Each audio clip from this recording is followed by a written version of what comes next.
It's time for a little Funky Friday. From their funky hidden headquarters, your hosts, Keith and Gary.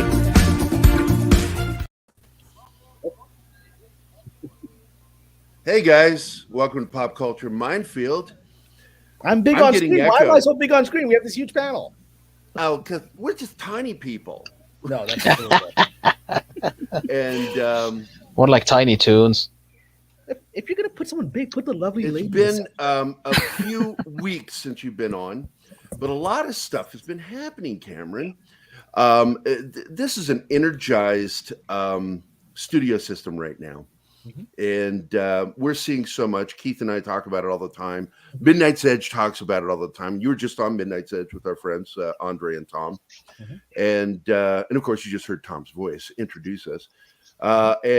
We share our love with you, with them and with everybody else, and it's so great having you on the show again, my friend. But boy, oh boy, we got so much to talk about. Keith, you want to start us off here, my friend? Yes. I think everyone's talking about the comings and goings and trials and tribulations of what the Warner merger is going to be like under David Zaslav. Now, I hear you may have some insight into the most recent news, which is it looks like Ann Sarnoff is leaving. Oh, was that announced today? That was the rumor that had come out, that she is leaving. Well, that doesn't surprise me. She will leave. She will leave. Yeah. I mean, I'm just waiting when they're going to announce it. There's no. I mean, I will jump right in and say that this David Zaslav is the only thing this town is talking about. They are terrified that he's coming in like a bulldozer. You see the downfall of Jeff Zucker. Yes, they were inventing Mr. Zucker's personal life and other things, but that's not what it was about. The system has protected Mr. Zucker for years. It's not like the events in his personal life were unknown. They all knew about it. They all knew that. Wasn't even gossip. It was just like we all knew that, right? And yet, why was he pushed out all of a sudden? Because Mr. Zaslav, who is his friend, and they go golfing together, knew, okay, yeah, ratings suck after a decade of your policies. I'm going to need you out. So Jason Kilar, whose basically only job now is to hand over the trophy, to hand over the ball to Mr. Zaslav, is like, okay, we need to get this guy out. And so when Mr. Zucker fell, right, who has been the head of CNN for well over a decade, right? He fell in such a humiliating fashion. Everyone knew it was because he needed to be cleaned out and it needed to be done. So they're all like, oh my God, if that guy can be taken out, all of us are unsafe. And that's a good thing in this town right now. Good. Well, now, David Zaslav has been at this for quite a while. And what do you think will be his, outside of just moving around personnel or firing people, what do you think the first thing he wants to accomplish once he assumes full control? What do you think that first thing, major thing, is he going to do once he assumes full control, in your opinion? The first thing he's going to do, and that's what all these personnel moves are prepping for, is going to do a much more intensive and more radical version of what we saw with Mr. Bob Chapek putting out in his memo of his 3 pillars, in which he announced that we're going to be focused on the audience and not fighting the audience. And that was considered a shakeup in this town. That's not anything compared to the shakeup. Mr. Zaslav, Mr. Chapek is a much more political figure. He's risen up that Disney company over almost 3 decades by politically handling things properly and not making the wrong enemy. Mr. Zaslav isn't coming in rising up the politics of Disney. He's not going to mince words. When he's now coming in and taking over Warner Brothers, Warner Media, he's just going to come in and say, all right, we need to make money now. Who's not on board with making money? You're not on board with making money? You're out. You see, he doesn't care at all. I mean, he's going to go in there like a lightsaber, just cutting people through. And his first job will be to look at everything that they have and say, what's making money? Okay, none of this is making money. Where you're going to start making money starting today. And that means we're going to give the audience what it wants. And this guy's ruthless. Ruthless in a good way. I mean, Discovery, I'm a big fan of Discovery. I watch Discovery Plus every night. I love their ghost shows. I love their Bigfoot shows. I watch all their like haunted this, haunted. I watch it every night, right? I love it. Plus. And it's because I don't care that I love ghost hunting shows, right? And he knows that the audience, because he was mocked for years. This is Mr. Reality guy, Mr. Reality. Mhm. He's like, I don't care what you guys think of me. I'm going to give them cooking shows. I'm going to give them Bigfoot shows. I'm going to give this audience what it wants. I don't care what you guys in Hollywood think of me. Guess what? I've now gotten so rich by giving the audience what it wants. I'm going to buy Warner. Ha ha. Right? And so this guy, he's proven himself over decades of doing what everyone mocked him for, to the point that he's the biggest studio mogul in town in a few months. And he's going to, he has no loyalty to the system that mocked him for decades. He's going to tear it up. Wow. That's great. Yeah, what's that line from Blade Runner from Tyrell? Commerce is our policy.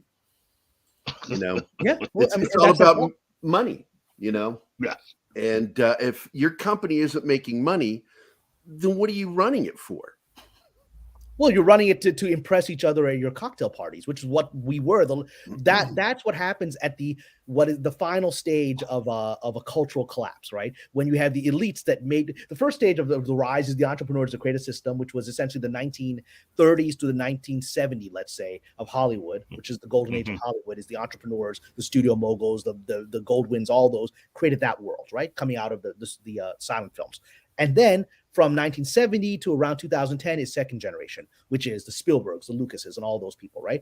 And by the end of that, you begin to see, so those are the people that built on the foundation of the entrepreneurs.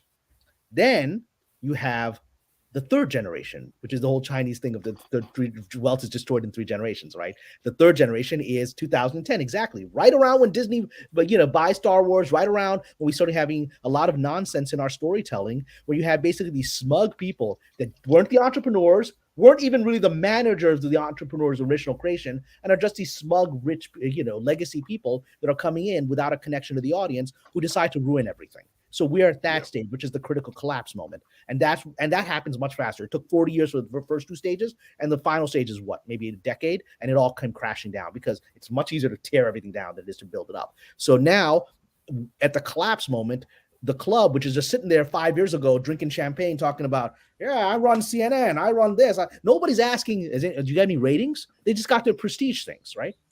They got the prestige trophies. I'm running Lucasfilm. I'm running Disney. See, and they're nobody's looking at it. But are you making any money at all? Why are your companies collapsing from where they were 5 years ago? But they're not even looking at that, because these are smug people that didn't build up wealth. So not even their eyes aren't on it. They can't. When you're born with wealth, you can't imagine not having it, right? And so they squander it. And now, so are you saying not born with wealth is coming in saying, "All right, time to clean up." So are you saying that, Zaslav coming in like Godzilla has had, would you say that it's had a ripple effect on Disney in a way, but also on, say, Paramount, given all of the machinations that Viacom, CBS has been through, that this recent thing with them might be trying to prepare for basically the shakeup that will be felt with Warner eventually reasserting itself? Well, I think each of those companies has their own situation in the great collapse that we're witnessing. With Disney, it was its own internal dynamics of the collapse, and the shareholders saying, we need to get Iger out. We need to get somebody in who actually is going to make us money. And then, this guy that nobody in the industry was looking at, like, this Bob Chapin, who the hell is this guy? I mean, I'd never heard of him, right? Who the hell is this guy coming into? He wasn't in line for succession, right? And then Susan Arnold, the big investor, becoming the new chairman. Okay, so that had its own dynamics that were separate from David Zaslav, but that was a symptom of what was happening, right? Yes. But with Zaslav now becoming the thing that that's all I'm seeing now in the trades. I'm seeing that on industry newsletters. All people are talking about is him. The last several days, especially with the downfall of Jeff Zucker, that's the only thing every newsletter that industry newsletter starts off with conversation about him. That says something, right? Wow. So that's clearly having impact. And you've got now Viacom, which has its own collapse situation, because, you've had, Mr. Redstone built it up, and then, it kind of collapsed when he wasn't able to run it. And then the war between his daughter and the other executives there has really severely damaged that company. There's no guidance there at all. They literally don't know what they're doing, right? Viacom, Paramount, they have no idea. I mean, at least Disney had people like Bob Chapek in the wings and Susan Arnold waiting to try to clean it up. There's nobody there at all. That's why people are like, Star Trek Discovery renewed and it's not making any money. Nobody's watching. It's like, because there's nobody there making decisions. There's nothing there. And so with Zaslav coming in, they're going to have to start realizing they're going to be wiped out because they have no leadership at all. They have nobody in charge. And so it's going to force younger leaders who were in the wings that nobody knew about, who are going to take, because this town's all Machiavellian, they're all going to take advantage of this to try to remove the old guard. A place like Viacom, Paramount, it's got a lot of old guard that don't know what the hell they're doing. They're going to have to be taken out. And if they're not, then Zaslav's going to buy them. That's what's going to happen. And they're afraid of that. So, he's like, your stock has collapsed. I can buy you for pennies on the dollar. I'll do it. And yeah, maybe they'll stop him at antitrust, but just a threat of that. Well, I tell you, and like I brought up CNN's being gutted. We just had Alison Gallust resign, and she was the person that was being groomed to take over CNN. And she's gone. And when she was in the relationship with Mr. Zucker. But the what's amazing is they're being open about the reason. Normally in Hollywood, it's sex scandal. And that's actually what brought Mr. Zucker down, because that's your standard thing, because all these people have sex scandals. When you need to get rid of somebody, it's like having socks. They all have them. Everybody knows it. So the real reason is you're not making me money, or you're causing me this problem or that problem. Oh, sex scandal. Was he banging his assistant? They're all banging their assistants. Okay, well, let's use that. They all have that, right? They all got that. So that's what brought Zucker down. But with Ms. Gallust, who was the other part of this romantic situation, what they're open about is she's being removed because she was essentially politically corrupting the organization. She was working as, she had been working for the now deposed governor of New York, Andrew Cuomo. She'd essentially been his PR flack. And now then she brought that PR flackery into how CNN covered Mr. Cuomo, how he handled the pandemic, how he handled various policies that many people believe led to a lot of people's deaths. And that she told CNN, we're going to do PR for him rather than doing journalism about what's happening in New York, and which was reflecting what was happening in the country and perhaps the world. The fact that they've openly said this week that she's being removed for essentially having not inappropriate sexual relations, inappropriate political connections and they've said it. They said it in a press release. That's what our law firm and our federal judge who looked into this, our retired federal judge, have decided that this violated journalistic practices. That is a sword in the heart of what we've all been facing, which is the corruption of media. I'm a former journalist. My sister teaches journalism. She used to work at CNN. I mean, the destruction of that industry is horrifying to me. And now, for the first time, they're saying, yeah, maybe what all the crazy conspiracy theories are is that CNN's become propaganda is actually true, because we're going to fire people for that now. And that's all Zaslav. That's all Zaslav. He's like, CNN's propaganda. It's not making any money. Make it not propaganda, and you'll make money. That's what we're going to do, and they're doing it. But it's almost like. Sorry. Go ahead. I just want to ask if it's possible then that by trying to make money, these people are going to bring in again the creativity that they were lacking, because Bob Iger was just a buyer of stuff, but he never really encouraged creativity. Can we see then a sort of renaissance of that then after this? You're absolutely right. And you've understood Iger perfectly. He's the antithesis of creativity. He literally came in and said, we're just going to do what we always did. In the past, and just make it worse, right? So we're going to go in, we're going to take these animated movies that did well, we're just going to make those. We're just going to do those over again, and we're going to make them live action. And we're going to do a bad version of the original Star Wars, and then we're going to make it worse and worse and worse, right? So this guy is not a creative person. He is exactly the kind of Hollywood parasite that we deal with, right? Somebody's coming in there, building on the generation of others, right? Whereas I wouldn't necessarily know that Mr. Bob Chapek is a creative person, but he knows that maybe it's time to actually put creative people who are in tune with what the audience wants. Rian Johnson's a very creative person. I like some of his films, but his Last Jedi wasn't creatively what the audience wanted, right? So, that was the wrong creative decision, and someone needed to supervise that. So the Zaslav coming in is forcing everyone to realize we have to make money, and that means we have to give the audience what it wants, and that means we actually have to have talented people who know how to give the audience what it wants. Those are the 3 steps of realization. Wow. Outstanding, man. Outstanding. Now, I want to ask a question for our good friend that's in our panel, Flaccid Phoenix. How do we go about getting one of these assistants that we can bang? No, don't answer that question. Do not answer that question. Back in the day, Craigslist used to be my go-to site. I don't know anymore now. I don't know. Don't answer that question. Now, I wanted to introduce the panel to you. Of course, Please, can we get the panel in here? This sort of big screen thing is freaking me out. Oh, all right. No, I like this. All I like right. Thank you. Basically, we've got Purple Valkyrie here. Arwen was supposed to be here. I don't know what's happening with her. She's had a rough week. Yeah. Of course, our friend Viking Out of Time. Flaccid Phoenix. Look at that beautiful Flaccid Phoenix drawing. Nothing to see here.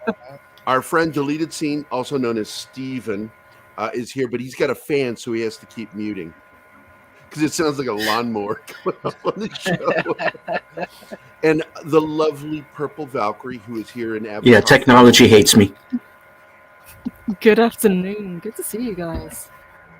Yes, I had promised Cameron beautiful women next time he came. Yes, and I've been on with Purple Valkyrie, and I screwed up my. That's what I tried to do. I tried to I'm get always the with ones this. I I knew you screwed up knew. my first thing with a lady. So the first thing we were supposed to do an interview on her channel, and I got the timing wrong. I literally was thinking in terms of Los Angeles time, and she was thinking in terms of UK time, and so I didn't show up when I was supposed to. So that's kind of like how a lot of my dating goes as well. So it's just, but I always the way it works is that I always save it on the second time. So we had a very lovely second video, which I think went we did. We had a fantastic time, and it was a very strange interview as well, wasn't it? Because we kept getting cut off. We had weird things whenever I yes. started talking about Lucasfilm. I would suddenly my voice would vanish and things would happen, and I would buzz out. It was a lot of fun stuff was happening. Whenever the word Lucasfilm came out of my mouth, strange things happened on screen, almost as if there were bots programmed to attack me using that word.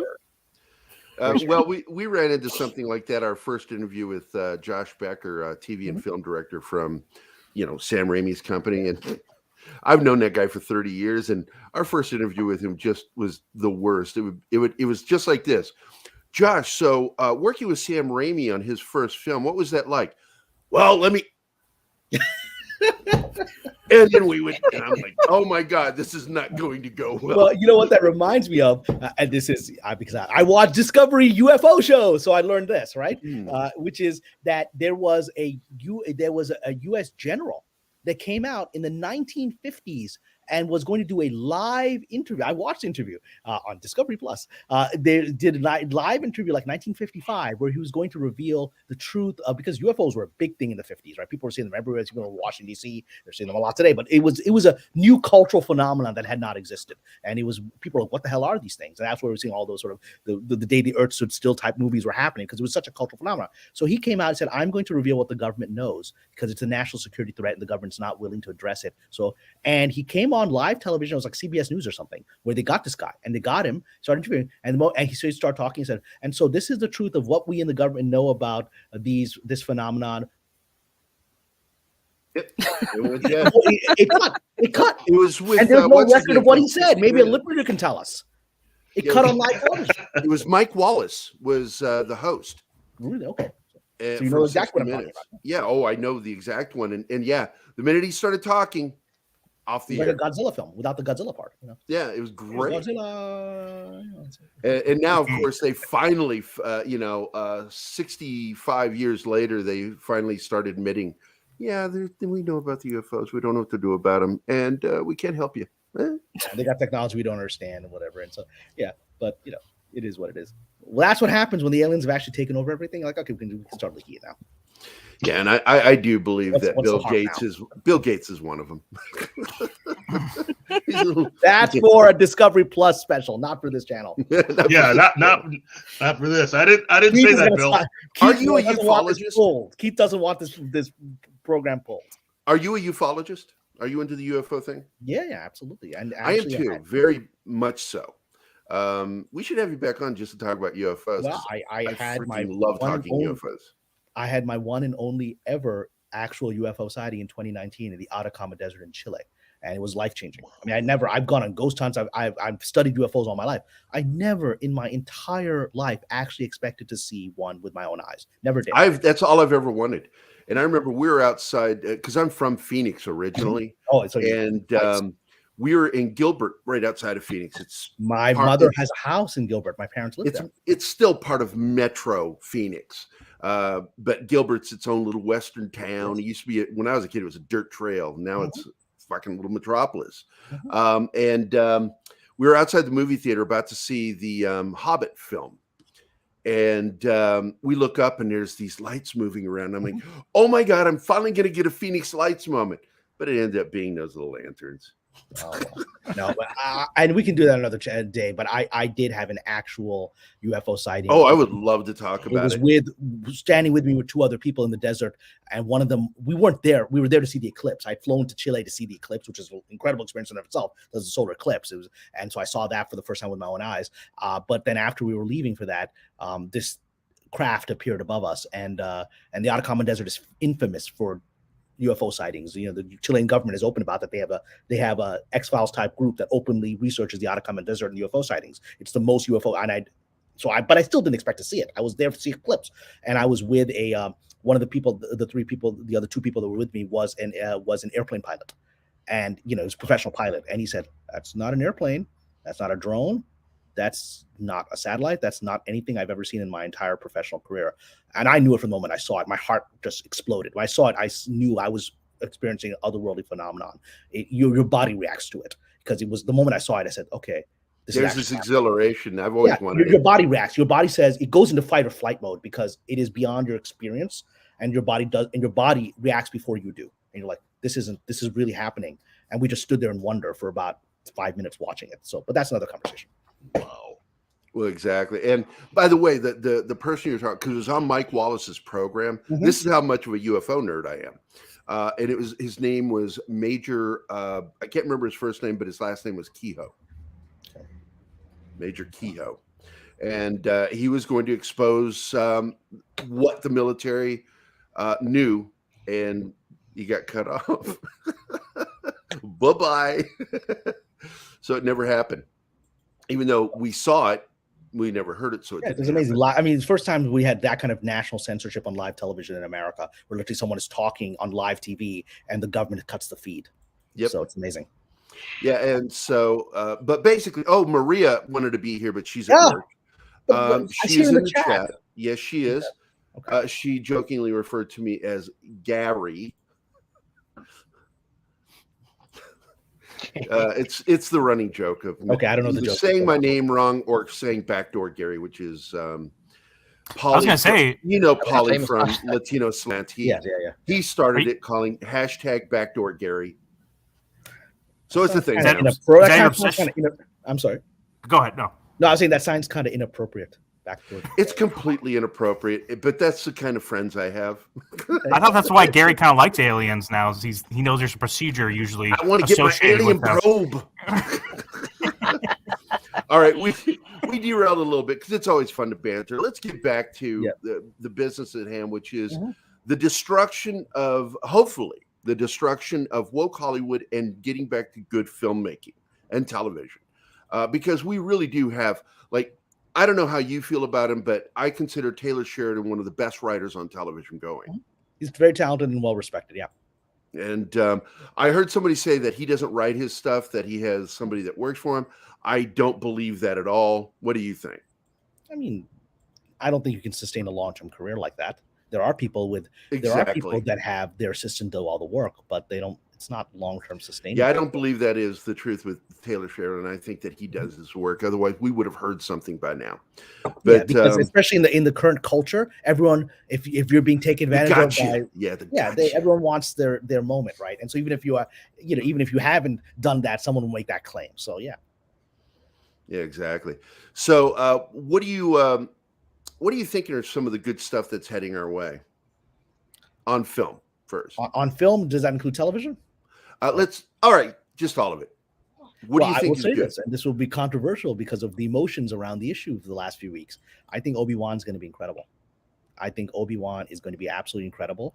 Today, we understand John Williams just announced he's coming back after he had announced. Yeah, it was announced yesterday, and he is coming back to write the theme. Yeah. And he had made a big deal about the fact he was leaving, that he had more than enough, was his actual quote. Well, and the man is so old. He's old, but I mean, I heard from my friends that he was just kind of like, I don't like where this isn't Star Wars. This isn't where my heart was when I worked with Lucas with this new garbage. So I'm just going to step away from it. But the fact that at the age of 90, he's like, I'll do this after having publicly announced I'm not doing any more of this stuff, right, under these people. So I think that's going to be incredible. And I'm just excited because I think the bigger issue is where things are going to be in 2 years. Because yes, we get excited thinking about this. Yes, because what we're going to go through, and I'd love to hear the other panelists talk about this because I've talked a lot here. That's really not fair to them. But I want to throw this out for conversation, which is I personally think we are about to enter a new period like the 1970s, where the 70s, remember, we're coming out of a major crisis, the Vietnam War, a lot of political assassinations, felt like the whole world was turning upside down, Watergate, the resignation of a U.S. president never happened before, all that stuff. And in the midst of that chaos, everything was collapsed, including the Hollywood film industry, right? The old golden age of Hollywood is coming down. And then you had Francis Ford Coppola and George Lucas and Steven Spielberg. All these young kids come out of nowhere that weren't part of the system and created a new generation of filmmaking in the midst of that chaos. I think we're about to see that happen. The 2020s is going to be the 1970s, the new 1970s of cinema. I think out of all, it's so funny you just said this, because Keith and I were just talking about that. We were explaining to someone how, like, Harrison Ford and actors like him were part of the studio system, and when it collapsed, there was this like scampering of like, how are we going to survive? And just as a pure good example of that, I brought up Morgan Paul, who was a competitor of Harrison Ford, and I was good friends with Morgan for decades because I'm the founder of the Blade Runner fan club. And Morgan was a close friend of mine, and Morgan would tell me all these stories of that period, how he and Harrison were competing, and they would often, you know, get similar jobs over the other because they were similar actors. But then Harrison Ford knew somebody, and his career skyrocketed, which was Fred Roos, you know. And but that studio system change brought up, you know, look what happened. The end of cinema for me was Papillon, true cinema. And after that, it became the new corporate Hollywood cinema, which was Jaws, first blockbuster, followed then over a year later was Star Wars. And that was when Hollywood said, we have summer blockbusters. It's a real thing. Yeah. And it just changed cinema.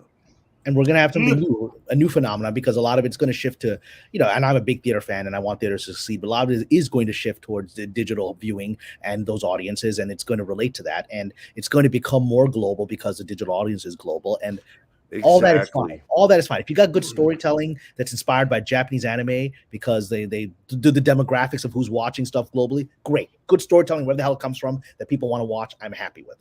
Yeah, and you know that Keith and I started this show specifically to talk about what was going on in the studio system and how the landscape was going to change, and digital was what we kept talking about. We kept saying, you don't understand, theaters aren't going to completely die, but the way you see movies is going to change how theaters work in the future. And because when you're paying $15 to $20 for a movie ticket, you're going to want to see $15 to $20 worth of movie. And so therefore, a lot of the films that we used to go to the theater for, you'll be watching digitally at home and not in the cinemas. And that's okay. That's okay. As long as the choice to go to the cinema is there, I'm happy. As long as everyone's entertained and we're not being limited. Like when people said the theaters are going to die and AMC was collapsing, I was very sad because I want the choice to be able to see that in cinema, right? And as long as that choice is available, I'm happy. Well, and it was when China left being part owner of AMC is when it started doing better. You know, because commerce is not the big deal in China. I've worked in China. I've worked in Beijing, and let's just say my views of the People's Republic government are very critical. Ditto, because there's no such thing as turning a profit in China. You are the company that owned it had its name, but the fact was it was owned and managed by the Chinese government. The communist government. The profit always ends up in the hands of the top people in the Communist Chinese Party, right? And so, you know, that's where the profit will go. So they just figure out how to arrange it that way. So, and AMC figured out how to survive, but when they left and sold it out, and boom, AMC is doing better. I'm glad because I was protesting and not going to AMC theaters. Now I go, and that's the one we have here in our town. We go to the AMC theater, and it's a really good theater. I think they get the best seats and the best sound system, personally. But Keith, you got something else you want to talk about? Because I know that we have you only for a limited time, Cameron, and I want to make sure. I've got 1 hour on the dot, but like I said, I want the other panelists to speak because I will come in like a bulldozer myself, and that's not fair. So I know. Well, doesn't Hollywood have like two paths to go down right now? It's either they're going to die or they're going to evolve with the times right now, like we see with them doing the bigger blockbusters, because independent filmmakers cannot do that right now, and you can't really just get technology is moving so quickly. You could do indie movies so quickly and compete with those higher budget indie movies, because what's that big of a difference from how many, like a $1 million budget versus a $10 million budget at A24 or however big it is. So if Hollywood doesn't evolve, they are going to die, and they're going to be passed up by technology. So I hope they're able to at least see the writing on the wall here, and like you said with the Obi-Wan series, be able to see that we're going to die unless we give the fans what they want. We can't just continue to push a message that's not resonating with our audience. Yeah. And and what I think is going to be challenging for actually our community here, I'm honored to sort of be in the YouTube community now. And so it is, I think a lot of us are still stuck talking about the world as if it's 2018, and there's a lot of conversation around Hollywood that is still speaking about, we have to fight this power that wants to give us bad stories. I'm like, man, that power has been mortally wounded years ago, right? And it's in its death throes now. So I think we also, those of us that are speaking here publicly, and Hollywood is paying attention to us, have to also be aware that the system is changing. And Zaslav is one major example. The collapse of Viacom, Paramount, and the changes at Disney are all examples of a radically new world we're entering in. And I think if our commentary is always about, we're talking about, they're trying to shove woke politics into our TV. It's like, that's 2018 conversation, man. That ain't 2022 conversation. And you got to, and I think the audience has figured that out. I'm not so sure everyone on YouTube has figured that out.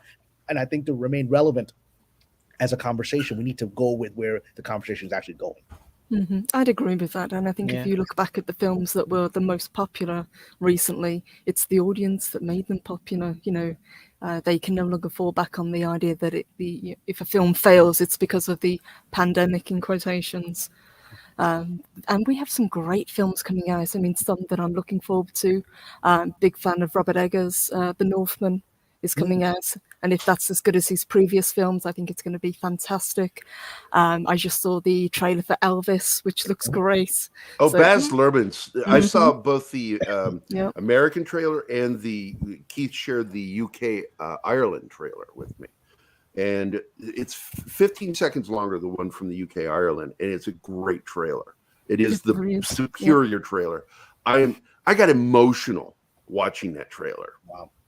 And because I'm a big Elvis fan, but I do want to point out that we have a $9.99 super chat from Salty, Texas, a good friend of ours.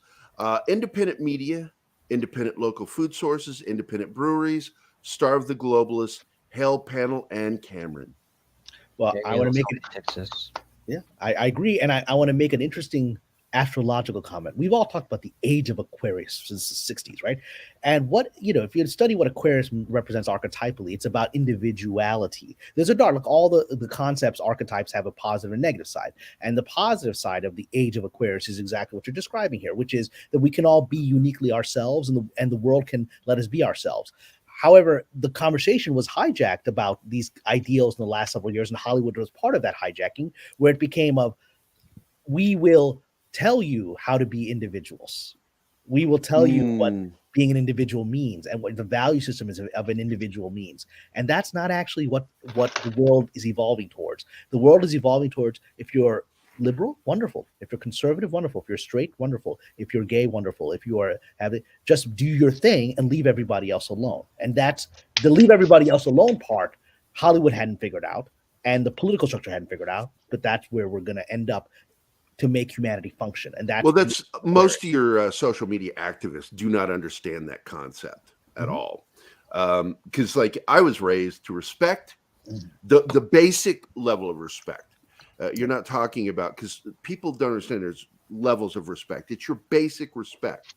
I respect an individual to have the right to their opinion, and I don't have to agree with it, but I don't have to interact with you either, which is most of the time because people don't see me interact with these people, and I don't. I never interact with them. I don't care what they're saying. It doesn't affect me at all. And when I interact with them, I'm giving them a platform. They got a platform the minute I start interacting with them, and I don't give them a platform. What are your thoughts on that? Is the best way is to hold back and stop interacting? Well, I mean, you always starve the beast. One of the fundamental philosophical things I've learned is that whatever you give attention to in life gets bigger, right? And so if you give attention to everything you hate about Star Wars or about Hollywood, that gets bigger. You're gonna get more of that garbage, right? If you give attention to what you like, we had a lot of controversy over the Book of Boba Fett, and people didn't like this or did like that. And I think it was an uneven show that I ultimately enjoyed. personally.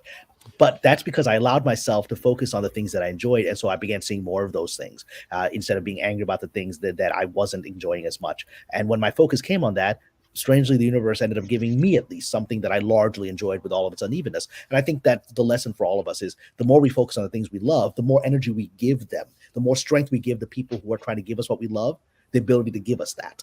And that's where we should focus our consciousness. I think that it would be good to do something like that, because I really want to see an end to all this remake, reboot sort of thing that is going on right now.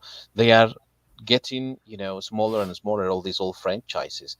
They are running dry of ideas over there by just going over the same franchises over and over again. So I would like to see that there is, again, space for more creativity. Hence the reason that I asked you if it's possible that we get more creativity once the Zaslavs enter into the mix, because it's time for us to stop considering the nostalgia bait and getting a quick buck out of the thing, right?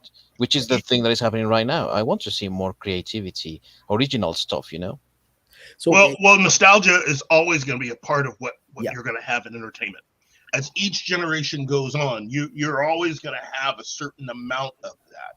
Right. What I think comes down to is allowing original voices who are not in the club, who are not pushing the message, to have the ability to be able to put forth their ideas, their vision, the way they want to entertain, which is more often than not different than what we're getting. So I don't even think it's really even about genre. I mean, there's so many different things out there that is just different. If you consider comic book films, there are so many properties that aren't even considered to be picked up, that are so different than anything we've seen up to this point, that just having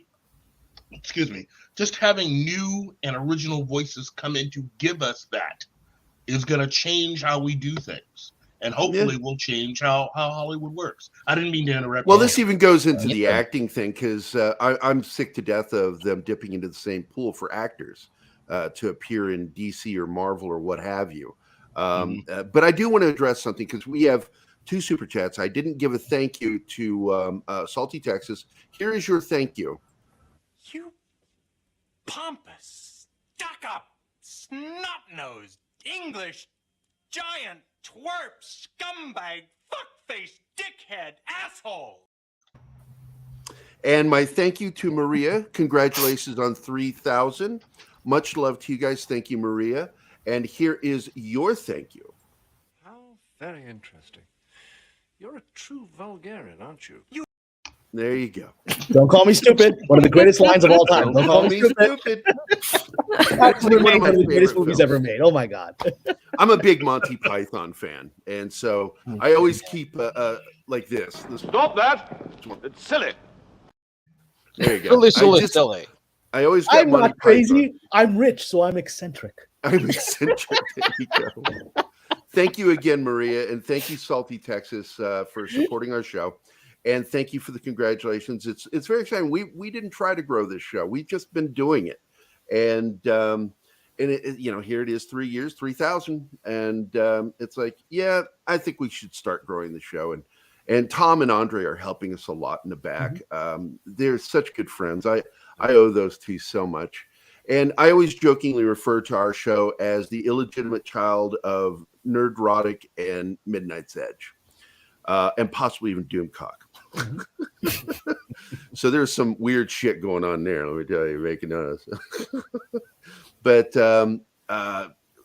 anybody else? Deleted Scene, Viking, Flaccid, Purple. Well, like you're saying a little bit about the creativity. I think it's almost like the if you have enough talent going out there and filmmaking, entertainment is decentralized enough, you will get a ton of content. You just be overwhelmed with it. But as Macho Man Randy Savage once said, the cream will rise to the top, right? We will have good content out there. It's like a law of numbers. You throw enough darts at the board, you will hit bullseyes. So I think as technology is able to develop, we can get more, like you're saying, where the acting pool will have to be bigger if we're making that much more content. Streaming services or whatever online will have to adapt to the new frontier. But I really think that's probably the future. Just getting more young filmmakers, people that are passionate about it, that don't have to go through gatekeepers of Hollywood, just another, bureaucrat in this chain of entertainment to prevent us from getting what we want. Well said. Mm-hmm. I'd agree with that. Sorry, purple. No, sorry, honey. Carry on. Yeah, and I do want to say that Flaccid just kind of came out of nowhere. Zach said, "You need to watch these guys." So I went and watched them. I'm like, I fucking love these guys. They're great. We're not for everybody, but thank you. No, I love it. I love your show. And the logo is funny, a little flaccid phoenix. That's funny. And a little drip of something on the end. I'm like, you're filthy. You're a filthy son of a bitch. It shows self-confidence. Yes. Is that post-coital? Is that what that was? Anyway. But I guess, some of the things that are going on at Disney, and you brought up Boba Fett, which is the elephant in the room, because I wanted it to be great. But it seemed to have so many problems, and part of that problem is clearly the Star Wars writer groups quiet changing of things and putting things in there that are just stupid. And yes, I'm going to call the Star Wars writer group a group of fucking idiots. I don't think they know how stories work. I don't think they understand structure, character arcs. I don't think they understand any of that. And how these people got put in there, I think, was pure politics. And I also believe fervently that this was punishment for bringing Luke Skywalker back, that John was forced to have sole writing credit. Oh, yeah. I wrote about this on my Patreon because I wrote on this at length about how is it that these characters are what I call the flying monkeys, right? This Lucasfilm story group. And my dislike for that group is very open. I believe they were the ones that engineered my expulsion from Twitter, for a lot of reasons. I have no doubt that's what caused it. They have friends there. They call him to get rid of this guy. He's causing us problems. And so I don't particularly have any great feelings for them, but they're still there, right? And I wrote a lengthy article on my Patreon about why they're still there, and I gave example from a television. I won't name it here publicly, but come to my Patreon, you can read it privately, about a television showrunner who was, let's just say, the Kathleen Kennedy of television, and had risen up very rapidly without necessarily the skills to back that up. And they had surrounded, and somebody like that is always insecure. And so they had surrounded themselves with their own flying monkeys. A producer who worked on one of their shows, I warned them, I said, do not hire this person as your showrunner. This is going to be a disaster. I know that this is going to be, and they're like, that's just your personal experience, Cameron. And then 3 months later, he called me and said, oh my God, you're right. It's an absolute disaster. We don't know what to do now, right? Because one of the things they pointed out is that this showrunner had surrounded themselves with this cast of incompetence, these mediocre writers that the network didn't want, but they're like, these are my people. As long as I'm here, they're here, because they were protecting that person's ass. They were covering their ass. They were running the politics. Sounds like CNN. It's like CNN, right? But just like CNN, that eventually, after I got that phone call, as I went for the call, I was like, oh, you figured out you're in trouble now. You figured out that they've now encompassed the system with mediocre people that are their flying monkeys, right? And so they kept trying to find a way to get rid of some of these people. And finally, the only solution was they canceled the show after it won a bunch of awards, because there was nothing they could do. They're like, we can't get rid of these sycophants that this person's put there, right? So we got to get rid of the whole thing. That's the only way we can free ourselves from this madness. That's the direction. Eventually, this person was powerful, not as powerful as Miss Kennedy. Eventually, with time, that will be whenever Miss Kennedy says, okay, I've had enough, I'm retiring, whatever that is. These people got nowhere to go. And since that show that I mentioned in my Patreon was canceled, most of those writers have never worked again because their boss ain't there to protect them, right? So that's the flip side of this. Same thing that's happening now with Jeff Zucker and his, I just saw articles come out today that Radar just did an article. Radar did an article that all the major anchors of CNN are afraid they're going to be fired. We're talking about Anderson Cooper. We're talking about all these characters. They're named in the article, saying and the article is pretty blunt, saying that the other people at CNN think these people aren't competent, but they were protected. They were the flying monkeys of Jeff Zucker. And when Jeff Zucker is no longer in the picture, the flying monkeys got nowhere to go except out, right? And so, yes, the critique, I think Boba Fett was heavily damaged by these characters. I do believe whatever was good in it was Mr. Favreau reasserting himself over them. And I personally believe that they were not involved in Obi-Wan didn't do the same damage, because I'll give you not just my hopeful wishes that they didn't do that. It's because the showrunner for Obi-Wan that Ms. Kennedy had selected, because she likes the prestige. She always goes with whoever's the prestige of the day. So she chose an Oscar-winning screenwriter, Amin Husseini, right? Who's a very well-known screenwriter, but he's not for Star Wars. And so he was fired in January of last year. It was done very quietly. You have to find in the trades. He was removed as the head writer, and then 4 weeks later, remarkably, Gina Carano was also removed. So it's like almost like a tit for tat. Like, you got rid of my guy, I'm going to get rid of your girl, right? But this was Kathleen Kennedy's choice. And he was removed, and another guy came in who my friends have worked with, who said he's a really good guy and very talented guy, and he's very fan oriented. That was Favreau's choice. That was the person that was put in charge of the writing room on Obi-Wan. So that wasn't Ms. Kennedy's choice. So that was something that was put into effect there. So where did those find? They couldn't interfere in Obi-Wan. So what did they do? They jumped into Boba Fett, and they caused their damage. But I do think Mr. Favreau rescued a lot of it. And I think he's going to be soaring in Obi-Wan because those clowns won't be able to get their fingers into it. Yeah, I got you. And Flaccid Phoenix, you can choke on a bag of dicks, buddy. Right after you, Gary. I'm in line. If you can read these. Okay, Look, everyone has their perspective. Yeah. I've been a fan of Favreau's since the 90s, and I knew about his being a nerd early on. But the fact is I do believe that what went wrong with Boba Fett was Star Wars Writers Group and Kathleen Kennedy, not Jon Favreau. I don't consider him a fucking savior, like for some reason that got put in there by Flaccid and others. Well, I didn't call him a fucking savior. I just saw him as a conduit, as a proper nerd and writer director. He's a fan. He's a fan who loves this material, and he's doing the best he can in a horrifically political environment that I couldn't survive. Amen, brother. Amen. Well, that is the thing, that Also- Favreau is not a messiah. Like, that's the thing. Many fans, desperate because of the Rise of Skywalker, because of the Last Jedi thing, they saw in Favreau and Filoni this sort of messiah type. Yes. And they are not, Favreau is a fan, and I know that he has capabilities because of his Iron Man work. He knows comic books, he knows Star Wars. The thing with Filoni, particularly speaking for me, is a little bit more complicated because Filoni, even though he's duplicitous fuck, is what he is. Yeah, even though he comes from Lucas and he was, chosen by Lucas and everything, he likes to put his own stuff there, and he always references himself and his shows and all that. So I don't really think that he is the savior that everyone puts him to be. And Favreau isn't either. He's just a fan trying to do the best that he can with what he's got, And he's a survivor. I've been very open about the fact that I was fired from Disney, 6 months into being the head writer for the Tron animated series. That was 10 years ago. Now that show is, which was a great show, by the way, and you can watch it on Disney Plus now, which is hilarious. Yeah. But so it's gotten a new life. But I couldn't survive the politics of that place, and my people, my reps warned me that's a more political place than Warner Brothers and Paramount and the other place you worked on. And because they knew I'm a straightforward guy, and I couldn't survive the politics of that place. And so Favreau he's an employee. He's trying to make it work, and whatever good he's doing is under this machine that's constantly trying to get him out, right? And she's outsmarting it. With Mr. Filoni, I just want to give a comment. I've met Mr. Filoni once. I actually interviewed. I interviewed for the job of head writer for the Clone Wars, and I didn't get it. I ended up going to Tron that same year instead, right?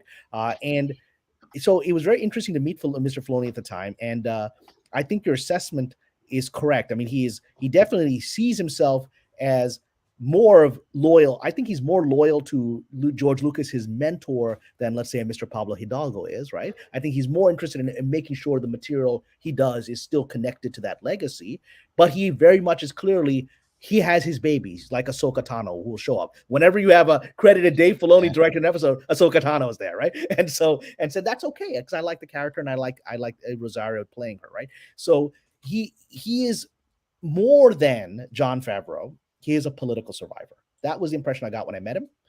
Is that he survived? He knows how to play being the underling. He was the underling to George Lucas. He became the underling to Kathleen Kennedy. He knows how to play that role. So people grumbled where he got up and made a speech where he, at a feminist thing, and he's like saying all the right woke words. Well, what else is he going to say? He's up there doing a talk to this group, and he's like, well, I actually believe that modern third wave feminism is not representative of the philosophy. He's not going to say that kind of stuff. He'll be all booed off the stage and be fired, right? It's not going to happen, right? So, but he's a political survivor. Favreau is an artist who knows how to be a political survivor, but Filoni is a political survivor because he's worked always. Favreau has worked independently. Filoni has always worked in a political system and survived it. So that's, you have to understand, what he does is always going to be, how do I make sure I don't get fired and get to do some of what I want to do? Yeah.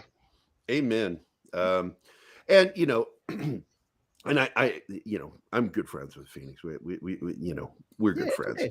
But I do poke fun at him because I've never called him a deity. I've never considered him a savior.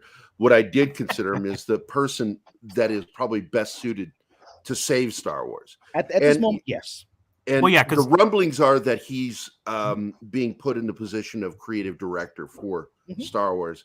Have you heard anything on that? I mean, I've heard what all of you have heard, which I've always believed, right? I will say this, and I've said this openly before, you know, his connection to Star Wars is not just, here, John, can you just do this for us? Before the pandemic, in January of 20, oh my God, it feels like 50 years ago, January 2020, and hi, welcome. In January of 2020, I had lunch with a friend of mine who is a high-level crew member for Favreau. He's worked on a lot of his movies, including Lion King and other stuff, right? So he knows Favreau very well, very high. He's not just a low-level grip. He's one of what we call the keys, right? He's one of the key guys that Favreau takes from movie to movie and runs the set for him. And we were old friends, and we were having lunch, and he told me, he's like, you know, I don't know, John Favreau hates The Last Jedi. And he hated it. And what he claimed to me was like, he called up people at Disney, said, after watching those, it's like, can I help you with this? I think you guys are on the wrong track with this story, right? So he inserted himself into Star Wars as a fan, saying, I don't think the fans want this, and I don't think this is going to get the response you wanted. And then he's managed to survive Ms. Kennedy and others wanting him out because he's a troublemaker who showed up. And you're not going to get everything you want because he survived. Unlike me, who's like, I demand that we do Tron my way. All right, well, your way is out the door, right, buddy? So you only got to see my way of Tron for a few episodes, and then you got to see somebody else's way, right? Whereas he's like, all right, okay. I got all these characters around me with all these weirdo agendas, and some of them are actually anti-Star Wars, and I'm going to deal with them. How do I play this to get a lot of good stuff and get to a place where their voice becomes minimal? And I think in Obi-Wan, we'll see that minimalization. Yeah. Now I want to point out that because we had talked about Star Wars, and I upset somebody one night on one of their shows because I said that the end of the good Star Wars really started with Return of the Jedi, because the people that were telling George Lucas no were getting quieter because he was becoming more successful. Empire Strikes Back was really the end of solid Star Wars. The one great film, and it ended there, and it became more of a marketing thing for Lucas, because Lucas is a marketing genius. He really is, more so than he is a creative genius, but he is a creative genius too. But when you start having too many yes men, and I bring this up because somebody brought that up in the chat, the yes men, you have a problem. And George Lucas, when we lost, I just forgot his name, Keith, the guy that told him no in all the Star Wars. Oh, Gary Kurtz. Yeah, Gary Kurtz. When Gary Kurtz, he was just basically shut down by Return of the Jedi, and that's why we ended up with Ewoks instead of Wookiees and Endor instead of Kashyyyk, and Han Solo, who's kind of goofy for some reason instead of the darker, heavier Han Solo from the first two films, and it felt more fun and family friendly. And then of course the prequels come, and he refuses to hire another writer, even though he knows that he's not as good a writer as he would like to be. He's been working with ghostwriters from the very beginning, and a lot of people don't know that Star Wars, the novel, was not written by him. It was written by Ellen Dean Foster. And again, we ran into that problem, but the fact is it still felt like Star Wars. And I think that he is an amazing story idea guy. That's George Lucas, skyscraper view. He has a great skyscraper view. What are your thoughts on that with George Lucas, honestly? Well, first, before I give any thoughts, I think I want to welcome Arwen, our wonderful panelist. Yes, Arwen is here. Hold on, let me bring her over here. Bring her up. See, now this is who needs to be on the central screen. Here, she was typing, and I had to mute her. Thank you. I'm sorry. I keep forgetting how loud my keyboard You and those is. noisy fingernails. Oh, it's my keyboard. It's just loud. How Well, are I'm y'all so glad doing you're here, hon. today? I am too. I'm sorry. This week is between internet connection issues, being stuck in traffic. I'm glad it's Friday. Let's put it that way. Amen. And I'm also glad your daughter's okay, because breaking an arm sucks. But Oh yeah. all right, Cameron. I know. But thanks. I'm glad you're here. You can stick around afterward because we're going to continue the show for at least 3 to 4 hours. I got about another half hour, and then I will no longer be on this big screen anymore. So we need to. That'll be good. And the reason why we do this is because of Tom. Something we learned from Tom, that when a guest says something, make them large because it makes for good clipping later for our little 1-minute videos. And that's why we started doing it, because of Tom. All right, well then we'll give Tom. Tom.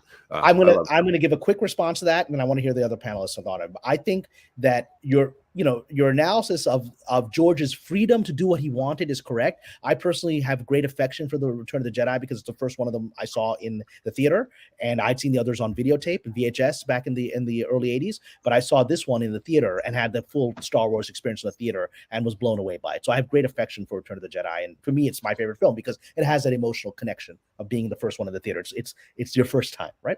Right. But I think you are correct about how he created freedom that he got over time, and the confidence of that, and perhaps at times misplaced confidence in aspects of what he can do and what he can't do. But even then, with time, I wasn't a huge fan of episode 1, but I watched it multiple times. I did not watch the sequels multiple times, right? And I didn't even watch the third one at all. And I very much enjoyed episode 2 and 3. And there's what you can see with Star Wars of Lucas is there's heart in it. Even if there's flawed story, there's flawed that, you got midichlorians, blah, blah, whatever. There's heart in it. He loves these people. He loves the world he created. Amen. And then you can feel the love again when Mr. Favreau is able to do what he can with minimal harassment. You can feel the love of a fan. And I treat everything that Disney does as fan fiction. For me, Star Wars officially ended when George Lucas sold it. But there can be good fan fiction. I thought Rogue One was good fan fiction. I think a lot of The Mandalorian is very good fan fiction, and there was even some good fan fiction in Boba Fett, and that's good. He's a fan, and you can feel the love of a fan. I saw this wonderful, beautiful meme on Twitter before I was kicked out. That's a had, which was showing 2 kids playing with an old erector set kind of AT-AT from the 80s, right? And Right. the meme was, this is Dave Filoni and Jon Favreau as they're coming with story ideas, right? It's like children going back and playing with the toys, right? And that's all. You can feel the love. And then you can feel when somebody doesn't love the material coming in there and hijacking it. You can feel that immediately in the moment, right? The energy is there. So that's how I judge things. Is this a fan making it? Because for me, Lucas Star Wars is finished, and that's okay. Everything has an end. So, but for multiple centuries, we're going to have people building on that universe.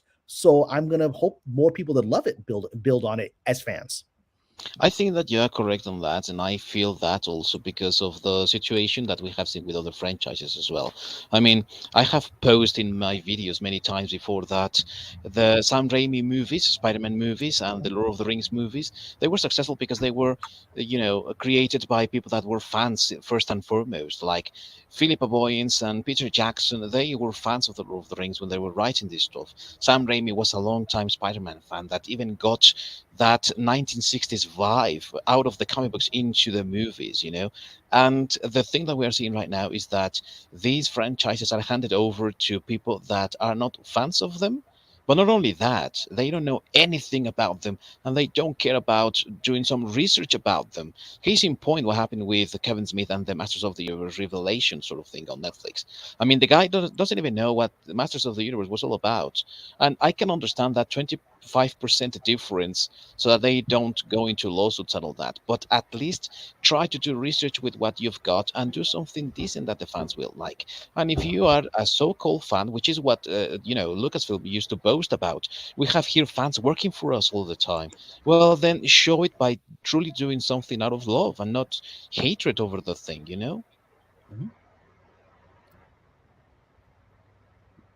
Anything else? Well, I was going to say too is, George Lucas initially made Star Wars because didn't he want Flash Gordon, right?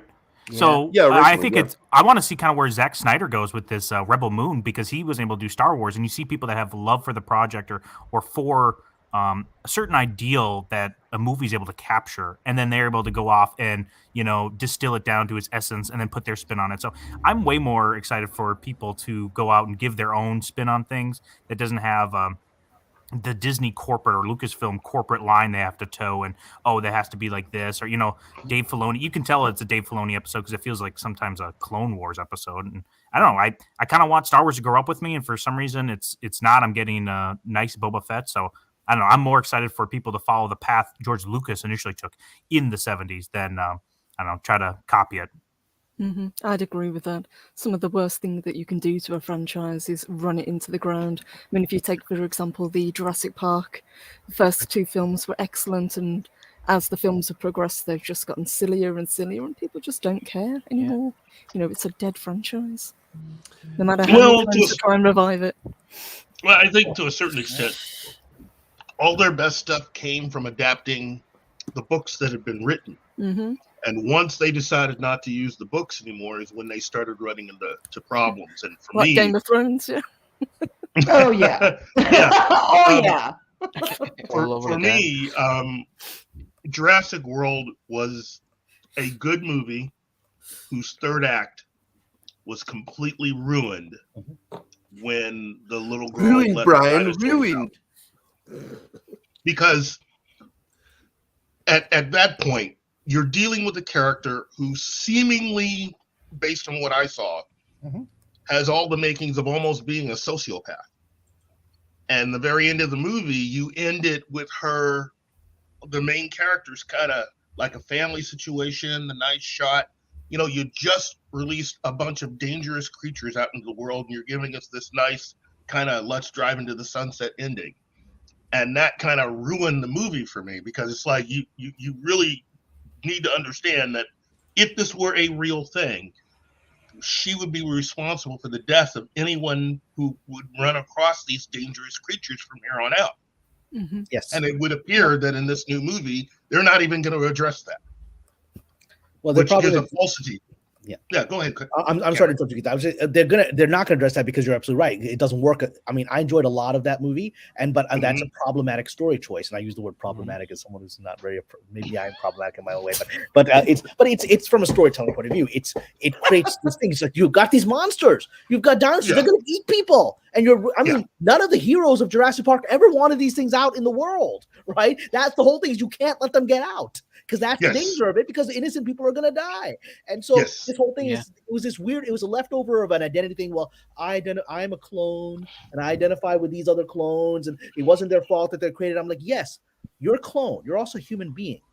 These things are dangerous animals that would wipe out the entire race of humanity. You can't actually let them out. And so it didn't work, right? And so the only way they can address that is to not address that, because it doesn't make any sense, right? And so now that you're having Colin Trevorrow, who is a wonderful filmmaker, coming back in, and it's like, all right, it's kind of what he did with because I read his wonderful script for the movie that never got made, The Duel of Fates, right? And I read it and I was like, oh, okay, this is Star Wars. I read it from the first page. I was like, this guy was given lemon upon lemon. He's like, you have to go on from where The Last Jedi ended. You have to accept that movie is real. It's like, all right. And then he made it work. He actually, better than this, The Rise of Skywalker, he said, okay, that's our world.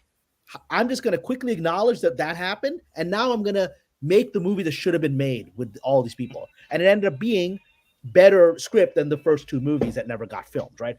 And I think Trevorrow is going to do the same thing here. It's like, all right, I wasn't here for this thing, right? And now I need to just fix it. And the only way I'm going to fix it is just move forward, which is what he did with Duel of the Fates. Yeah.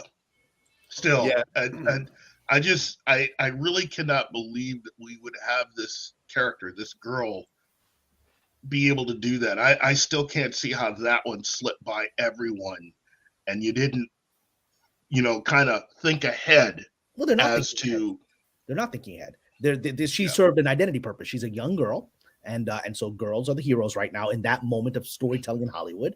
And all they thought of is in terms of its identity. She is a clone. She identifies with people that are clones, and she's protecting her identity group. This was a bizarro moment in culture. and these people went with it without thinking it out at all.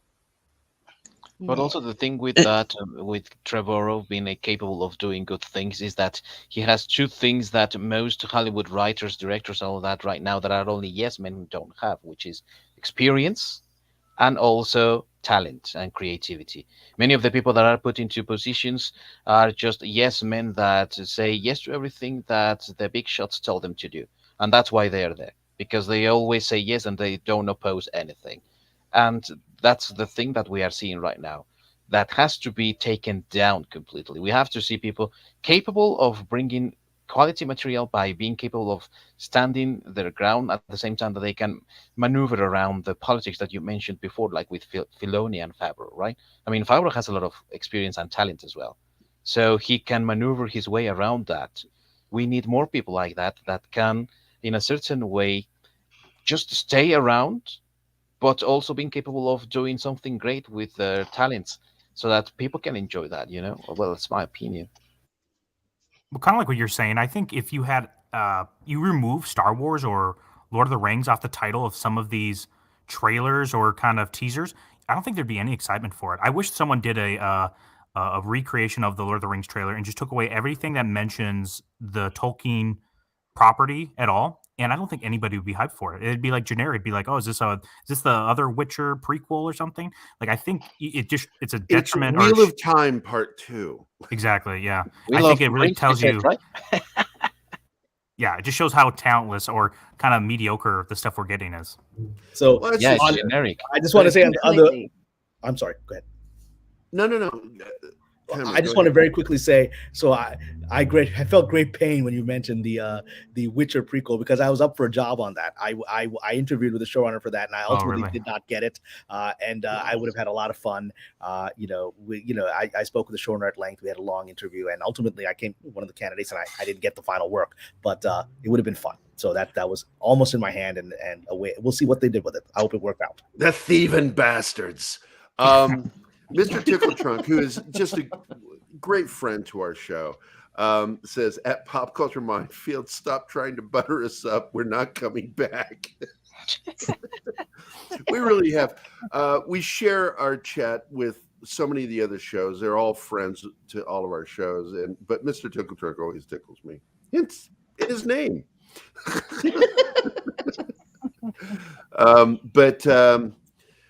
We really, and I got to tell you, Amazon used to be kind of a hit and miss thing, but now it's more of a miss, and the occasional hit.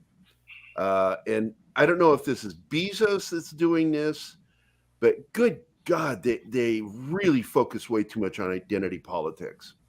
And it really ruins shows. Ruins it, Brian. Ruins. And it's like storytelling is an art form. And they need to stop treating it like a platform. It's an art form. Telling a good story. And my writing teacher is Josh Becker, the film director, screenwriter. He told me, picture you're talking to your parent, father, mother, and you're going to tell them a story. They want you to tell them a story on their deathbed. It's the last thing they'll ever hear. That should be what your goal is in writing a screenplay. What do you think of that one, Cameron? Oh, you want me to answer? Repeat the question again, my friend. I wasn't. Well, it's not so much a question; it's a philosophy that when you're a writer, you should treat that story as if it were. Oh yeah, as if it's the last thing you're going to tell your father or mother as they're passing away. Yes. Well, I mean, I think it's a very hard bar to hold on a day-to-day level as a writer. Yeah. But I will pull the bar a little bit down to a level that most people can jump over, which is you just got to love what you write. Whenever I have lots of scripts of unsold scripts in my drawer. They are all technically well-written scripts because I think I'm a professional. I've been doing this for a long time, so I know how to write a good script, but they didn't sell because I didn't love the material. I just was trying to get a job, or I was trying to sell something, make money, whatever we all do. We're trying to get by here. Everything that I've ever sold, everything that I've ever gotten on the air, and everything that has ever advanced my career has been something that I loved. Every script that I've written that my agents told me there's no market for that, we're not going to be able to sell that if you do it, has sold because I loved it. So that's an achievable bar, you know. And there are moments, there are things in my repertoire that I would be proud to and I do. My mom reads my stuff, right? I mean, I think all artists share it with their loved ones, and and it entertains her, and that makes me happy.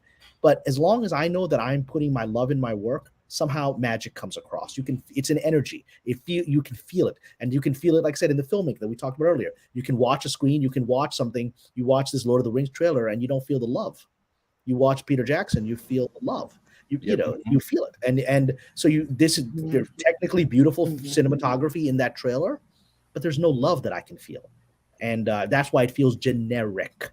There's no sense of wonder from the filmmaker making it that I'm so excited to pour my heart into this. It's more like I'm making a lot of money. This is advancing my career. I'm working with talented people, and I'm satisfied.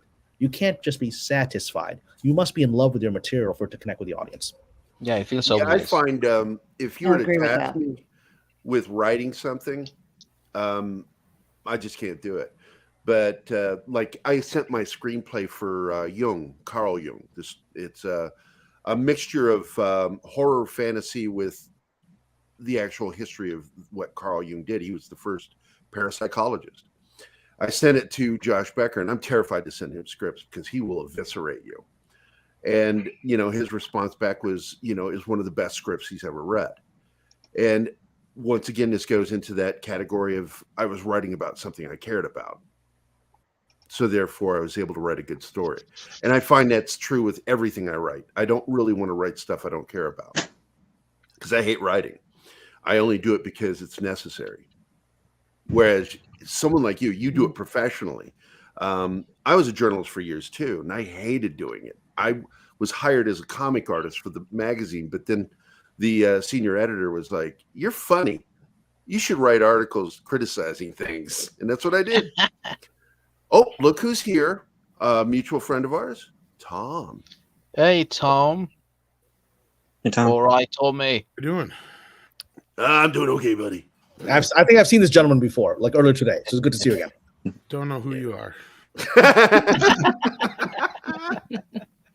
I've gotten that from Hollywood. I literally like walk in and meet an executive who's like 22 years old and just got out of college and is now an executive and is sitting there like, so what have you worked on? I'm like, I might want to check IMDb. I've actually been around a bit. I love that. We've got Cameron for another 15 minutes. Tom, if you're not tired of talking to him, you got any questions? I just mainly showed up because I'm not feeling the greatest, so I just wanted to congratulate you guys, Keith and Gary, on all your accomplishments, because I know you're doing a special today, and I'm just not sure I'm gonna be able to stick around for too long. I'm just not feeling the best, but as far as Cameron goes, I can ask him anything I want anytime. So yeah, I don't want to take anybody else's opportunity to have a chance to talk to him. So yeah.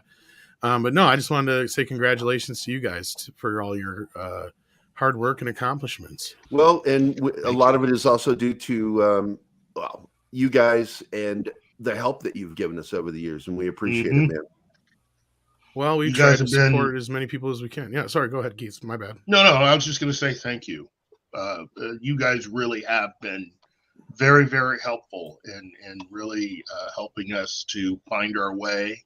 And being able to be good enough to be worthy of people like Cameron to have on our show, and thank you for that. Everyone that follows us. I'm just lucky that Gary decided he wanted to do this with me. So yeah, and I didn't want to, by the way, Cameron. I didn't not want to be in front of the camera. I wanted to be behind the camera, but Keith refused to do the show without me on the show. So well, I'm glad you're both on camera, because we don't have a lot of people on camera today, especially all the lovely ladies. I wish we because I love seeing the ladies on camera, but so be it. That's your thing. But I'm actually very glad that Keith is on camera, because part of my enjoyment whenever I come to this channel and whenever I watch this channel, it's Keith's facial expressions. He just says it all. He says it all with one facial expression, right? And it's usually exasperation with you, Gary. Well, I have a face for radio, so that's why. I have a face for radio. Did somebody call you one day a thumb? Oh, we got a lovely lady. Yeah, I get called a thumb.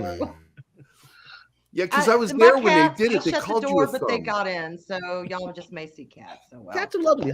And where are you, Purple? Okay, all right.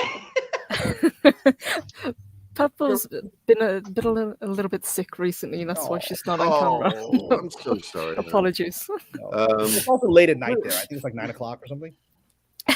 It's Yeah. just gonna 8. Yep. Okay. Yeah, they're like a 6-hour difference from us, so it's like It's almost 8:19 around here. 8:30, almost 8:30 there. Yeah.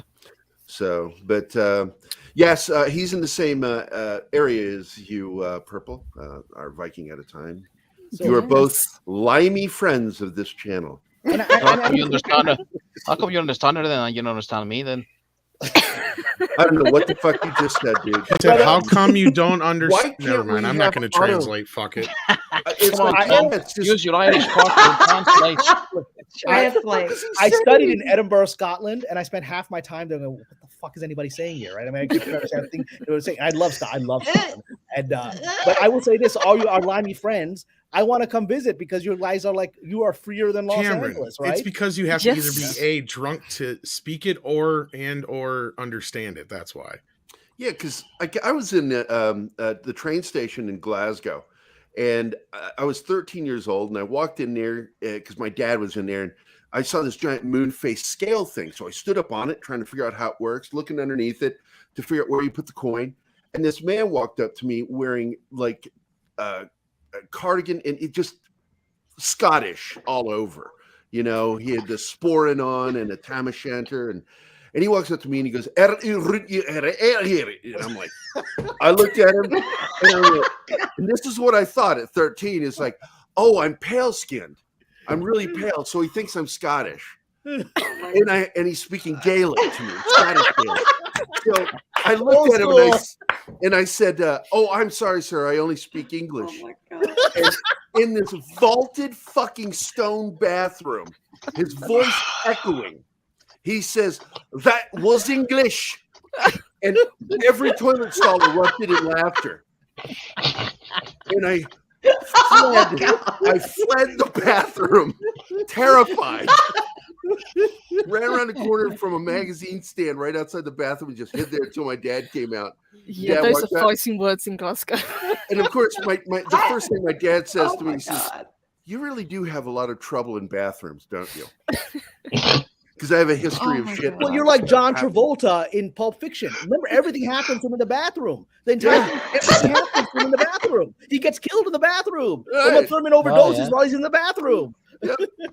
And it's like I've got this like an ad nauseum stories of things that happen to me in bathrooms, and my dad just threw that right at me, and I didn't laugh. I was very unamused. I'm like going, "Let's go. I don't want to stay here. Let's get back on the train." Scotland is scary.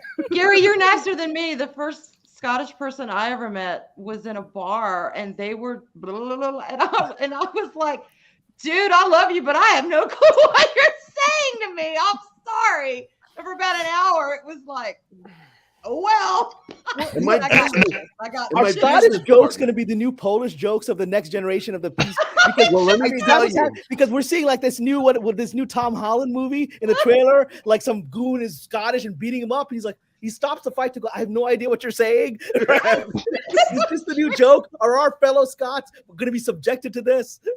Well, I got to Probably because we're Irish and Scottish are the only ones who don't give a shit, right? Well, yeah, the Irish. Like, there's the old joke that the Irish got upset that Lucky Charms was such a demeaning mascot. Just kidding. We can't. Nobody gives a shit. Irish don't care. Well, we know. Just so you know, my business partner is Scottish, from Scotland, and his name is Paul. I'm trying to get him on the show. Paul and I have been friends for forever, and you know, he's got a great brogue, you know, and he's the only person that I allow to get away with calling me Jetty. He calls me Jetty, and Jetty. Whenever I meet someone from Scotland, right. I always go, "Oh, that's okay. I'm Irish," and you know, an Irishman is just a Scotsman that learned how to swim. And also, my other favorite joke is the Irish gave the bagpipes. Are perfect. Yeah, the Irish gave bagpipes to the Scottish as a joke, and they still don't get it. You know, just be pretty careful. good. The Irish do have fairies that will mess with you, man. I didn't see no fairies in Scotland, but there are fairies Where in does Scotland. haggis fit in there? Oh my God! I've had haggis. I accidentally That's ate it, that's haggis, English. And I was like, I was at some pub or whatever in college and at University of Edinburgh, and I ate, and I'd been told you got to eat haggis. I'm like, I don't feel like eating haggis, right? It sounds weird. And the one day I accidentally try this, right? And I was like, what is this shit? I was like, oh, it's haggis. I'm like, okay, my instinct was right. Well, and I think the reason why the Scottish and the Irish are like, they just don't really give a shit is I'm pretty sure if you trace history back, the term "fuck off" probably originated in Ireland or Scotland. I'm sure.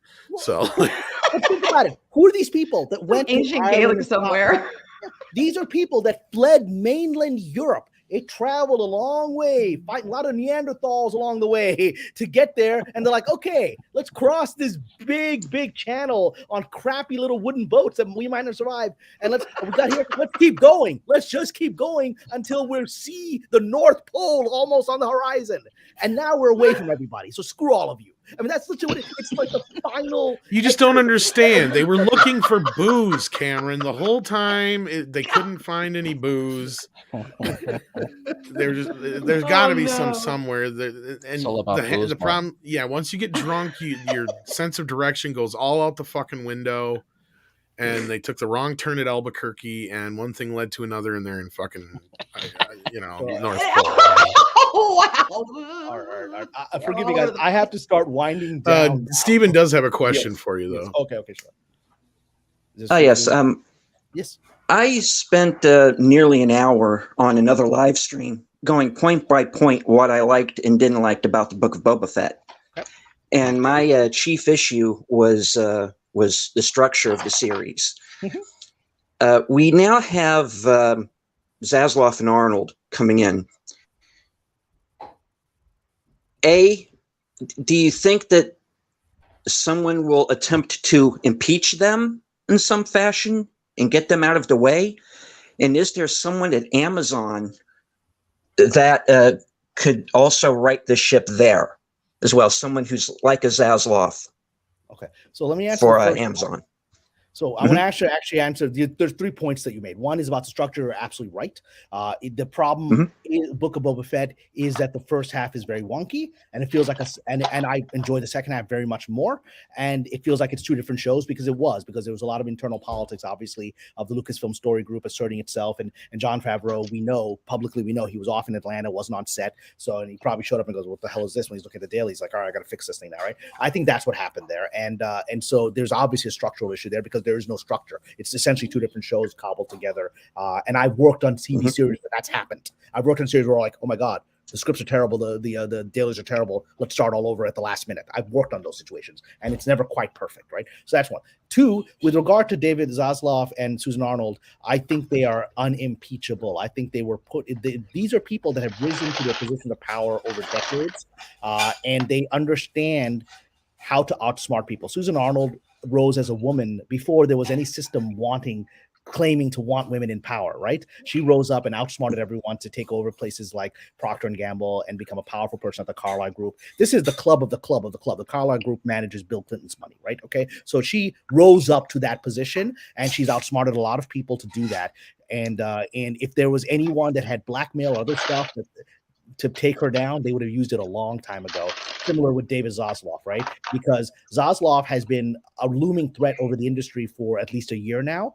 And if there was any way to bring him down, they would have tried to do so.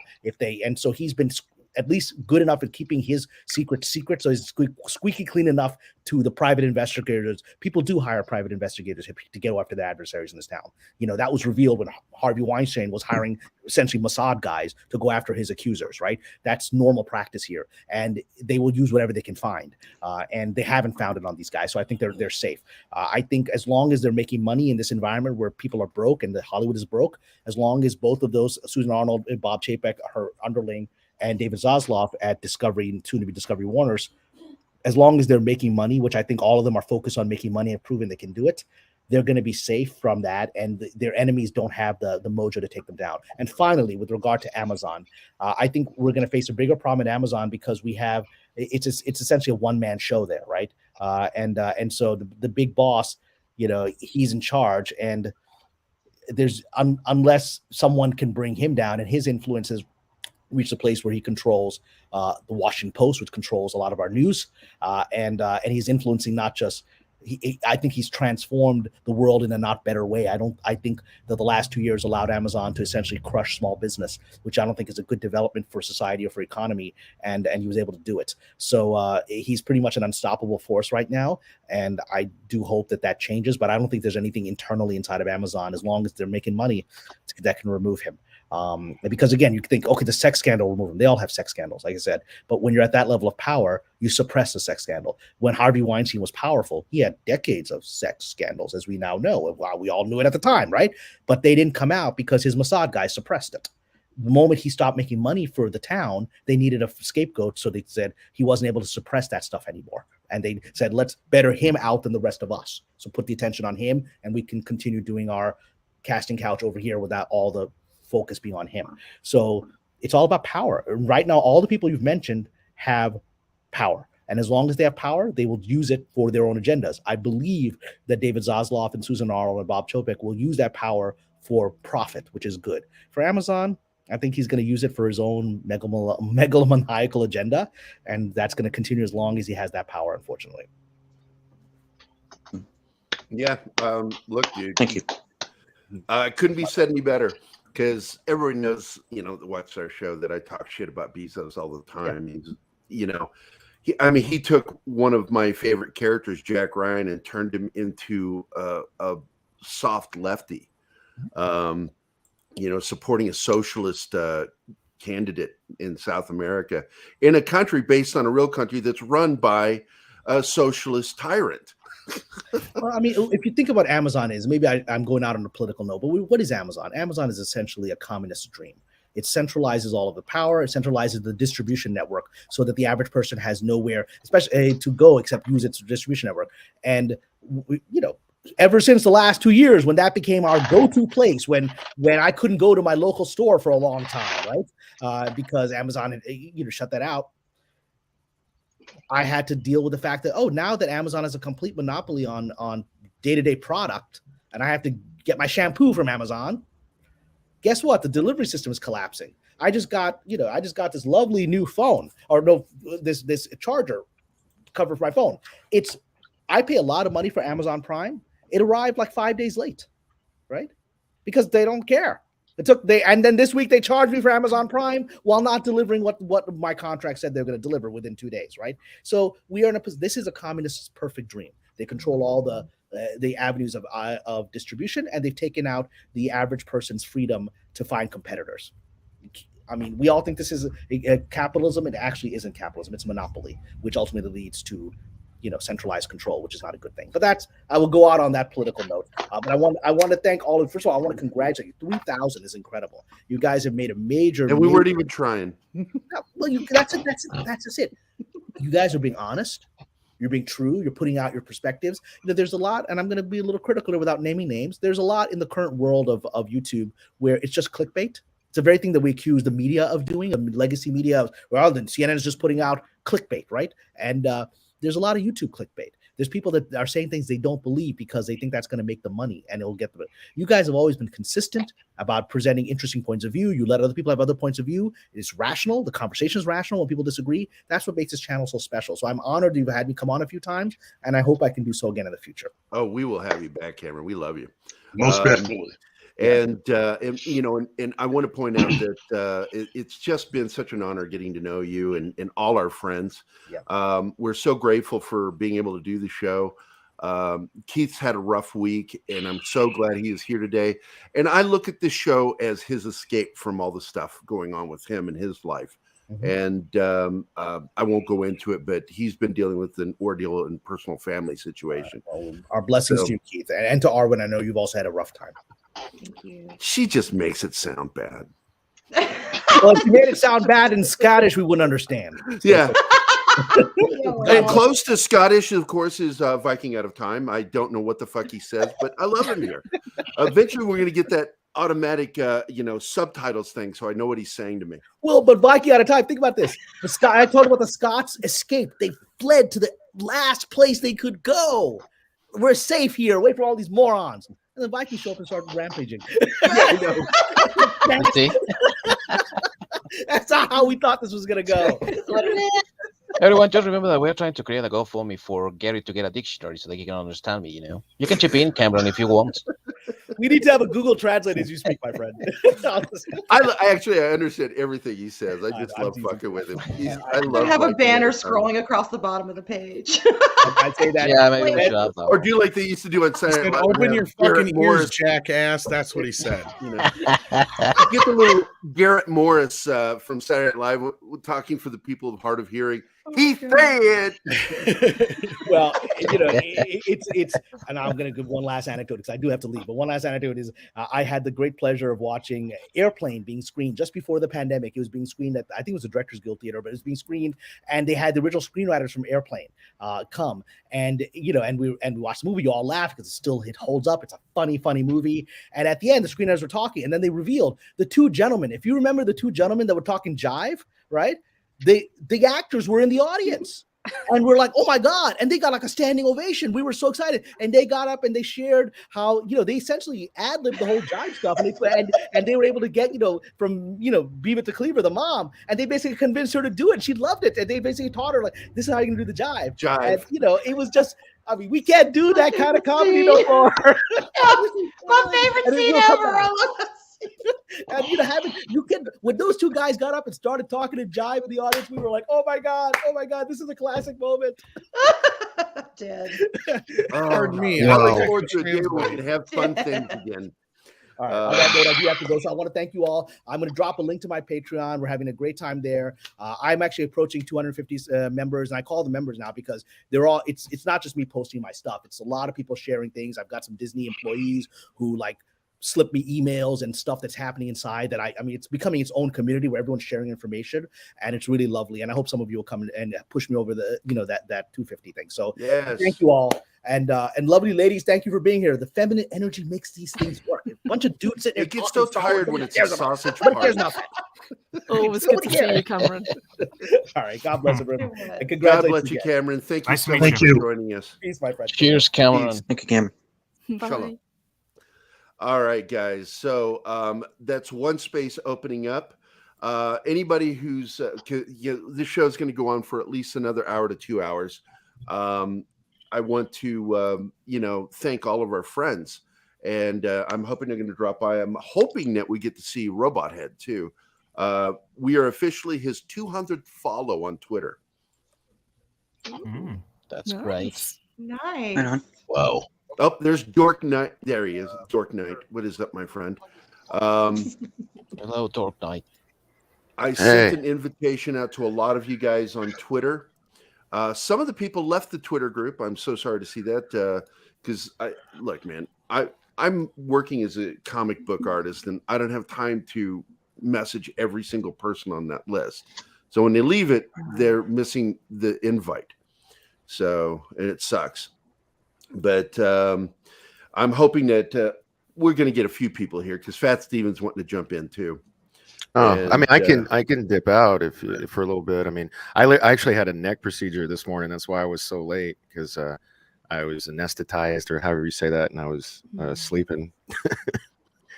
Oh, do we get a video of you talking while you're anesthetized? I can't even say that fucking word. Is this the real world? Hey, man. Dude, I was like, they did it. Like, I was out. And I was when I was waiting for my ride to go home, I swear I felt like I had like that, that drool that's like an inch away from the floor. Yeah. Yes. Yeah. I used to wake up going, did somebody drool on me? No, that's you. That was you. Yeah. But a lot of people in chat. That's good. Yes, Six. I'm a fucking artist, and I worked in the medical field too. Gary is hot shit now, guys. Yeah. Oh yeah, congrats on the 3K, dude. Yeah. Thank you, brother. Your mom is here. Nice to see you. Oh, hey, son. Mom. Nice to see you too, I guess. When Cameron's here, it's hard for me to talk to the chat because I don't want to interrupt the time I have with him. But I really want to point out I'm so grateful everybody showed up. Lord Thoth, Mr. Tickle Trunk, Martin Acosta Santana, I fucking love that dude. 6, of course, as one of them said, it's the dump from Midnight's Edge. Once they're done watching it, then they come over to watch our show. I just I wanted to point this out because it's on my desk. If you ever need to bludgeon someone to death or you like to read, check out my buddy Kadish's book. It's as Wow. thick as it's as thick as you know what. And I know that kid. Well, you know, Kadish talks a lot, so I'm not surprised with the thick book. Yeah. It's not that he talks a lot. It's that when he talks, it's slow and methodical. And you see, it's. I have a spot on impression, but I'm not going to do it because he'll get mad. And I've already do it. I want to hear. I've already been shit canned from one show. I don't. We're not going to shit can you. 6, we know that you have helped us grow. So thank you, sweetheart. Matt Vader is in the chat. Matt is also invited onto the show. Vader, what's up, bro? Matt is a cool dude. I fucking love him, man. When he starts talking, I feel like, my God, are we related?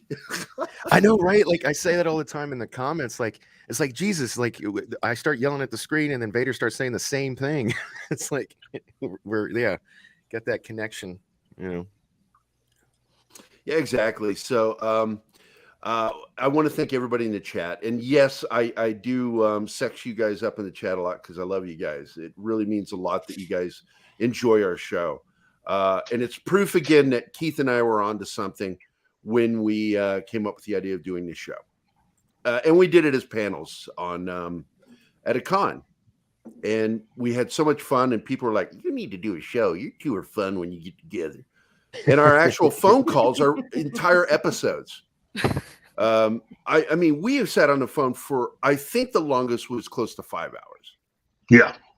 I think the person who holds the record for a phone call with me is Script Doctor.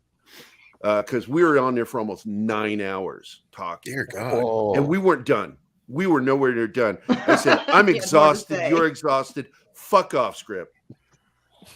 I love that guy so much. I'm hoping he'll be able to make it today. But, you know, we wouldn't have got here. We wouldn't even be here if it weren't for Midnight's Edge, Nerdrotic, and Doomcock.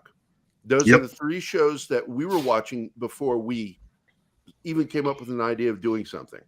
And when we came up with the idea, it was basically I wanted to sit behind the camera and direct Keith. And then I would just say stupid shit from behind the camera that you would pick up on the mic. And that was the original idea. But Keith just kept dragging his heels. And finally I said, okay, we'll do it together. Will you show up? And he showed up. And that's how it started. I could have never handled all this by myself. So, go ahead. Sorry. No, I was just, anyway, go ahead. Yeah, go ahead, Dirk. I'm just really slow because of the anesthesia is still wearing I know. off. I want you to talk more because it'll be fun. But I didn't want to bury Kadish, so I wanted to show you. So this is a different book I'm reading. You see how small the print is there? Okay, but it's thinner, right? But then if you look at his print, it's like old man print. It's real big. So I think that has something to do with the thickness of it. So that's all I was sorry. Oh man. No problem. I think it's funny. Sorry.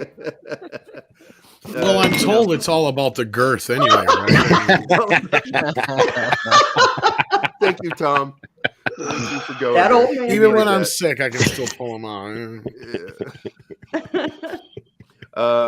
Let's see. I'm trying to get the Zach, are you still here or did you leave? No, you're here. Can you bump up the chat a little more? Get to people. Anyway, Backdoor Gary is something we're going to deliberate tomorrow because I enjoy the crap out of it and I want to do a shirt. I want to do a shirt that says #blame Keith.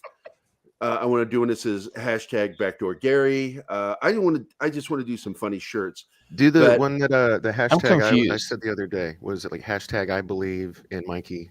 I believe in I believe in Mikey Sutton, and he greenlit me using their logo and everything on one of our shirts because we've been an ardent supporter of Mikey since I met him, and I blame Bob Massiano, his manager, because I've been friends with that dude for forever. And one day he goes, "You need to check out this guy named Mikey Sutton." Wink, wink. And I'm like, "Oh, okay, whatever." And I go over there and I check him out, and I'm like, "Oh, this is really cool." Then I find out, "Oh, you're his manager, you sneaky prick. That's how you did it. You got me to go check out Mikey Sutton." But I love it. It's like this guy, 37 years, actually 38 years now, 38 years in the industry of both the film as well as publishing, and publishing specifically in the entertainment industry. He was a writer at Cinefantastique magazine, one of my favorite rags. Starlog and Cinefantastique, and then Cinefex were my three favorite published magazines. And Cinefex only came out every once in a while, with a new film. Starlog was just the shit.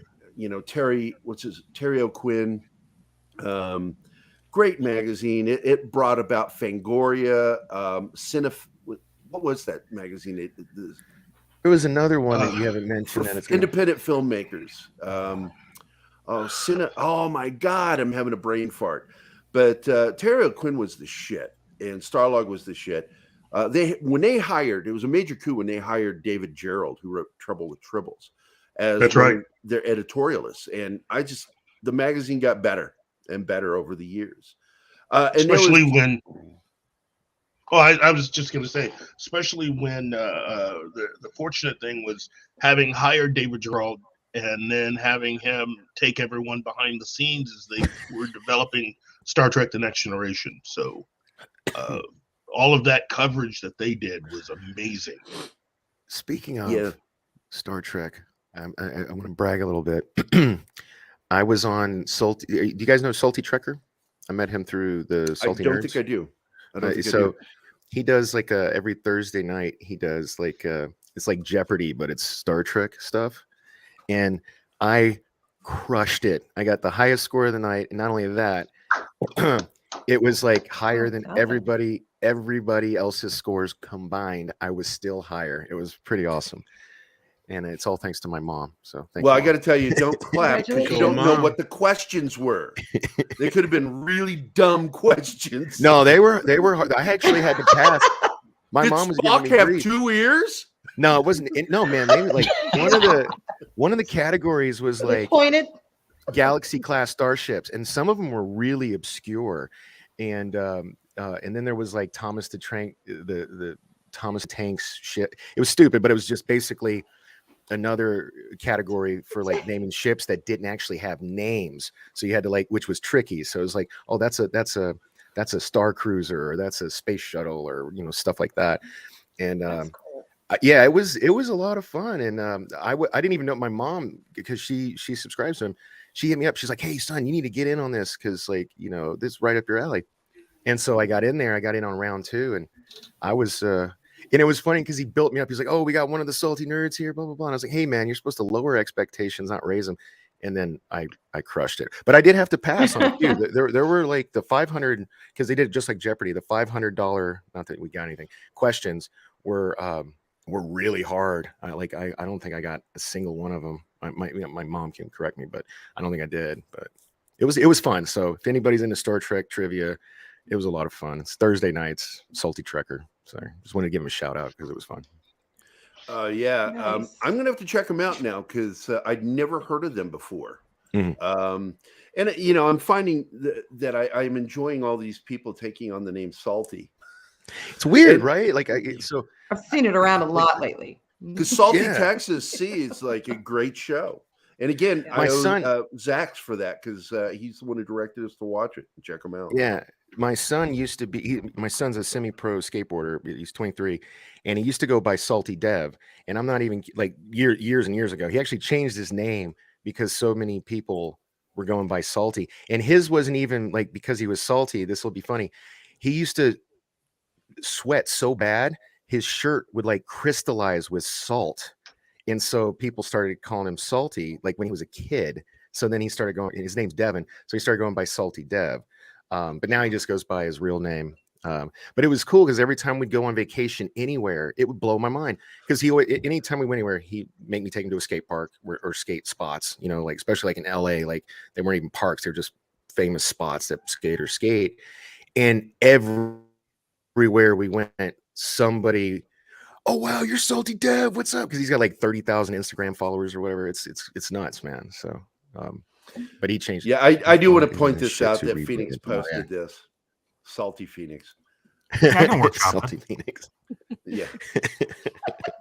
Because we're all Gary, salty. You know, Pepper Phoenix just doesn't roll off the tongue like Salty Phoenix does. You know? I remember in middle school, this girl, I don't want to say her name because if she hears it, she would really be angry at me. In the middle of a biology class, the teacher had stated there was so much sodium in all the fluids of the human body, you know, and she says, "Is that why something is salty?" And then every boy in the class all turned to look at her. It's like, what? Man, my kid and ruined. She did the I classic. figured that was coming. I read somewhere. It's the real thing, man. Like I'm like, my kid ruined so many shirts because like they would get like hard like starch and like white from the salt off of his sweat. Would they like crystallize? Yeah, you know. I'm not even kidding. No, like that's why he had the name Salty Dev. When I was in fake college, and there is a whole story of why it's called fake college. My roommate was my good friend, Martin Cox. He's on my Facebook page all the time. And Martin and his nickname, he gave himself his own nickname, Mangy. And I woke up one night and had to go piss. And I'm walking across the room and his t-shirt was on the floor and it stuck to the bottom of my foot. And I lifted my foot up with the shirt. Where are you going with that?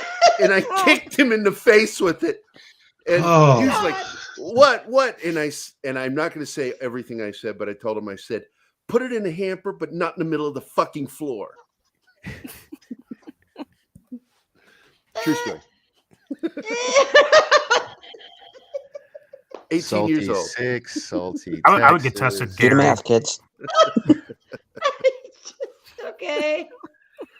Salty 6. Yeah, I just saw that. Oh my god. Everything's so salty. Salty. Salty. I know that I was getting notifications that people were trying to get in and they can't. Zax, are you aware what's going on? Let me add you to the stream here. Where are you? You're telling a long story, Gary. That's what's going on. I don't know what you mean.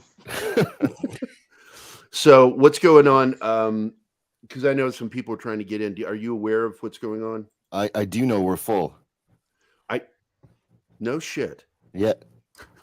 I actually can head out. I gotta go run and do something. I have to buy a large amount of alcohol. I'm gonna go see I'm so Uncharted. glad 'cause I didn't want to have to kick you. Okay, that's good. I'll just see myself. Buddy. Yeah, I'll see myself to the back door. I don't have to be forced like somebody. Yeah, I'm gonna check out myself Hashtag. since I ain't feeling the greatest anyway. So Tom, feel better, man. yeah, I'm gonna do my best. Thank you all. And you know, Thank I you. don't say these words lightly. I love you, Tom. I really do. You're one of the best. Tom, dudes. thank you. Love you You guys. really Thank are. you for coming Yeah. past. No problem, and congratulations, guys. Take care of yourselves. Night, Bye, guys. Tom. See you, Bye-bye. Tom. Glad Cheers, you're not mate. better. Phoenix, I'm glad I met you, man. Yeah. You've made my life so much better. You enriched my Okay, life. I'm glad. I'm glad. And with that, fuck Huh? off. Get out of here. Okay. All right, yes, sir. I'm waiting for him to change his name from Flaccid to Hard and just flip his logo upside down. I will love that. Right? No, it should be semi-erect. God. I'd like to say for the record, There's Matt. Vader, There's my Matt. man. What is up, hey, buddy? Vader. What's up, guys? Hey. Hey. How are Not we? too much. Is it middle of the night there in Vegas or something? It's so dark. No, dude. It's I'm in my little hobbit hole. There's like man cave. It's like 1:00. By the way, my wife is in the chat, and it was brought up that we're going to be doing some pins, and so I'll be Oh, good. sending you one. So private chat between you and me. Yeah. Just send me your address so I can gotta- send it to you.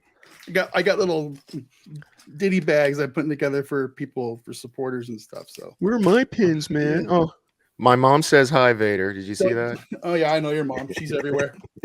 I bought one of these things, and it's an addiction. It's a What the fuck is that? That's a button maker, sir. It's a button press. Oh, Yeah. button maker, yeah. Oh, my Button daughter press. has one of those. Yeah. Oh my god, that is so cool. Button press. Yeah, Oh, I you need to talk get to my wife about that. We need and it one. comes with blanks and all kinds of stuff. And yeah, I can hook you up with the one I Please bought on do Amazon. send me that info. Nice. I'll share it with Deanna. That sounds awesome. You can make all get real different I need kinds of sizes of buttons. They're awesome. I need to make buttons of this thing here. Everybody loves this logo, Yeah. even though I don't use it anymore. Hey, it's actually Deadman a lot of Walking in work. the chat. Thanks, buddy. I hope you can make it later because we're going to stick around for at least another hour to 2 hours. Yeah, I don't know how long I got, but I wanted to come in and say congrats. And on I 2K appreciate it, and, man, because you guys have helped us too. All you guys have. All you guys have. You know, it's It- so it is- deeply look. appreciated that you become a part of our family. Yeah, we But why love is watching your OnlyFans getting channel. getting paid then? This is all this YouTube stuff and podcasting stuff, man. It's a lot of work. We all know this. Yeah. Especially when we have real jobs. It's too much sometimes. So Yeah, and I get had it. like a rough week last week, and I wasn't promoting the shows because I was like, I had a crazy fucking deadline, and it's just I'm still working my ass off on the GI Joe cover, but I it feel looks like you're like really me. good. Well, Or what like you showed most last artists. week, it looks incredible, Gary. Yeah, but are you like a deadline whore? You're like, I'll get it done, and then oh shit, the deadline's like tomorrow, and then you're just like, Well, I have hit those moments. I remember when I was at my peak as a gamer on Call of Duty. I mean, I was like pro level, and really considered going pro. And then I'm like, I can't be that my age and going pro. I hate young people. Let's do it. Let's do the geriatric gamer society. And I still kick ass on there. And I'm we'll a kick really all good their asses. player. That'd be awesome. But geriatric.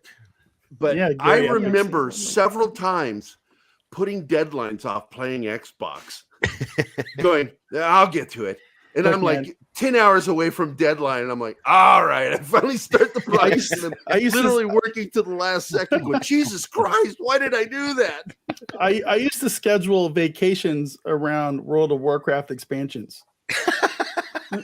I'm not But joking. I never did that with IDW if and- IDW and I- is and I would- listening. And I would call in sick on like raid nights where we knew we were going to take the boss down. And what was really bad is when you'd schedule vacations around expansions, right? And then the expansion gets delayed. So then you blew your vacation. And it's like, oh my God. But yeah, that's so funny. other It's like- nerds in the chat can relate to that. I know there's some other ones out there. So I can relate in a different way because in the 90s before DVR and all that, I used to like my work schedule was around being able to watch Monday Night Raw. Well, my problem also came about because back in the 2000s going into the early 20 teens, did we just lose somebody? Oh, we did. We lost Arwen. Yeah. Oh, We lost our but I drank, and when I drink, I'm also a professional drinker. I don't go at it lightly. I will grab like a bunch of Guinness drafts and just down like a 12-pack in an evening, and so I would get hammered. And I know many a time, not just me, a lot of my friends on Xbox we'd pass out. Game, you'd be asleep. You can hear somebody over your headset snoring. I'd be one of them. Many a time.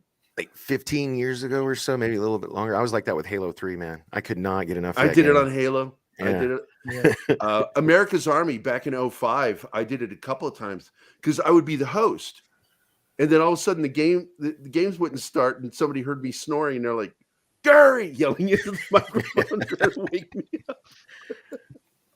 God, good old days of gaming, man. But here we are. We're at 3,000 plus subs now. Hopefully, we don't have what happened to Culture. Culture Casino lost like 120 and went down to under 3,000. I think he said, or 5,000, whatever number he was did at. YouTube do one of their purges or something? Yeah, they purged him, and he That lost happened like over once in a while. 120 subs. That hurts when you're little channels like us, man. It's like, damn, what just Well, happened? you know what? So- You know what sucks about YouTube, man? I don't know if you guys know this. So I used to have a channel for my business. I actually had it was YouTube.com, Steven. YouTube.com/FatBeardLV. and they deleted it because like when they merged everything or whatever, like the account, like Google bought YouTube and all that stuff, and I tried to get it back, and they don't have a phone number you can call. They don't even have an email address. They literally wanted me to write a letter, and they gave me a physical mailing address to send it to. And I was like, this is ridiculous. So yeah, that's another reason I'm hesitant. Everybody's like, start a channel. I'm like, oh man, like I hate to put in the work and then they just freaking delete it again, because I had that YouTube channel for like almost 10 years for my business and had all kinds of client portfolio stuff and everything on it, and they just took it away. Hey, just let you know, Arwen lost internet. That's what happened. Hello, Fat So she'll be back once her internet. I comes am back. jumping in quickly while still doing coverage. How Hey you doing, guys, buddy? congrats on the 3K. I'm doing pretty good.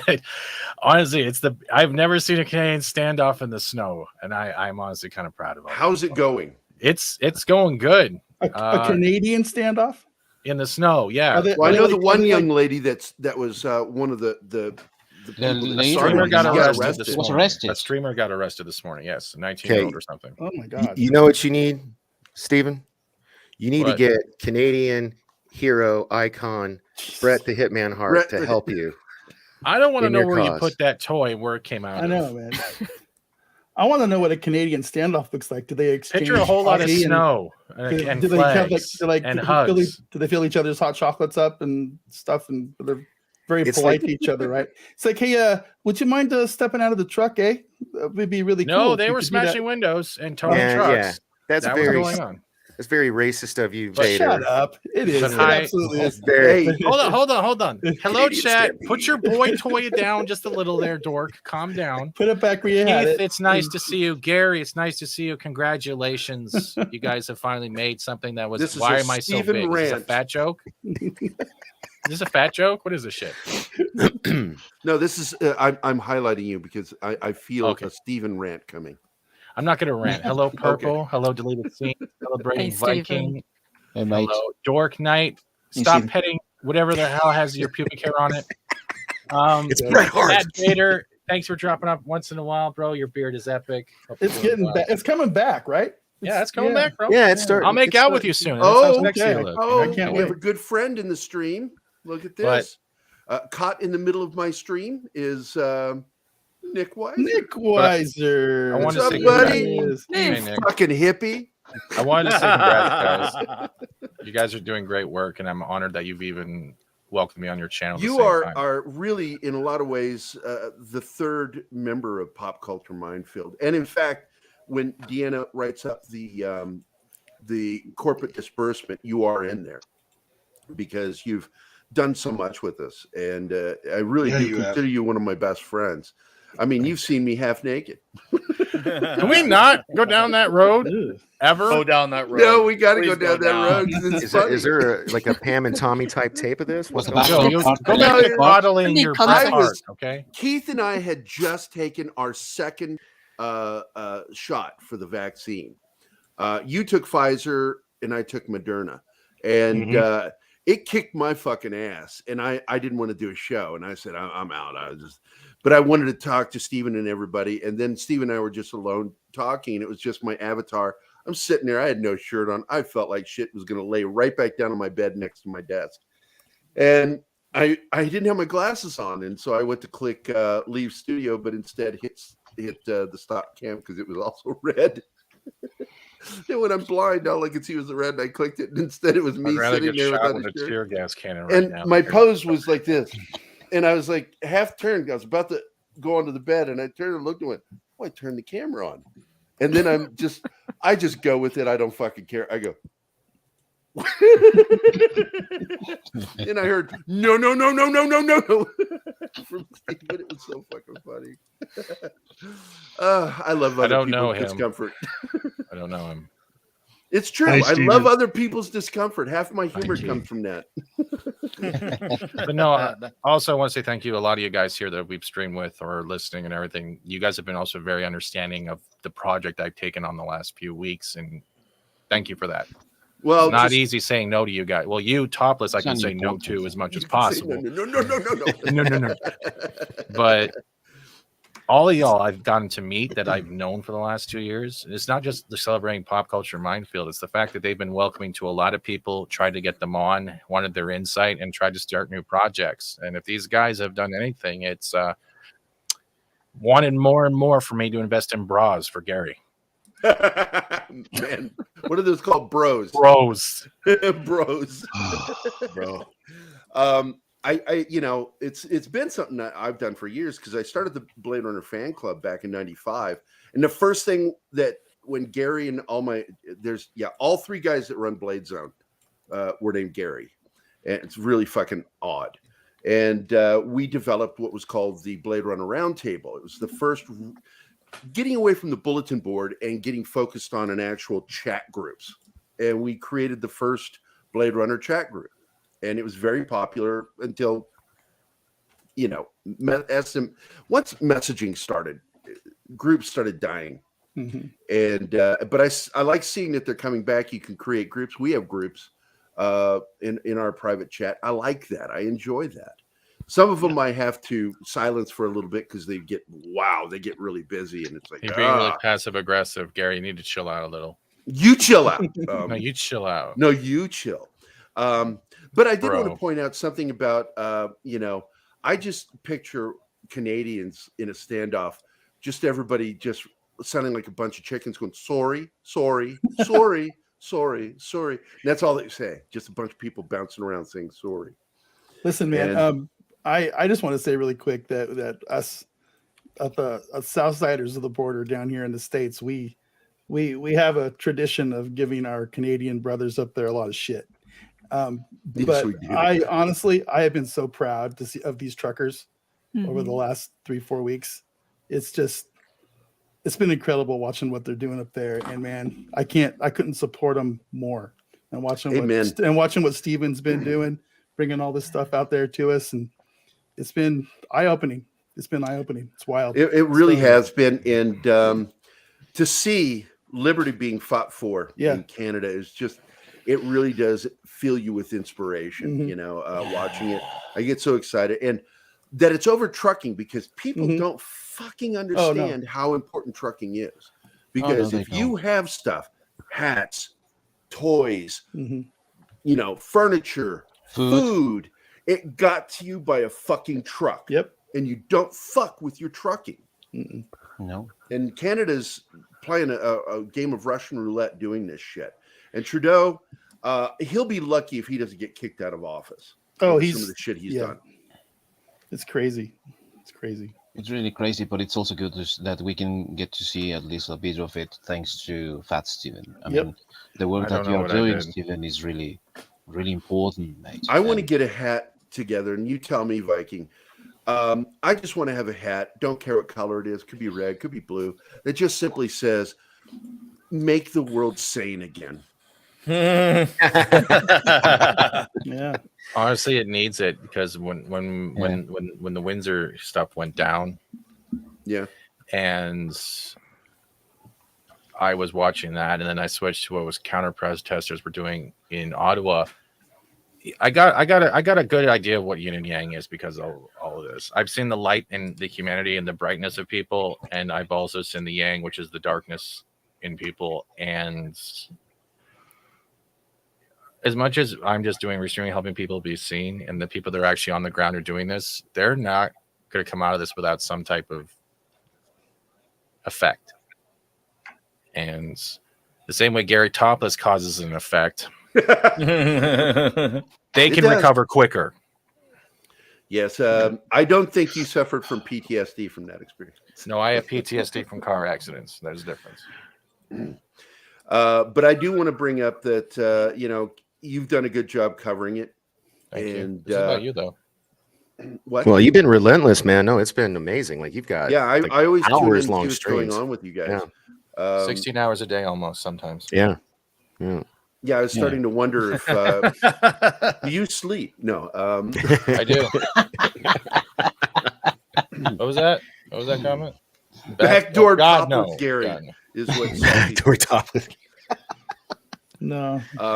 I'll buy that for $1. I don't mind being the butt of jokes because I make myself the butt of jokes a lot. self-parody is one of my favorite kinds of humor anyway. So that's why the jokes about me don't bother me at all. I find them funny. But just so long as you don't, I love people laughing at me. I just don't want them to point and laugh. That's all. I feel that. I totally get that. Yeah.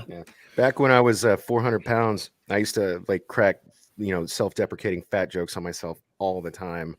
And sometimes I catch myself still doing it. And it's just hard to break that mentality. Well, I once said, because I got up to 650 and it was pretty scary. I was trying to kill myself, really, is what I was doing with food. And 650 pounds. And one of my friends was like, I'm really worried about you. And I said, yeah, but I own all the fat jokes now. I can make love to two women at once. They'd never meet. So I'm gonna get really gross, bro. So like at 400 pounds, I had to order a device to wipe my own ass. How the hell did you do that at 650 pounds? Look, man, we could do an entire show on this. Jesus. To talk to people that are. I gotta go then if this is gonna happen right now. Nick is like, I just ate pizza and I want the fuck out. People don't understand. His eyes pulled to him. I need an exit now. Honestly, this is a serious note. When you gain weight, you are fucking with your health in a way that you're not even. It's going to impact my heart. Wiping your own ass becomes the problem. And you get what's called, one of them was the bathroom buddy. And it's just an extension, allows you to wipe your butt when you're super fat. Yeah, I got that off Amazon, actually. Amazon, same here. But I remember my happiest day, and I know nobody will fucking understand this. It's never been fat. The happiest day for me when I hit that point where I could wipe my own ass again, I was just like wanting to celebrate. And my sister was like, you're gross. No, dude, I can so relate. I was I hope you use toilet paper. I used to take showers, until I got the thing. I was just like, every time I pooped, I'd just go straight to the shower. I was just like, you lazy fat fucker. Wow. Anyway. Sorry. But, I always I would like to do a show one day talking about this because, how many watermelons I crushed under my ass, or a story of there's a lot of that it's still suffering. No, it's a serious thing, man. Like the only and it took me having a heart attack in 2016 to finally lose weight. Like because I'm one of those hard learners. Cross my fingers, pray to God, don't have knock on one wood. like that. But it's actually the diabetes that really shook me to the core because I lost 4 friends to it in a very short period of time. Mm-hmm. And I'm like, fuckity fuck. I need to do something.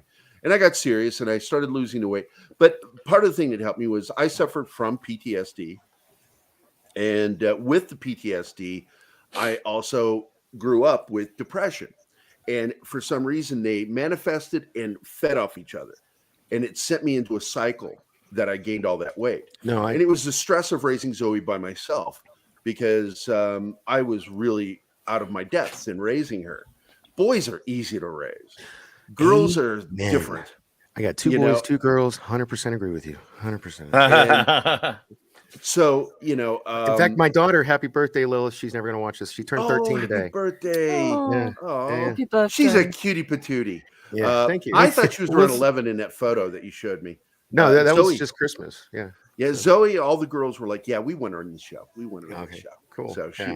So it's going to be an all daughters show.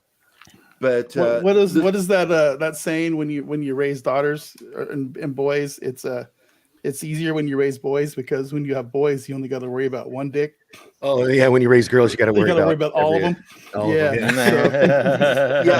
I had a friend of mine say one day back in 2014, and he said, "Well, I hope you have a shotgun." Yeah, I said, "No, the boys are terrified of me of what I would do with my bare fucking hands. I am a horrifying human being if you meet me in real life. I'm Screw a giant, shotgun. Bigfoot motherfucker." I threatened a kid once, at VisionCon, the kid that hit on my daughter. And he goes, "Man, look at the ass on that girl right in front of me." Yeah. And I grabbed that guy by the arm. I said, "She's 14, motherfucker. You make a pass at that girl in front of me, You're dead. So my Lucille bat is in desperate need of some real blood. So that's what I'll be using if somebody does some shit like that with my daughter. And I'm just like, I'm so glad I haven't had to go through it yet. Well, my dad had a famous thing that he would say, and all the kids thought was funny. I always carry, it's a $500 fine to beat a child. I always have $500. I am going to dip. I'm sorry to do this. I can't stay Steven, here no longer. problem, buddy. Thank you for coming on, man. I love you. Thank you, Steven. Steve. Steven, man, you keep fighting the fight, brother. We all love you and appreciate Yeah, we need you out there doing it. Thank you all. Thank you, Purple. Thank you, Nick. Thank you, everyone. All you guys and See you, gals, Steven. and however you identify. Take care, mate.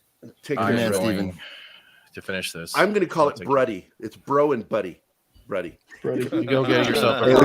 I'll see you later. Take care. All right, buddy. See you later. I like I like to combine words. That's a technique. I do it all the time. Contractions. I create my own contractions. I I also my make up daughters. words. Whoa.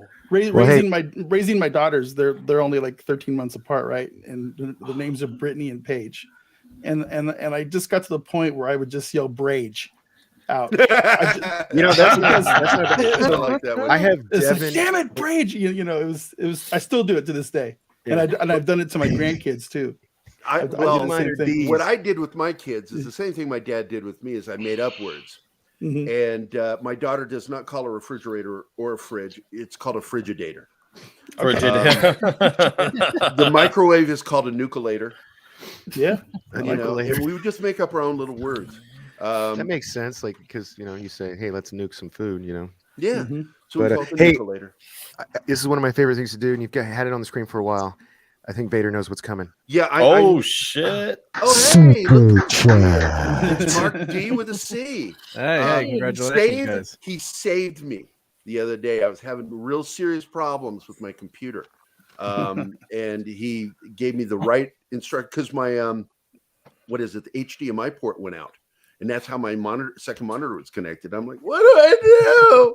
Hey, does anybody need one of these, by the way? One of these like streaming? I don't Twitch. I don't do this. No, I don't. I don't. Okay. My wife does Twitch. It's just sitting here on my desk. I'm trying to get rid of it. And we do have an official Pop Culture Minefield Twitch channel. She's always on it. Gaming. She plays what is that called? League of Legends on there. But Mark, welcome. And Thank Mr. you. Tickle Congrats. Trunk gave us $5 Canadian. Thank you, man. Canada needs it more than we do, but thank you so much. So what is that like in America? Like $20? Yeah, because I think theirs is valued at $2.25 to $2.50. So it's worth at least almost a quarter to $half more than the American. Yeah. When I was a kid, it was the total opposite. Yeah, the UK is like always bouncing back and forth. Like when I was over there, the dollar was more valuable. So our vacation in 77 was amazing. Amazing. Yeah, you used to get amazing. $2 to the pound, and $2 to the pound. Not So, hey, I got. But guys, hold on, I want to read his thing. Hold on, let me read okay, real quick. right. Garypedia entry number 276. He doesn't like when people point and laugh, but loves it when you point and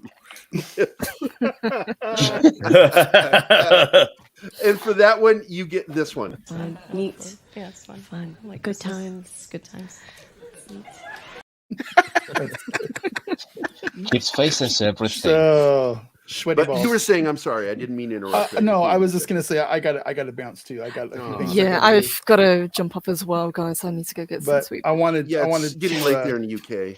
I wanted to say congratulations again, and I got to go to work in a little bit, and I still have to do a couple little things before that. So, well, thank you very much for showing up, Matt. Thanks, Hey, guys. Purple. Thank you. Vader, if Yes, sir. you mind if I show the guys what I'm working on for you a little later? Ooh. Or do That you sounds wanna like a wait? promise. Or do you want to wait? Do you want to unveil? Let's wait. Later? Let's wait a Okay, little bit. Okay. Let's wait a little bit. All right. Fair Yeah. enough. All right. Yeah. Cheers, Purple. Okay, guys. Thank you, guys. Bye. And Cheers, Purple. Huge, Bye, huge Purple. congratulations. Take We're care. really, really proud of you. Thank Bye, you. Purple. Thank you. And Thank you. we'll Thank you, later. Matt. see you soon. Bye. Bye. Mhm. And then there were 7. Yes. Okay, now that he's Yeah. gone, I'm going to tell you guys what I'm working on. No, I'm just kidding. Oh, yes. I like doing that when somebody leaves. Go, okay, we can talk about them now. Yeah. No, I hate but that guy. No. I'm excited to show Gary just because we're both artists. So you know. But I'll wait. I'll respect Matt's. I guess you're kind of an artist. Yeah. I'm teasing. I mean, you, I'm buddy. not like you, you know. I mean, I have been on. I do have a couple things in comics, but not a cover. I mean, a back cover, but that's different.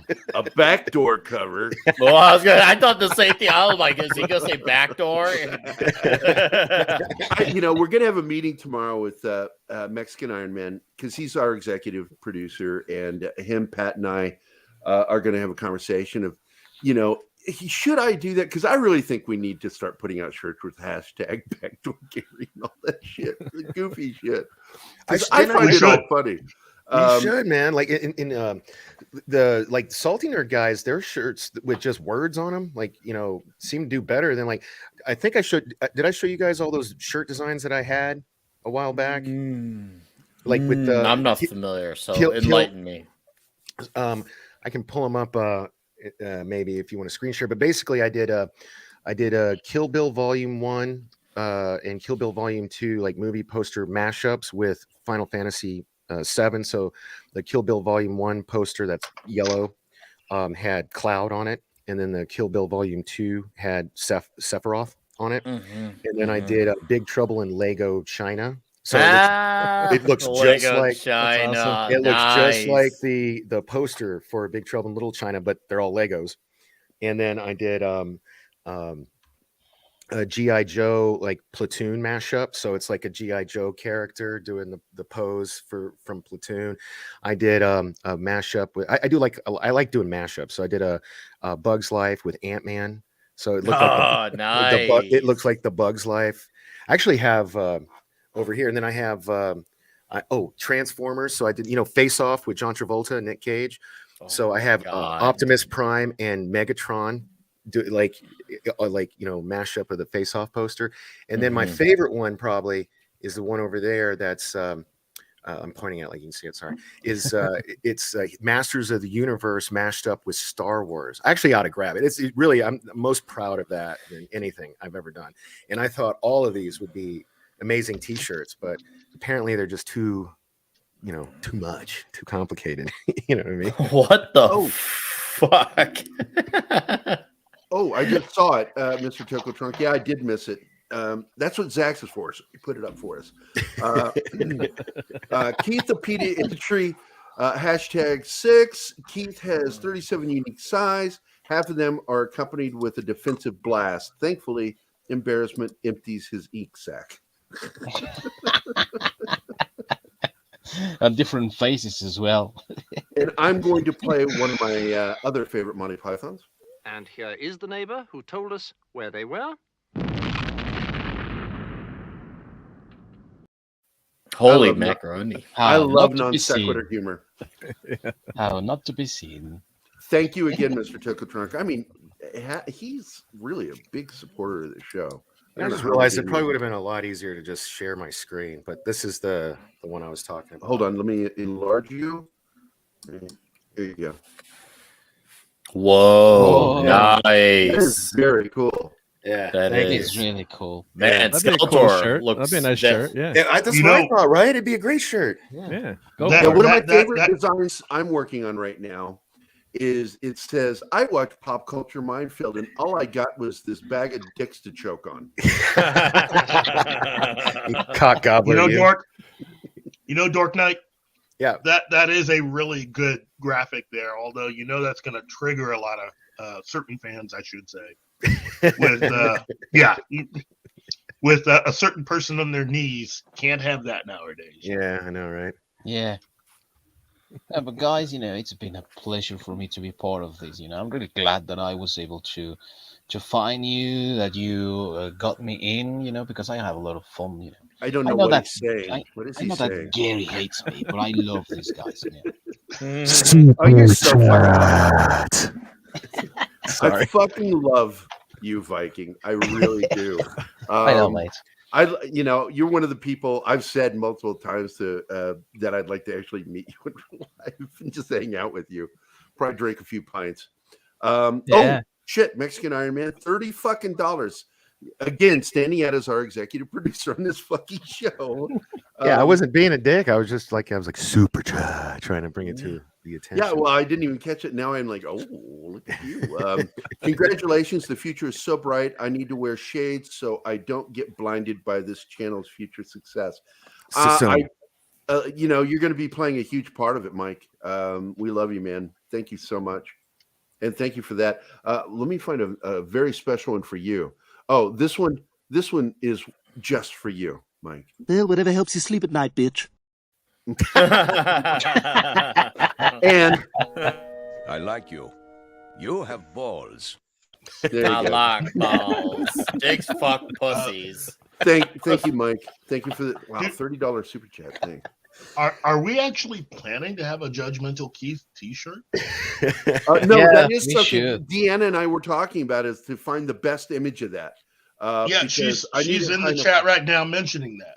Yeah, we talked about it just the other day, and I said, I got to get a really good copy of that, and we need to do it vertical, so it's because it can't be, horizontal. Yeah, because it's shirt. So I got to do some trimming on it, and wait, is that new or no? That's old. Okay. If I may, I want to address something in the chat. My mom said you should see my grandkids' artwork. I've already showed them, Mom. Remember, guys? Like I showed you my. Yeah, you showed me. Yeah. So I did show them, Mom. So they know the kids. He's a good son. He did his due diligence with showing you. Hey, Gary, I think that we should have the what Six wrote here in the chat as well. Like that quote from Keith. I gotta do black guy stuff. A T-shirt for that as well. Yeah, Keith, I'm the dude disguised as the dude who thinks he's another dude. Keith Moncrief don't know what time he is. Doing black guy stuff. I never should have said that. No, John, it's gonna happen. It's really sad, but Arwen is going to return as soon as she gets internet. I tried to get Maria on here because I love her. She's so fun. Yeah, we need some estrogen on this panel. This is a sausage fest. Okay, what's the problem? Nothing wrong to have a panel of dudes. It's what I do all the time on Toxic Tuesday. We just get the boys together, shoot the shit, be toxic. That's a good name for it. Well, Aaron was on a few times, though, right? She was. I think she was. Aaron was, I think, the only girl. No, Raquel SSG has been on once too. But other than that, it's been all dudes. So we've been like 99.3% like pure dudemania, and it's been the joy. And you know what? I don't regret it. If anything, there should be even more dudes on Toxic Tuesday. But I guess I'll be for another toxic panel for another day. Invite me on there, Nick, because I'll jump on there. I'd be glad to have you on. Oh my God! It is Mexican Iron Man. Mikey. Guys, as exec producer, I'm here to. We have an urgent situation. Even though Keith is black, he's not like enough black, and our ESG score is going down. So I'm just here to back up Keith to provide more diversity, representation, and inclusion. Since looking at where he lives, he kind of lives a little, I'm going to say, platinum cracker saltine level, Keith, from what I'm seeing here, bro. Well, you got to remember, I'm a child of the 70s, and it was always a part of the plan, being a part of the revolution. We got to go, what people don't expect us to be. Right. So, this is, I'm filling my part. Right. I'm going to have to I know you're a nerd because I've seen enough of your shows, but I'm not seeing enough nerdy shit behind you, bro. I'm not. Hey, do you actually play the piano? Look at Mark D with the C. Approved. Okay, let's go around the room. Let's go around the horn here. Look, Nick, look at your back wall. Look at your back wall. Nerd approved. Right? Look at that. You're nerd approved. Look at our boy over here. Look at his walls. Approved. Look at that. He can swivel around. I'm even wearing the matching shirt. To look at that. My backdrop over there. Here, not to flex too much here. I'll go camera on for a second here. All right, look. Wow. Oh, wow. Nerd wow. chat. What kind of monitor is that? That's dope. Here, let me give you a tour here. Hold on, let me give you a tour here. We got our He-Man wall. Hold on. We got our Let me duck. We got our He-Man wall. Wait, hold on. He-Man matchup. I need to send it to you for that wall. There's my gaming computer, right?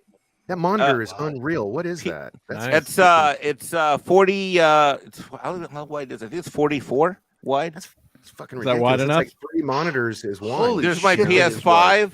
Hold on, let me scoot this. And then a wall of women photos. There's my X. Wait, where's my Xbox? There's my Xbox. Can you see my Xbox? There's my Xbox. There's I my see that sexy PS5. PS5. There's the Jesus. PS5. Fucking runs great. Love it.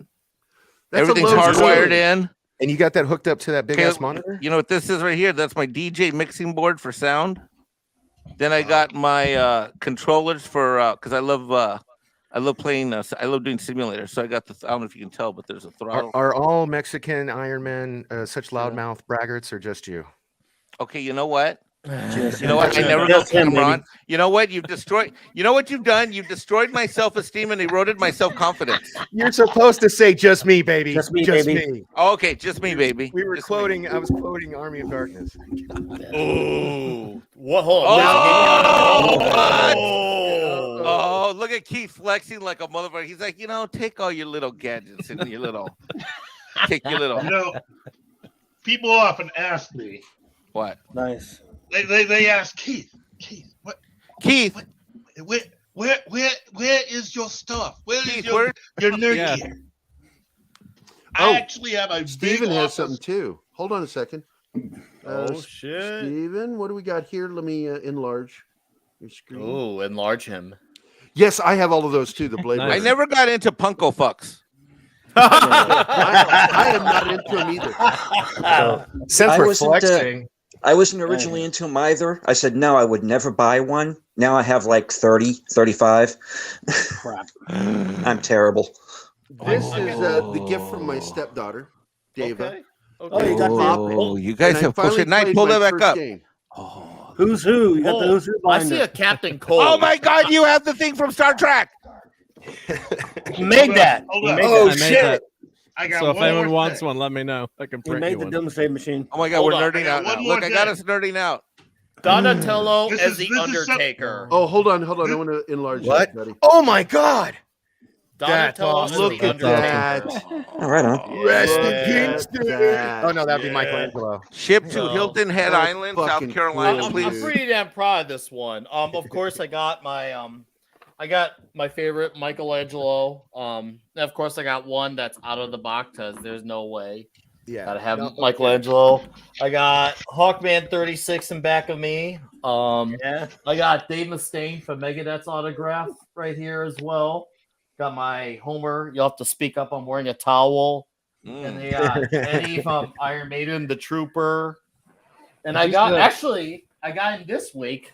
This guy as a Valentine's Day gift. I'm gonna open up tonight for my stream. This is Adam Warlock from the Silver Surfer animated series. Yeah, that's the old one. Yeah, I got that. Yeah, one. so You would think with Hollywood's infatuation with special effects, how have we not gotten a great Silver Surfer like trilogy or something? right In the 70s, It's it was on coming. in the planning stages even as early as the 70s and didn't happen. Was it Mikey? Mike, was it? Yes, sir. Dude, I mean, seriously, It like was. of all the characters, don't you think Silver Surfer lends himself to a great story and great effects? He was Yeah, planned of first. It course. was Stanley was trying to get him first to be the first Marvel character that was in the 70s and 80s. Whoever throws up the chats on the screen, my God, my mom's is hilarious. Please throw that up because this is so Johnny true. Lawrence. Oh, yeah, we Oh yeah. Is this an equivalent of dick measuring rats? Eagle Fang. Hey Nick, Eagle Fang. Eagle Fang. Podcast from Afterlife. Oh, Yeah. Got him right at the Now, desk here. here's I got- something that I had to- Agent Mulder Oh. as well. Uh-oh. I want to believe. Man, We're you gonna are go to all the over actual- the fandom map. Nice. Bro. I really am. Here's something my Go, kids Nicholas. had. Ooh, Right here. Keith. What's up, What's Clubby? that? That Hey, is buddy. a Thunderbirds Tracy Island Oh. electronic playset. Whoa. Thunderbirds are go. They are Awesome. go. And that's what my kids had. Super Wow. Marionation is go. Keith is like, I'm a true fan. You plebes down below with your little figures and your little.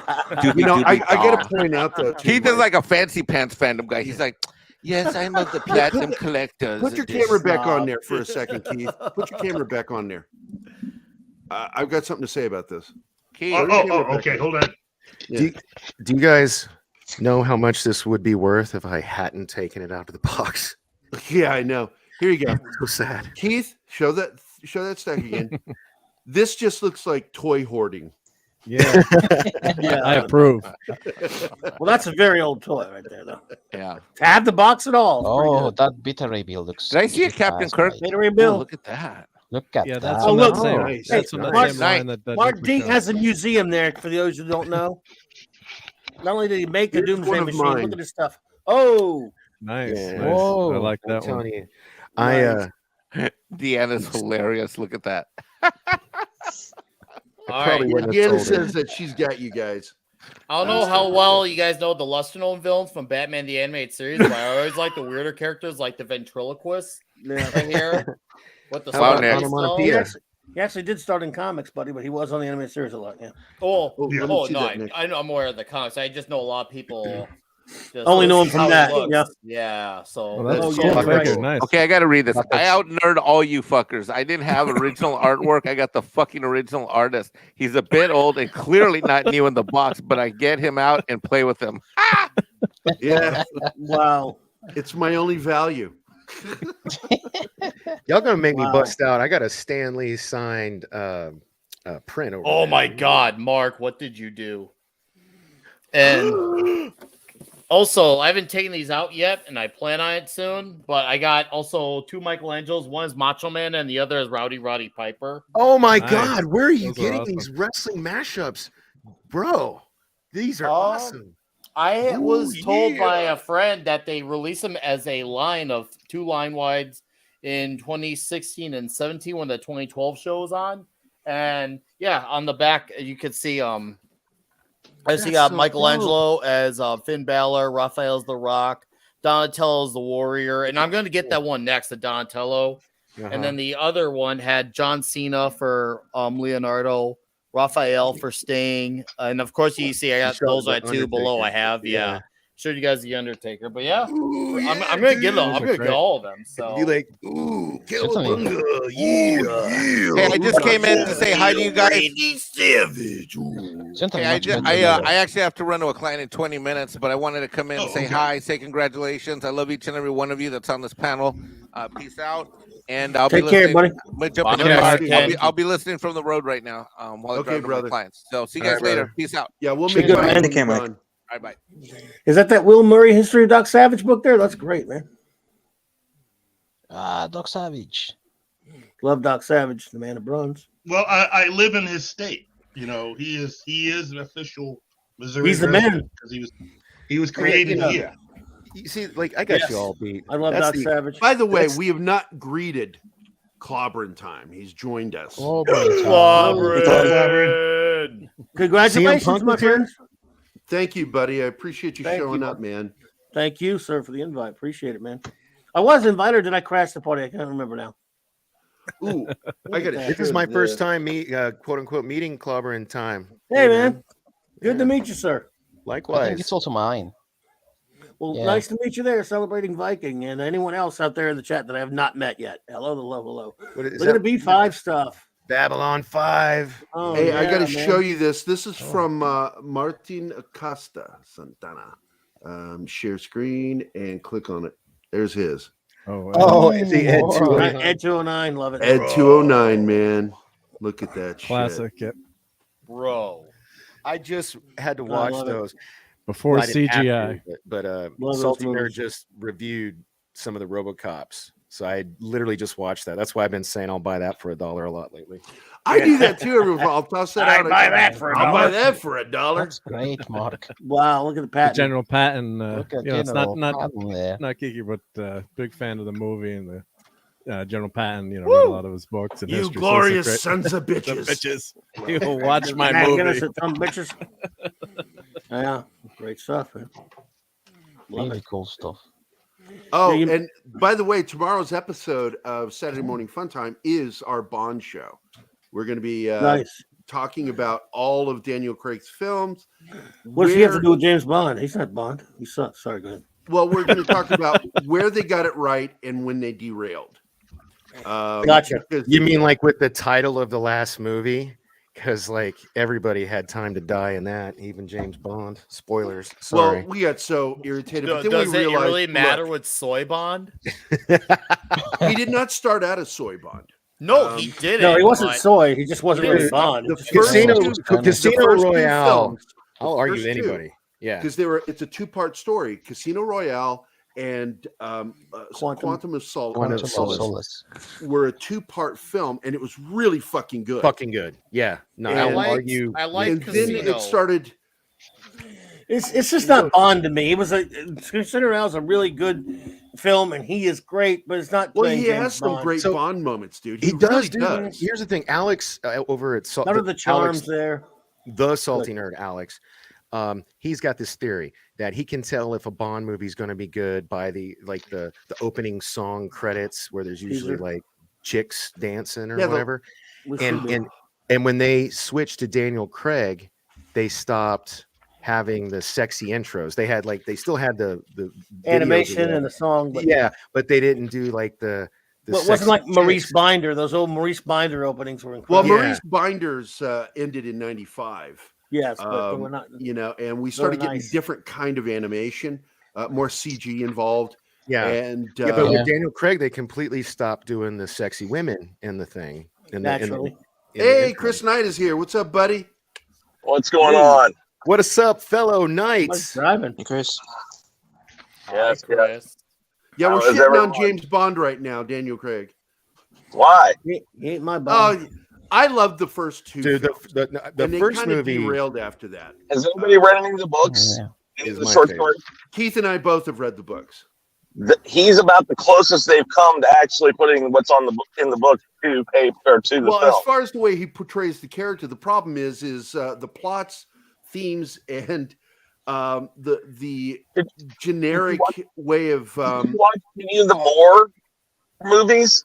No, hey, what? Sean Connery's were the Whoa, best hey. until Craig. Hey, now look, maybe it's because I was born in the Live and late let die. '70s, but Roger Moore Live and was let my die. James Bond for a while. I Well, love me. Shitting on Roger Yeah, Moore. if you grew up could, on- you have I no grew up on credibility if Roger. you dump it on Roger Moore. I mean, the man was great. It was a different interpretation, but Yeah, it was fun. yeah, it's different Well, time, he man. didn't know how to. Listen, He didn't know how to be single that one of them. dramatic character. I have every single one of those movies. I love Bond. I'm just saying, if you're gonna poke at Craig and the movies and the plots and all that, listen. After I'd say maybe going into like Diamonds Are Forever, it started getting a little okay. Well, like Just- rocket Well, ships yeah, and bombs and they're you know, pretty twirly silly, but mustaches, there's a you know. charm to the silliness, and you know, It's like Well, that. It was that's like what Batman. Roger was. Roger brought the Adam silliness West. there because I he can was get cheeky. with silliness of Yeah. plot. My He was issue Simon is Templar. Daniel Craig as Bond. I'm not. I don't see him, and I don't feel Bond. Excellent. I Here's the don't thing. either. If they would have dyed his hair brown, you guys would be saying a different thing right now. Nope. Because he was Guaranteed. pitch perfect. Brown hair in don't save Casino you from Royale. being a good Bond. Dude, He was so fine good in Casino. Royale. He was fine in Casino. Well, I can say that was the closest I was to believe. After that, it was woo is me. Get off the estrogen, bro. Which is really ironic because he's the most shredded of them. He is, but like I'm sorry. Is it Casino Royale or Quantum of Solace where he's getting his balls smashed by that guy? That was in the book. Yeah. That's in the book, and it was in Casino. Yeah, that. Yeah. I'm In telling fact, you, like, they that cut might be my favorite nice Bond bits. flick. They cut 5 minutes from that scene because they said it was too violent.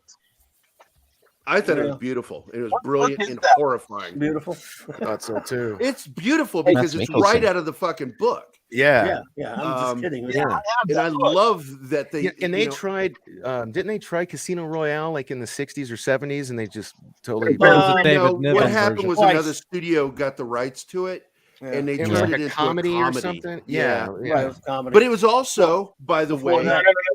the first It was a film. TV show too. Part of It a was TV series. It was like an American Pie type It thing. was also Yeah. the first They- movie. Casino. they- Hold on.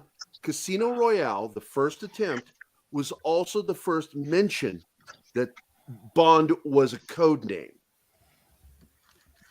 and that there were And it multiple ran Bonds. concurrent. Yeah, it ran concurrent with Yeah. Sean Connery's run. That came out during the same time. No. It had David No, Niven, Peter Yeah, Sellers, No, it was a Orson few years Welles. later. Are you sure? I'm That telling wasn't you. Yes. the But that first was a spoof, so it wasn't really a You know what? I got Google at my fingertips. I'm looking it up right now. I'm first telling one you. was a TV series. It was a TV piece. It was Yeah. Jimmy Bond played Yeah. by Barry Oh, Nelson. Jimmy yeah. Bond. That was in the 50s. Barry it was a Nelson. TV Yeah. series. Barry That Nelson was played the Bond. That's right. first. Okay. Peter Casino Lorre Royale. was the villain. Jimmy Bond. So Jimmy Bond. so yeah. So Casino Royale came out in '67, and Sean Connery didn't stop playing Bond until a few years after that. So it was there were two Bonds at the same time, two different. Yeah, it wasn't really the same series. Well, no, the Cool Casino pictures, Royale nice book. one. The TV one, the TV one only went once. It was a part of a. Yeah. It was What's a the Playhouse. Playhouse 90. What's the Playhouse TV something. Kind of one? like a play. Playhouse 90.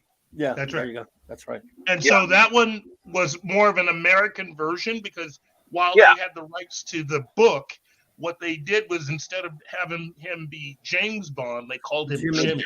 It's like a cop. And it was really. a very Well, it was a very streamlined American.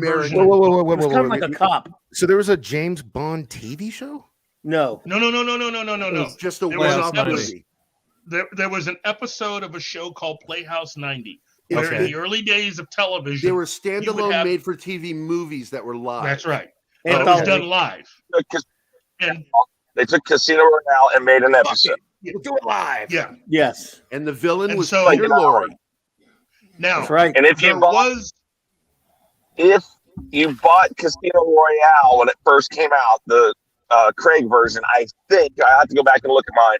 I think that version is in that because they Yes, got probably the a special feature. I Yeah. got the right that back, footage- got those in it. That footage Yeah. exists. Is that kinescope footage? Because how old are we talking here? Is it? It's on YouTube. So I've seen it on YouTube before. Maybe yeah, I've it's never- on YouTube. It was in the 50s. Right, yeah, that's why I'm It's saying. also, I guys, think, on Kinescope, Roku right? and Amazon both. What's have it. Yeah. okay? You I'm can I looking gotta this go, up. guys, but it's been a pleasure as always sharing with you. Thanks, I Frankie. love you all, guys. Pop Culture Minefield is like a second home to me. I really look forward to every Friday to share with you lads and have insight with Keith and all that. All his knowledge. Keith, you're the man, mate. And Gary, you know that I love you, but fuck you when you don't understand me, mate. What did he say? I don't know what didn't- he's saying, but it sounds so cool. Yeah. Thank you, Viking. Nice meeting you, man. Take Nice care. to meet you. Nice Take meeting you, care. buddy. Live long and prosper, Cheers. brother. The only thing I would give you about the Craig stuff is when they got the rights back to Blofeld, I was really excited about that. And then they went and I don't know whose idea. I hope it wasn't Barbara's because here's the thing about Barbara Broccoli. I think she has done one of the best jobs she could have to keep her father's ideas alive. Because there are so many things that people would try to throw into this now that I think she has at least helped keep it from happening, like really badly. But I don't understand why they went the Austin Power route with Blofeld. I mean, it just is like I when that happened, I just shook my head and I was like, I cannot believe they did that. I said, I mean, who in the world says, you know what would be a really good idea? Remember Austin Powers and Dr. Yeah, Evil? baby. They were brothers. Maybe we could do that. That was terrible. Yeah. I mean, where's the person with a fucking book or something to throw across the room? Goes like, no, not doing that. No, So hey, no. Yeah. Well, here they you go. completely screwed the pooch when they got the rights back because they had already started down renaming Spectre to Quantum. Okay. The Quantum of Spectre sellers. And they Yes. should have had a reveal story where there was that super duper secret name. But then they went with this weird, he's like a lost brother character. And it's just like, it completely lost me. Still, I'm going to tell you, I like Daniel Craig. I don't care what people say. I enjoyed him. He brought the brutishness of Bond. Yeah. He was like totally Well, right. the thing that people real don't quick, can I ask? Because I'm, the anesthesia. I forgot. What was the made-for-TV movie in the 50s James Bond thing called? So I can look that up. Playhouse Casino 90. Royale. And it was Casino Royale. Playhouse what? You might find it on Playhouse YouTube, 90. buddy. 90. It was a CBS series. Yeah. It was either Playhouse 90 or something theater. I found it. Chevrolet Casino Theater Royale, or something like 1954.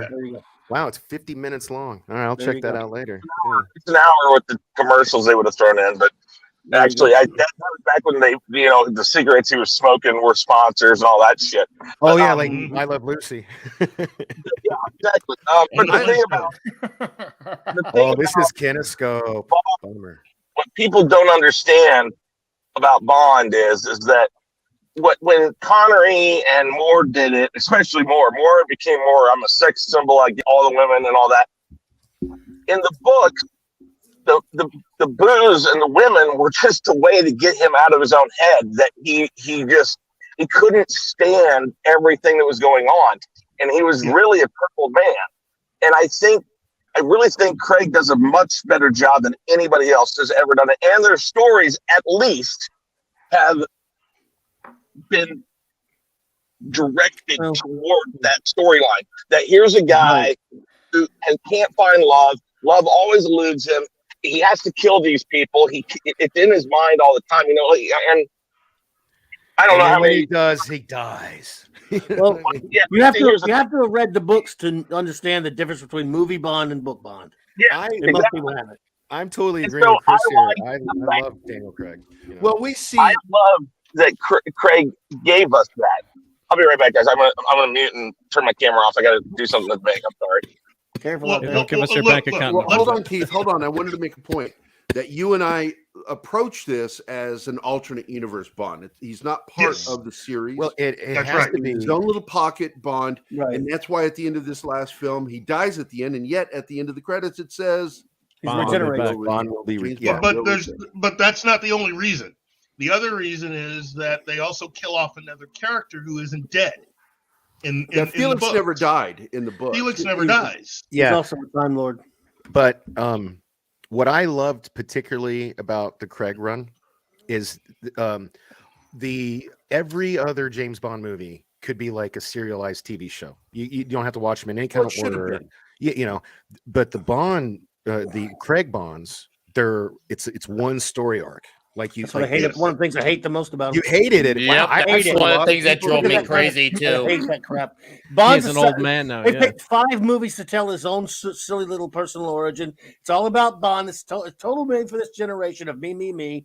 I don't need to know all that crap about Bond in movies. Wow. But I don't know, man. I love the I love the 5 brutality, the movies of the same parkour, story. the heartbreak, like the Well, the like good at the end of the action, first the movie. romance is good in there, but the problem is, and I agree with Clobberin on this. It was part of my pet peeve with it is we had an opportunity to bring Dr. No into this last film, and Well, they really did fool a lot of us fans. They Making basically it sound did like he Dr. was No. They just didn't call him Dr. No. Yeah, and it's dumb. And Well, I mean, I agree. Good but- villains in the later films were just so mishandled. I Do mean, you think they did that because Javier they had no, appeared it's in just previous bad movies? writing. Javier Okay. Bardem, there's no logic in what he's doing. He's building up to something, and then the something is an assault on a courtroom. Trust me, Lucy, you checked the wrong box. I love being Ricardo. Javier Bardem and being Ricardo's. One, I mean, I didn't enjoy any of the Craig Bonds. I mean, I appreciate him as an actor and how he put it in upon himself to take on that role and worked hard and looked great. But I grew up in the the 70s, loved Roger Moore was my first Bond, and granted, I know from the books it's 2 different characters, but I just didn't enjoy him. And some of the movies I thought were horrible, wasn't entertained at all. But maybe that's just not for me. But I just I just really want that charm and sex appeal and the gadgets. I'm sick of all this. Hey man, live and let die. All this, you know what I mean? yeah. I'm just sick of all this. The depressing, introspection, and how. We did get that with Her Majesty's Secret Service. When I love that. Although movie. that was an off basis. But I mean, I just want to be entertained when I go to a Bond movie. I don't like Mark when they're trying to make it like the Bourne movies later on. I like, especially Skyfall. It's forward on. Like, I love the Bourne trilogy. Like, I love that trilogy. But I did not need that with Bond. I love Bourne for being Bourne, not Bond. You know for the being story Bond. behind Bourne, right? The guy who wrote and directed and spearheaded. Yes, I do. He wanted to do James Bond. Okay, I do know. Okay. That's still for me. It's just like have your Are distinction. you talking about Greengrass or which one? Who Are you you asking? talking Paul Greengrass? That brought. Or- Yeah, we're talking about I Paul guess. Greengrass. Which one was it that wanted to do Bond? He directed the first one, right? Yeah. Yeah. Yeah, I think that's. Yeah. Oh, Yeah. Yeah. He wanted to do a Doug Bond Liman. movie, and they Was it Doug Liman that did the first one? Who directed the first one? Yeah. Okay. Whoever Because directed the first one's one, the good one. Yeah. Whoever directed the first one, That's a great movie. Yeah, he it's a fun movie. basically he did kind of like a Paul W.S. Anderson. He wrote he wrote like a what's it called, a spec or spec script. Spec script. yeah spec script, and he went to MGM or whoever owned the rights at the time to Bond, and he was like, hey, I got this, I want to do this for James Bond, and they told him no, so he just changed the names and made it Jason Bourne. Yeah, and, and then basically Bond basically copied what he did, so they just should, like, you know, which I guess he didn't like. Well, it was so effective that it affected how He they didn't like it. adapted all the other books for Jason Bourne, because none of the other books after that first movie are actually adapted into what they're doing. They adapt the first book and then they go off this whole different direction. Kind of like Game of with Thrones. the story, because the actual Bourne books are a lot different when you actually get into the plots and what Jason Bourne has to do in each of those stories. Because by the time you get it to the last movie that is named after a book where it's more about Bourne having gone off, had a life, become a professor, and someone's hunting him, you notice that is a completely different thing than what you had in the movies. Yeah, that doesn't. Just because of what's in the movies, you can't always take books and put them in movies, because books are drawn down. They have laws that when you're reading it don't feel like laws because they're necessary. But when they're in movies, you'll sit there for 20 minutes going like, "Why is this here?" What I'm saying is, though, that the way Bourne is treated, he's not some lost guy in the books that is trying to wandering around and wanting to get lost. He goes and actually has a life. He has a family. He tries to get on with his life. And so the films, because of the success of the first movie, decided to go this direction of kind of doing this proto kind of John Wick type thing, where he's constantly on the run, constantly having to kill people. Just on it and on it and on it. When in actuality, the books are a completely different thing. So I'll have to. Or sorry, go ahead. No, go ahead. No, I was just going to say I have to share this link with you guys in our private chat because I just found it. Because he goes on Doug Liman goes on to say that the spec script he was pissed because apparently the Casino Royale movie with Daniel Craig was suspiciously similar to his spec script. And, wow. Yeah, and that's on MovieWeb. I'll put it in the private chat. But. Well, the only way that it could be suspiciously like, given that, that would have to be the whole proto part that they added on in the beginning that's not in the books. Because the actual book for Casino Royale is on the train. That's where the book starts. So all that free stuff. Yeah. So where he goes into the. This is what he says. I got a little good quote here. Maybe it'll back up what you're saying.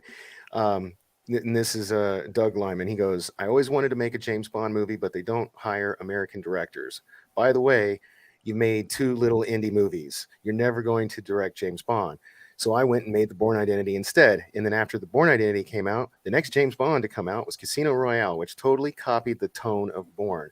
I had a very surreal thing where I was sort of making Bourne because I really wanted to do James Bond, but then Bond copied Bourne. I didn't quite know how to process that. So it's like, it's true. That's more his opinion. Well, yeah, I mean that is his opinion. What he's talking about is cinematically. The tone. Bourne changed the game for everybody. Yes. Yep. Action. Yeah, not the exact story, but how the tone and how the character was portrayed. And that opening scene, the parkour was fantastic. You've seen around like, James Bond is going to kick ass. I remember seeing Timothy Dalton with my dad in James Bond, and I said, "Oh, Dad, look, James Bond can run again." You know, Craig Moore's last movie. Yeah, but this James Bond, like Craig was definitely the most physical, most athletic, most physically intimidating James Bond. And I loved him. swear, man, if they'd have just colored his freaking hair brown, I bet you half of the people that hate him would have loved him. Yeah, I was really surprised that they didn't. How It's hard- his like, look. a It's his bottle of look. He hair looks dye, like man. a James Blonde. He don't know. looks like a boxer. Exactly. To me. I actually didn't. Daniel I don't care Craig. either way. My issue is that so many people did care that he was blonde. So I'm just like, Yeah, just shut well- those naysayers up. Just dye his hair. Well, can't they tell a care movie about or anything. character authenticity. I mean, I could look past that personally speaking, but I could see why, if you're a diehard fan, why they want that, because it's a historical presentation of the character. Right. No, I So get it. I get that. Like I said, for me, I can look past that because that's a minor thing. But Yeah, I the can, movie's if I good, was as diehard, especially if I can see him as Bond and make it believable, like okay, cool. Which I'm in. I'm all Nick in. Wise, Well- James Bond with your hair, right? You I got the right Oh, hair. I don't yeah, want a well- long hair Bond. No. Yeah, no. This is that article right here on MovieWeb. There you go. Okay. Here's Now, the thing, though. Craig refused to dye his hair. They wanted him to. Oh, really? He would not take the part if they made him dye his hair. He said, "No, I'm not going to do that." Wow. So Yeah. What a baby. I would have done it. I would. You know cut why? my It's hair because for it. he's afraid, and I can say this as a man with lots of hair and just hiding it under a hat. His hair's thinning out, and he was like, "Nah, man, if I start dyeing it, it'll fall out faster, and I don't want to do that." And Well, look what happened to yeah, Diebeard and you know, Peacemaker. Also, you can see the scalp better through dark hair. Yeah, you do. Yeah. You guys Also, if- I'm sorry. Go ahead. You guys- go ahead, Chris. Bond, this last set of movies was like this little novelette of Bond, its own Right. thing. Pocket universe. Yeah. They're not going to go that route now. What do you think? Oh they're no, gonna do? they're gonna make it like plug and play like before. I think this was just like an artistic choice. Somebody came in and was like, "I want to do this little Bond pocket universe. I want a beginning, a middle, and end. Give me like 5 or 6 movies," and that's what they did. And Bond going, especially now that Amazon has it, right? Didn't they close that deal? So I think it's. I don't know. I think it's going to be like hell. They might even do a series. I mean, James Bond is an interchangeable character. That's what's always been. He was like the first one like that, and The only hope I have for Bond is that there are a lot of people who've spread rumors or said that they're going to do a female Bond, and Barbara Broccoli has point blank said Bond has always been a man, will always be a man, and the only thing she's up for is possibly an ethnic change, but not a sex change. So Aren't you Jodie guys Whittaker, doing- Jodie Whittaker can't apply after she's done with. Aren't you Doctor Who guys then? doing a show about this tomorrow? Oh, I don't know. I'm sorry. I this is Actually, our probably my show is fault. concentrating on the Daniel I'm just Craig messing with you. universe Oh, of, gotcha. just his films. And I But got I you. will say this. in depth about each one. Gotcha. I will say this though. One of the things that, unless you've read the books, that you don't understand is that a lot of the later books, all the way to the end, you notice how they become short stories. Well, all of that was for the Bond television series that Ian Fleming had made a deal to do, and he had written out several script outlines. And when the deal fell through, he still had the rights to those stories. Where So was he that going to eventually be? Like in America or in Europe? The TV show. Yeah, he had made a deal for a Bond television series, like and started writing. in America or Yeah, that was going to be an American okay, series. okay, thank you. But what he was doing was know a lot of the latter stuff for the Bond books was basically stuff taken from the television series idea, like The Living Daylights was one of them. That was one of the ones that was going to be an episode. And so when you get to the other thing to understand is that when you actually look at the order of the books and how each story. This feels like it's going to be a long thing here. We got people that are going, so I want to have a chance to say bye to them. Nick Weiser got to go. Nick, thanks for showing up, buddy. And yeah, I will come on Tuesday. What time is it on Tuesday? 9 Central, of course. That's Perfect. what we do. We do 2 to 2.5 hours, and of course, we'll be talking Major League. So I'll be glad to have you on, Keith. If you got nothing, you are welcome to come on as well. It's gonna be fun talking a great baseball movie. It happens to be a toxic one as well. So Major League, the movie. I love yeah. that movie. Yeah. Big fan. Hey, Nick Weiser, is great meeting you for the. Or go ahead. Sorry. Dork, it was a pleasure meeting you, sir. May our Yeah, paths no. cross Zach's again had to soon. leave. Zach's is already gone. I'll see you later, buddy. Thanks for helping with the show today.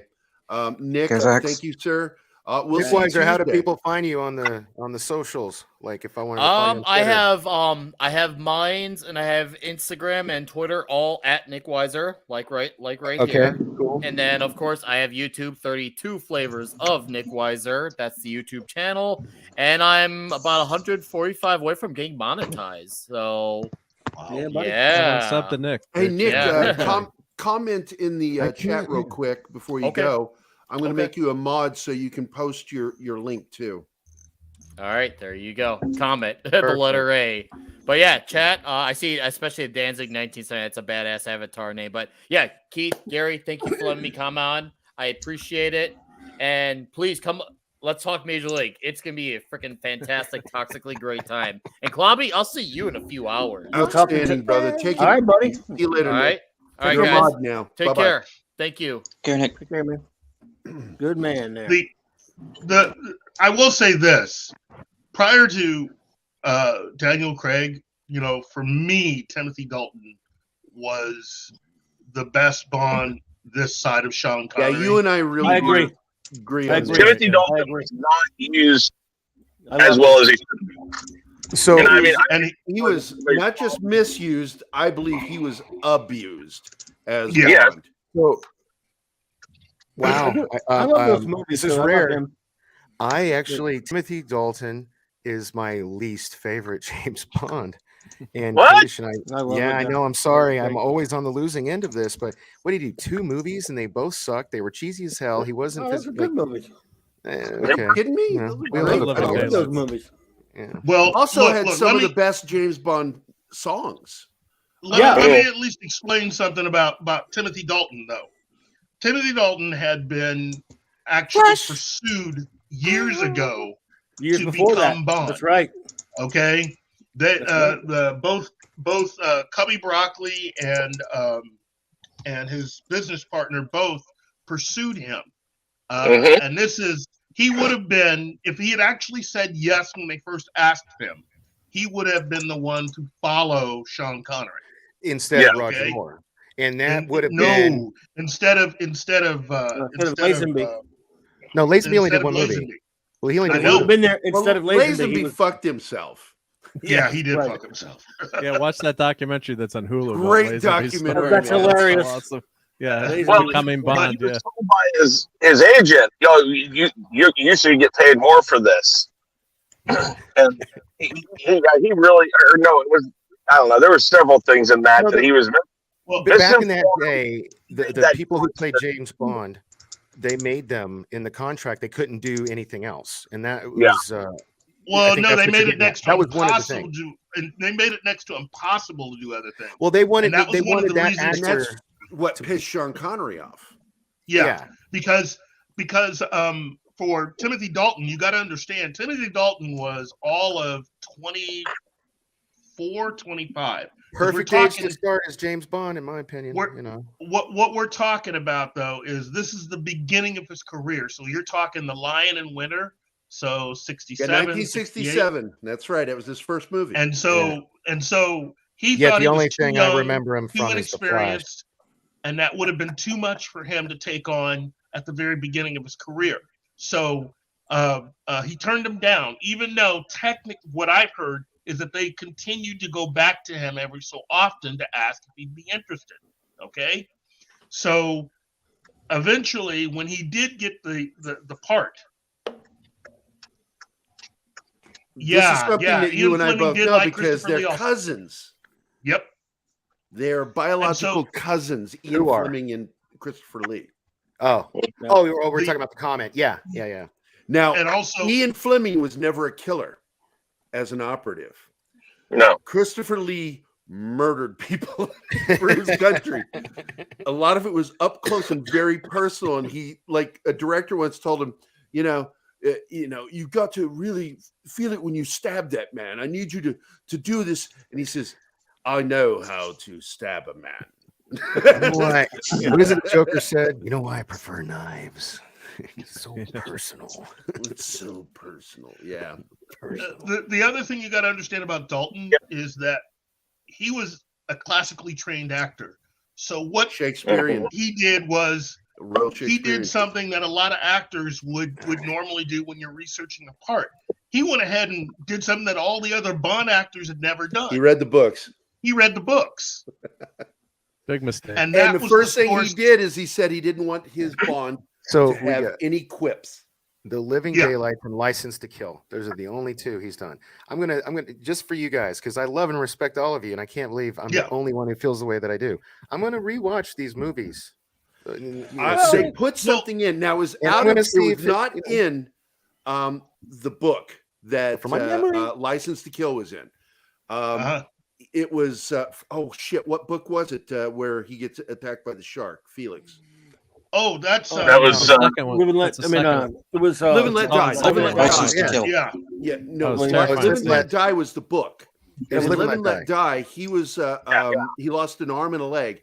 Originally, he wanted to kill Felix, but his American agent said, "Oh, don't do that. Don't do that."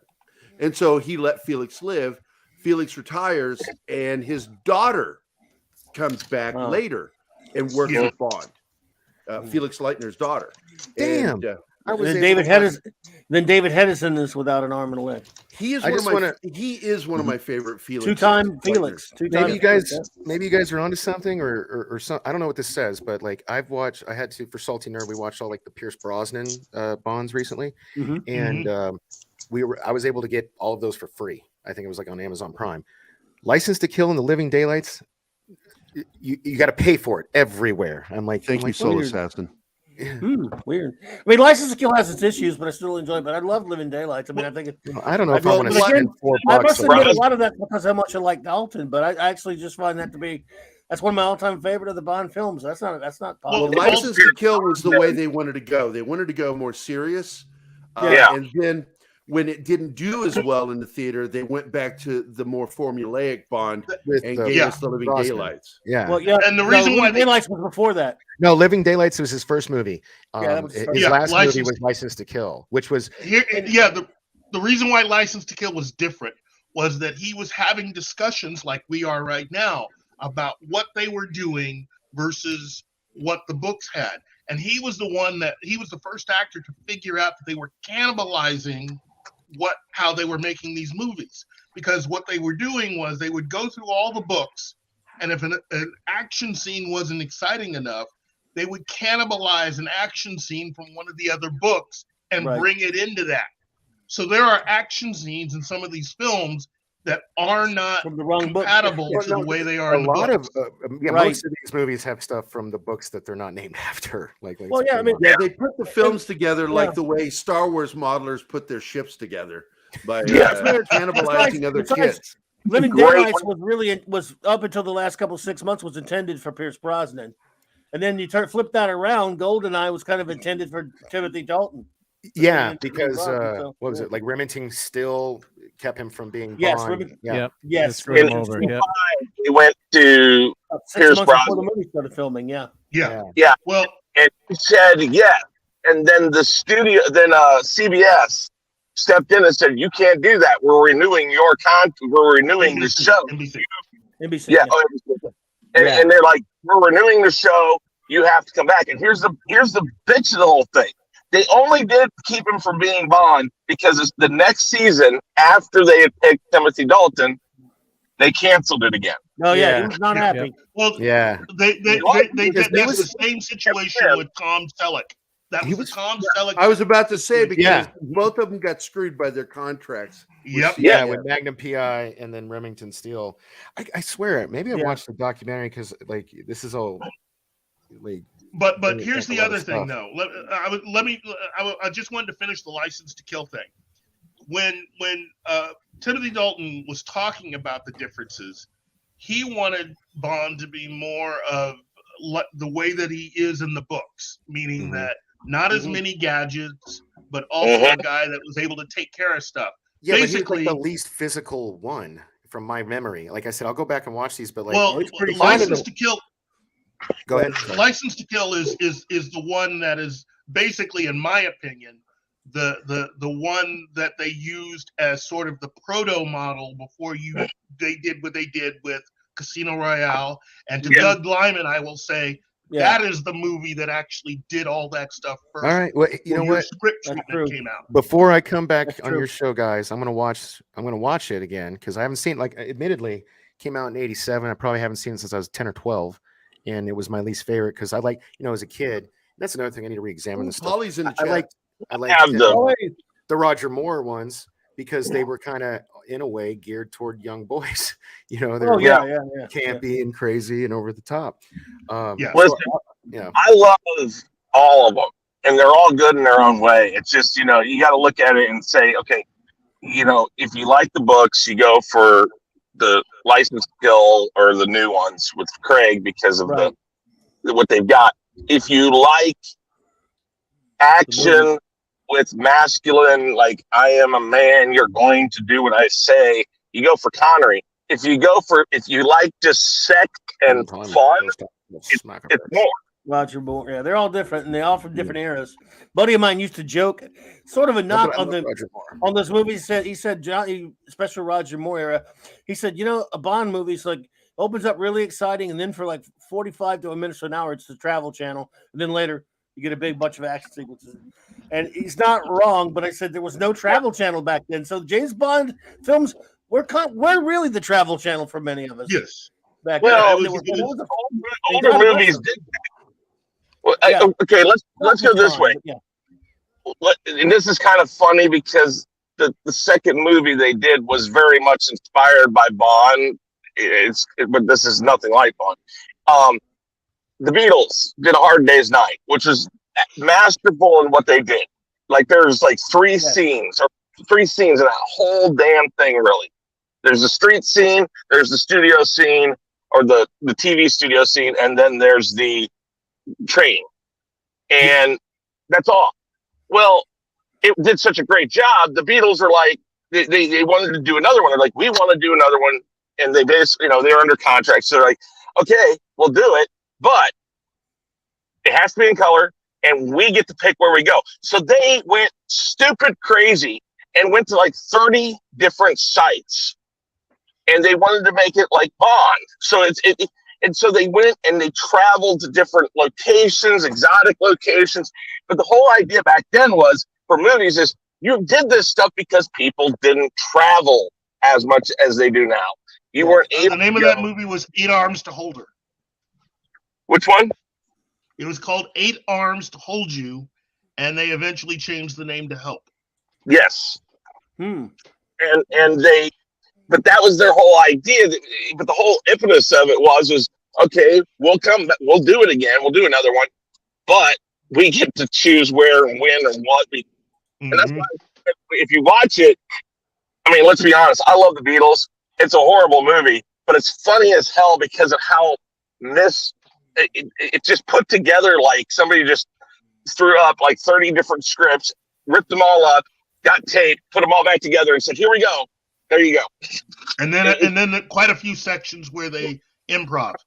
Because the Beatles were very good with improv. They were natural improv guys. But their first movie, though, A Hard Day's Night, I think that one actually won the Academy Award for Best Original Screenplay. I think it did. I can't remember. I think it did. So it's an Academy Award winning film on top of all of that. It's a classic. If you haven't watched it, check it out. The whole idea of that movie was a day in the life of the Beatles. It was like, what is it like to be a Beatle? And so, they're like, we can't be ourselves. So, so when they're out in the street, they're always running. And the bad thing is if I remember right with that, is they first thought, let's get some real girls and create this crowd that will follow them around during the whole movie. Well, it blew up in their face because so many people showed up, and that's what you see, but they couldn't control it. It literally, so when they're shooting it, what you see them doing sometimes is literally running for their lives. Yeah, and one of the people that showed up, because it was girls and it was some guys. There was a little boy in that crowd by the name of Phil Collins. Yep. Hey, And he Polly is here, guys.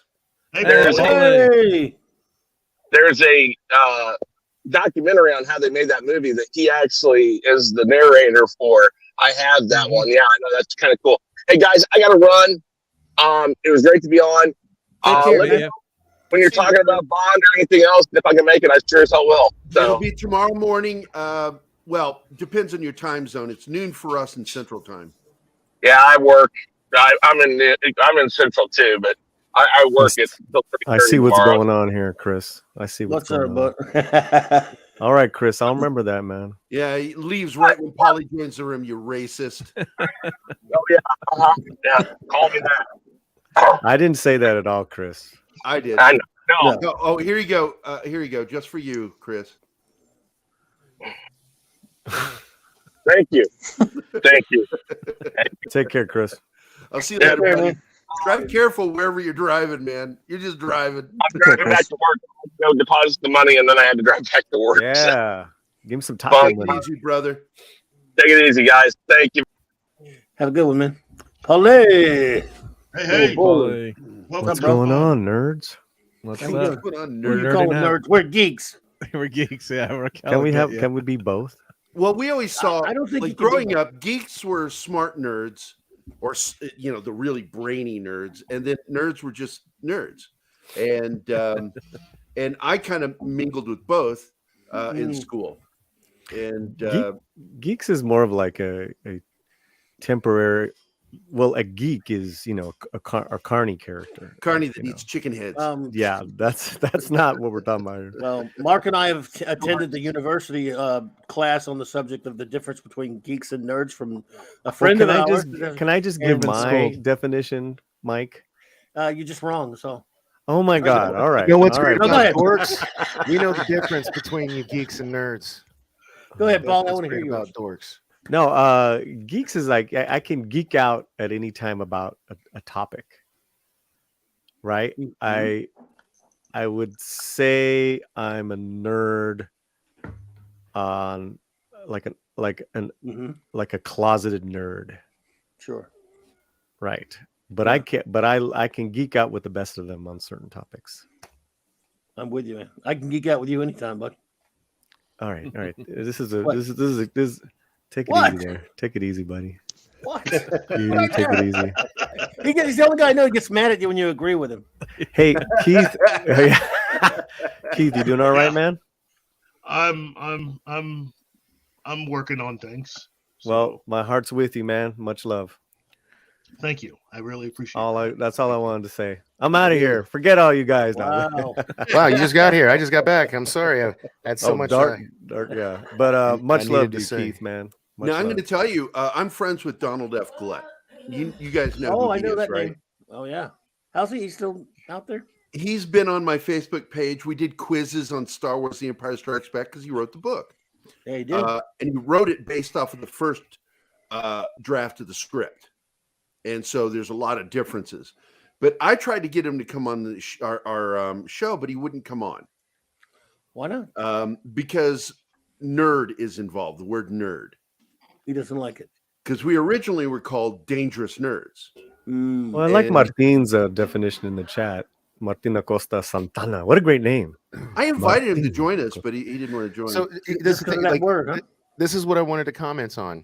The reason I'm a dork is because I geek out over lots of stuff, comic book nerd, or geek or whatever. But like, I was never really, I tried to be a nerd, but I'm just not freaking smart enough. I'm the creative side of the brain, not the other Same side. here.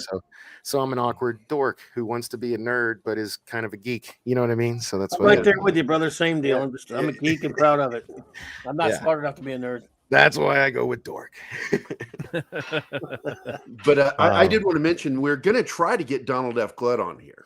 So that'd be cool. All right, man. so He did a I lot- love he's that wrote guy. A lot of comments. and a Clobbern, lot of where do I fit in then? Am I the just, man with the hat is what you are.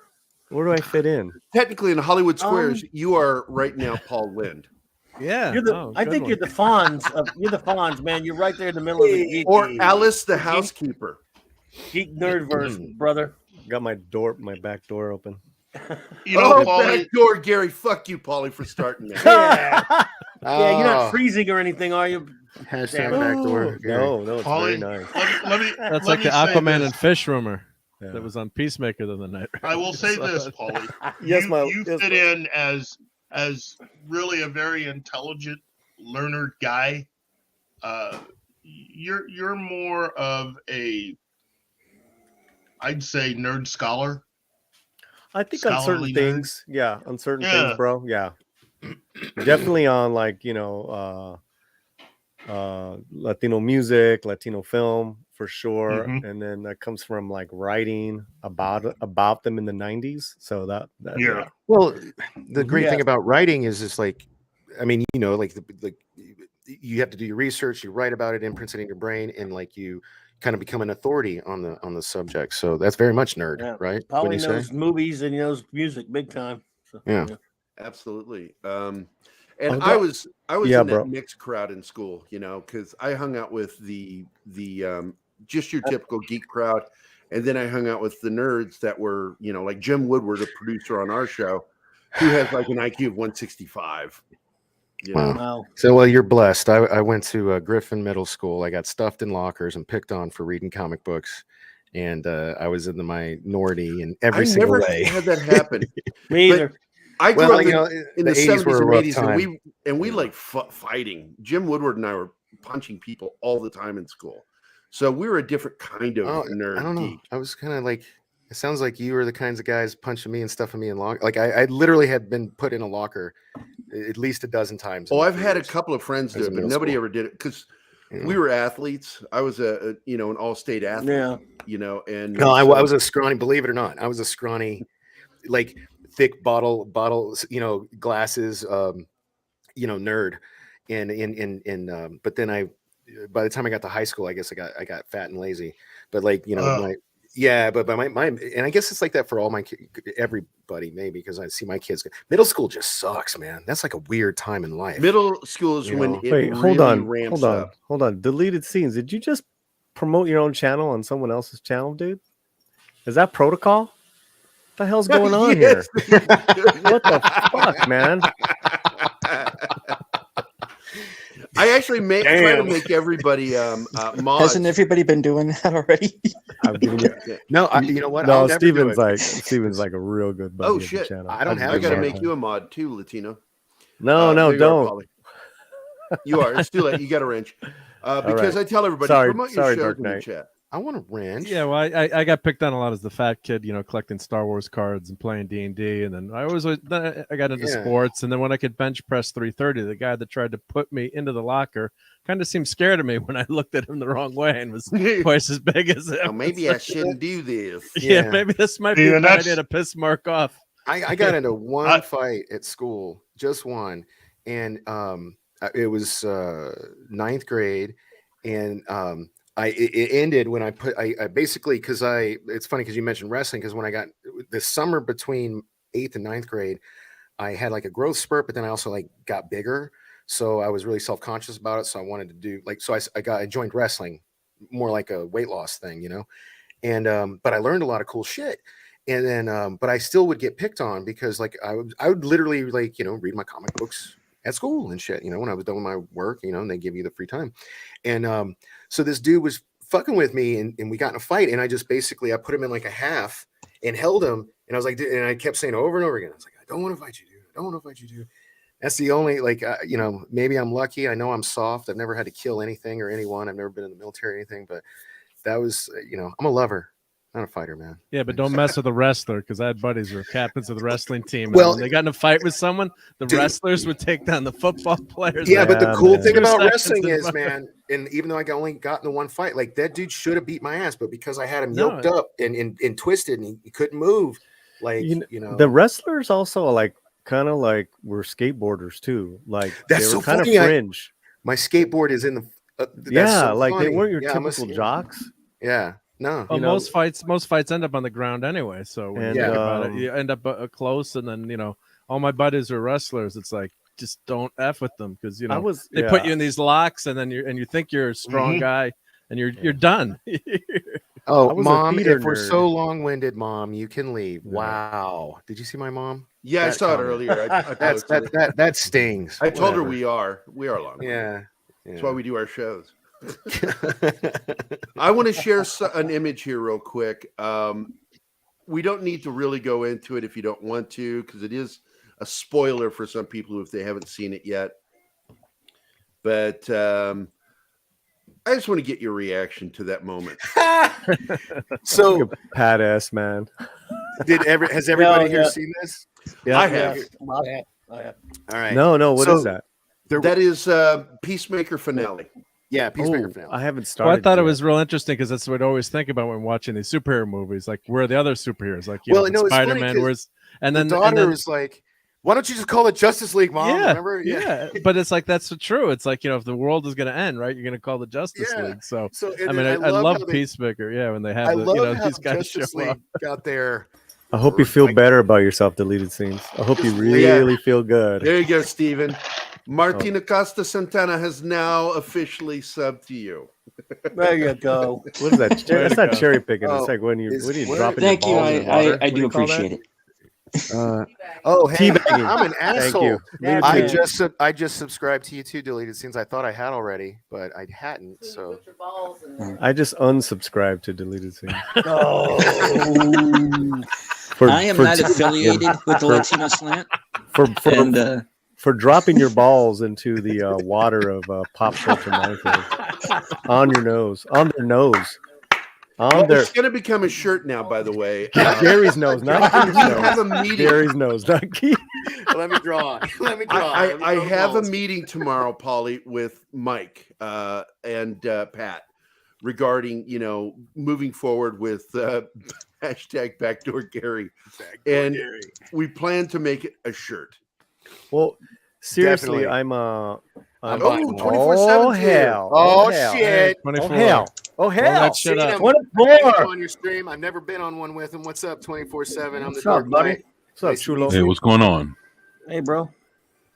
So y'all doing all right? You just called it chulo. We're talking Justice League and Peacemaker. I You said see that chulo. scene? That's Oh, That's boy. The Aquaman Dude, joke? you need to get into. I'm in. Yeah, I'm voice going to share acting. the screen again with you, 24. Here we 24's go. got a great voice. You need to get into voice acting, bro. There you go. He does. The general reaction, we don't have to talk about the episode. The general reaction when that happened, what did you feel? Let's go around the room. Come on, who's first? I laughed, but then I got mad. I laughed too. Yeah, I still laughed at laughing because I hate Snyder. So of course I would laugh. All right, Keith. You're muted, buddy. You're muted, brother. You're muted. That's how I was excited. He was muted. I laughed. I thought the entire episode was well done. Well, specifically for the end, I want to let's all go around. Like we got next. Who's next? Polly, Mark. Oh, well, hit Mark first. I laughed, and then the other thing was, why didn't they take Harcourt to the hospital? One Flash or Superman rush to the hospital. It's like It's just a pointless scene. There was no point to it at No, all. there was no. The That's whole what was- point. The that whole was point so of that funny. scene. The whole point of that scene was they showed up literally the second After they were needed. Right. Yeah. It was there for a joke. It was everything I with know. James Gunn. Everything's there for a cheap joke. That's what that I was there can't for. But it was believe- funny. I can't honestly. One, I can't believe they allowed him to do it because it was like making the Justice League a butt of a joke. And two, they Which I got loved. two. Yeah. They got two. I don't know. I loved it too. But they got two of the actors, Yeah. the actual actors, To to do be it. there. And it's like that and to was tell that awesome. joke. And to tell that joke. Yeah. I mean, Yeah. I can't believe they told that joke. And then and I still can't get that damn Peacemaker Flash- theme out of my Flash is- head too. It's Flash like I is keep basically hearing a that really theme all the fuckfish. time. Yeah. That theme was great. We've heard that they're doing it on TikTok, but Keith and I have been waiting for fan videos. Of During the opening opening. time. Have you not Why seen don't, them? why don't There's- we do one? Why don't we do it There's, right now? there's tons of them. I would be happy to do one. Yeah, with you were the guys. one that told me it's over on TikTok. Yeah, it's all over TikTok. All right, shut up, dork. Okay. Let's go to Clobberin. Your turn. What was your reaction? I thought it was a funny, because everything with James Gunn is pretty much a cheap joke anyway. It and is. it's shock stuff, and that was it worked for the finale of the series to him to kind of show something like that. And as one who hates the Snyderverse, as you know I do, I got a kick out of it because I know that's going to really aggravate a lot of people, and so that tickled me even more. So thank you, James Gunn, whom I've been very critical of. That was pretty funny. I think whether you like it or not, that verse, that's a funny scene. However, if you do like that verse, it doesn't fit with what they were doing. No, it doesn't. No, well, not Molly, at all. your But thoughts? I still don't give a shit because it was hilarious. Yeah, I'm with you there. Are you there, Paulie? Yes, I have not started the TV show yet. The channel. Okay, all right. Yeah. Oh shit, sorry. No problem. Dork. Well, don't worry about me about spoilers. I don't care. Oh, okay. Okay. Cool. Go ahead, Dork. Your turn. I already gave you my turn, didn't I? Yeah, I know. You took it before I gave it to you. Oh, okay. Well then. Oh yeah. Oh man, I don't wait to begin. I take what I want. You kept calling him Dork, and I was like, "Why is Gary continuing to insult him?" And then I thought it was Dark No, it's Knight, my name, bro. and it's Dork Knight. Wow, I was like, Not "Here's Dark an Knight." extra That's why. Where asshole." were you earlier when I was talking about being a dork, not a nerd or a geek? Anyway, And then my eye. I loved it. I popped my tits off, to use a wrestling analogy.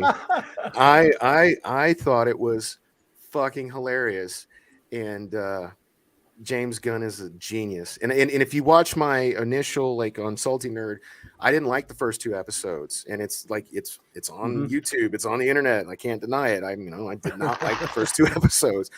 I fucking love this show, man. I'm glad it got renewed. For I had the season 2. same reaction on the first 2 episodes. I was like, but Eagly, Eagly wins Eagly. the day. Eagly wins. I'm like, I watched the show, Vigilantes, didn't so like it, but Dude, when Eagly they was like, teased, when they teased Eagly killing is my Eagly, favorite man. character. Oh yeah, when they teased killing him, man, I was like, it was like Wrath of Khan. I was like, no, not Spock. And that scene with the helmet last night with Peacemaker and Eagly in the helmet. Yeah. Yeah, I knew he couldn't and he just understand what you goes were the wrong fucking way. saying. It's like, God damn it, Eagly. You're like, he's gonna do I think it. that He's was gonna the go best Eagly. laugh He's of gonna the do show. it. He's gonna do Yeah. it. The helmet gets just dropped. goes over the tree. woods and then drops it in the woods. The last second he breaks right. It's like when I, hit a t-shirt. I will say this about that final scene with the Justice League. Having seen it a number of times, I think it is in many ways kind of like the final shot of the episode. I think that may be actually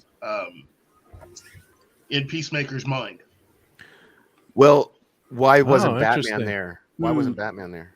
Well, he doesn't Is like that- Batman at all. Yeah, but is But I that mean- telling? Is Batman dead? Because they're talking about No, killing no, Ben no, Affleck's no. Batman in the Flash movie. No, Yeah, I was I thinking don't about know. it too. Yeah, where was Even Batman? though this is it's supposed to be in the same universe, right? I do not consider Peacemaker or the Suicide Squad movies canon. Batman delegates a lot, Yeah, but I don't know.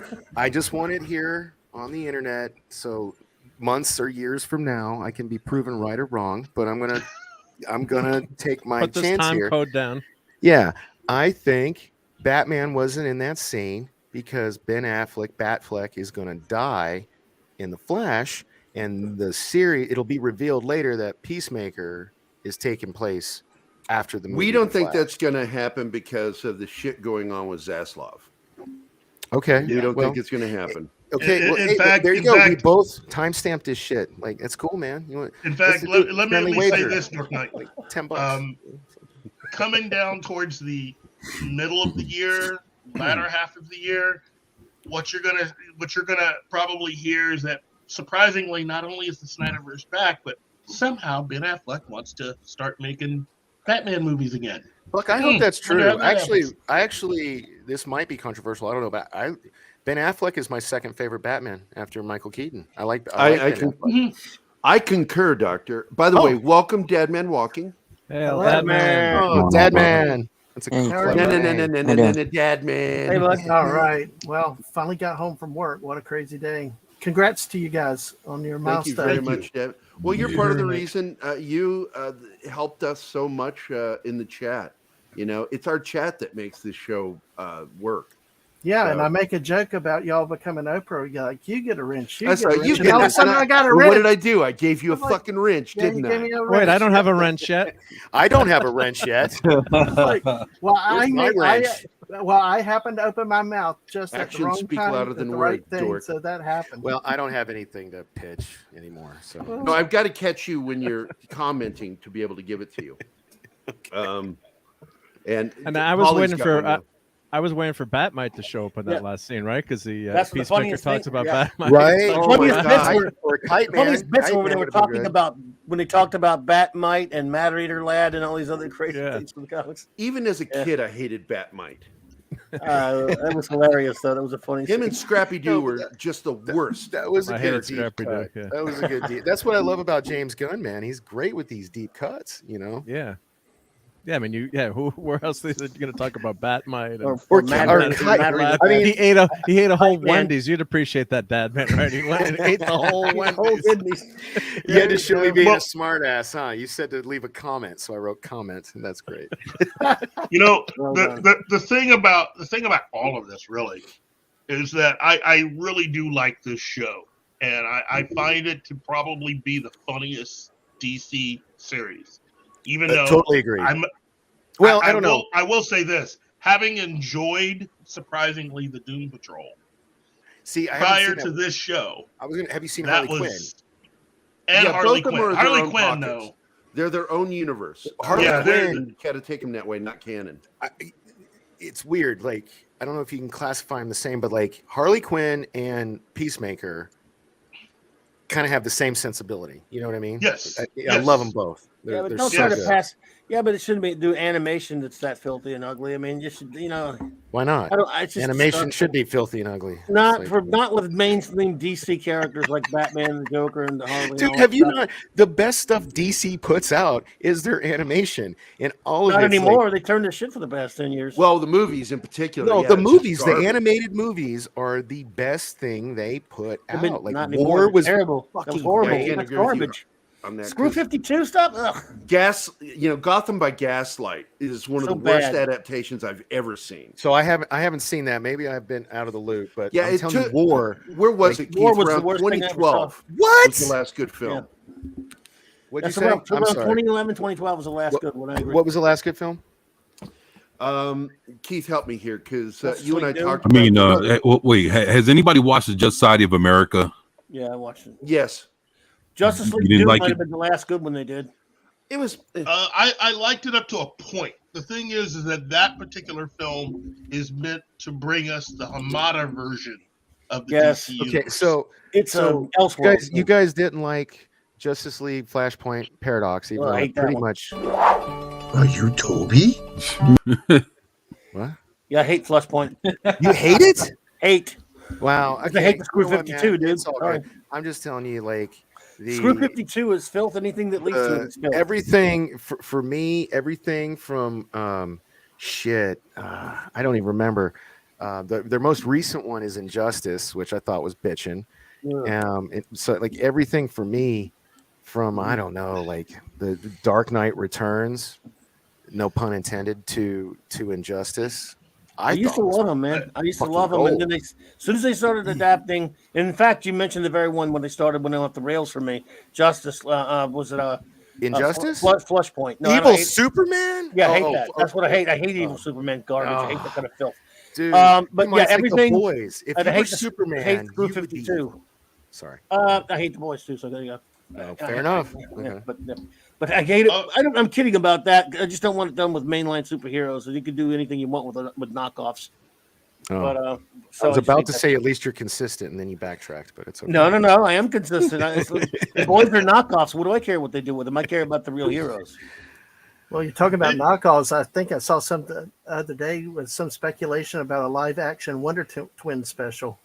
Oh What? yeah. haven't heard of this. CW Olivia Munn is coming back or HBO. I Remember thought they CW did that wasn't on planning G4? anything new because of their impending. It's they're probably trying to CW. sell. It's HBO, but it'll be just like CW. Oh, okay. So it's HBO. Okay. I think so. Yeah. I don't remember the skit they did on G4 with Olivia Munn and Kevin Pereira. They did Wonder Twins, and she's like, "Who picked the power to turn into water?" Yeah, they did look good. You can still find that on the interwebs. And he's like, and then Kevin turns into water, and he goes down the drain. It's like, yeah, we didn't leak with the bucket for a reason. I got to rotate. I got to run anyway, man. I got to run anyway, brother. You got to run. Yeah. Culture Casino's wanting to pop in for a minute. Oh. Well, you're not full yet, but I can run. Oh, am I not? No. Good. That's right. Zax is gone. Yay! And it will tell you when someone's trying to get in and they can't.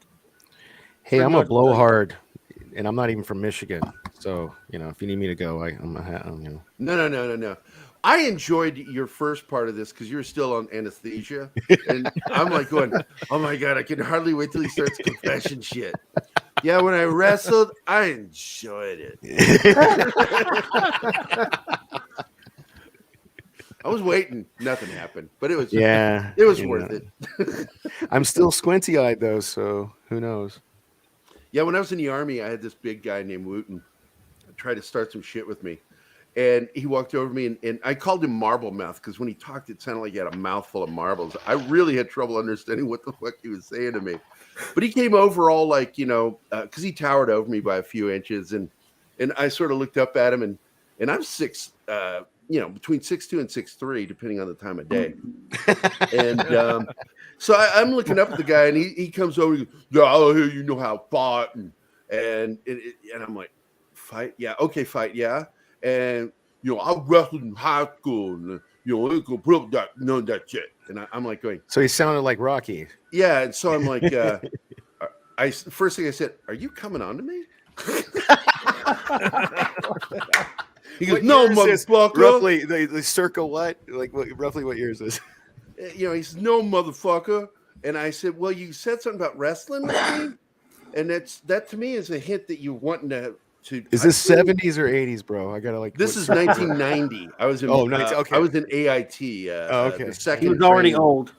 So okay. No, it would just it makes a little bit more sense if you just said like 70s or 80s. I was like, damn, you were like that was a risque.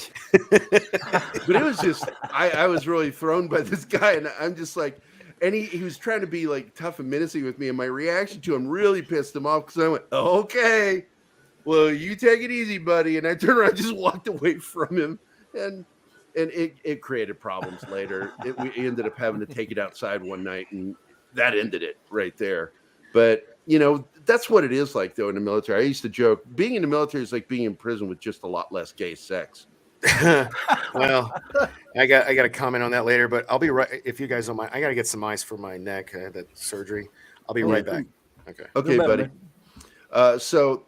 Anyway, we're winding down anyway. I just want to see if Culture is going to show up because I wanted to talk to him about all the shit going on at CNN because he's really been on top of that. Whoa, look at that shirt. Nice. I'm getting compliments from people over on Twitter. Good show today. Everybody enjoyed it. It's died down, man. We're up in the hundreds for a little, like almost 3 hours. And then it just way up in there, dude. Polly comes on and suddenly it's dying.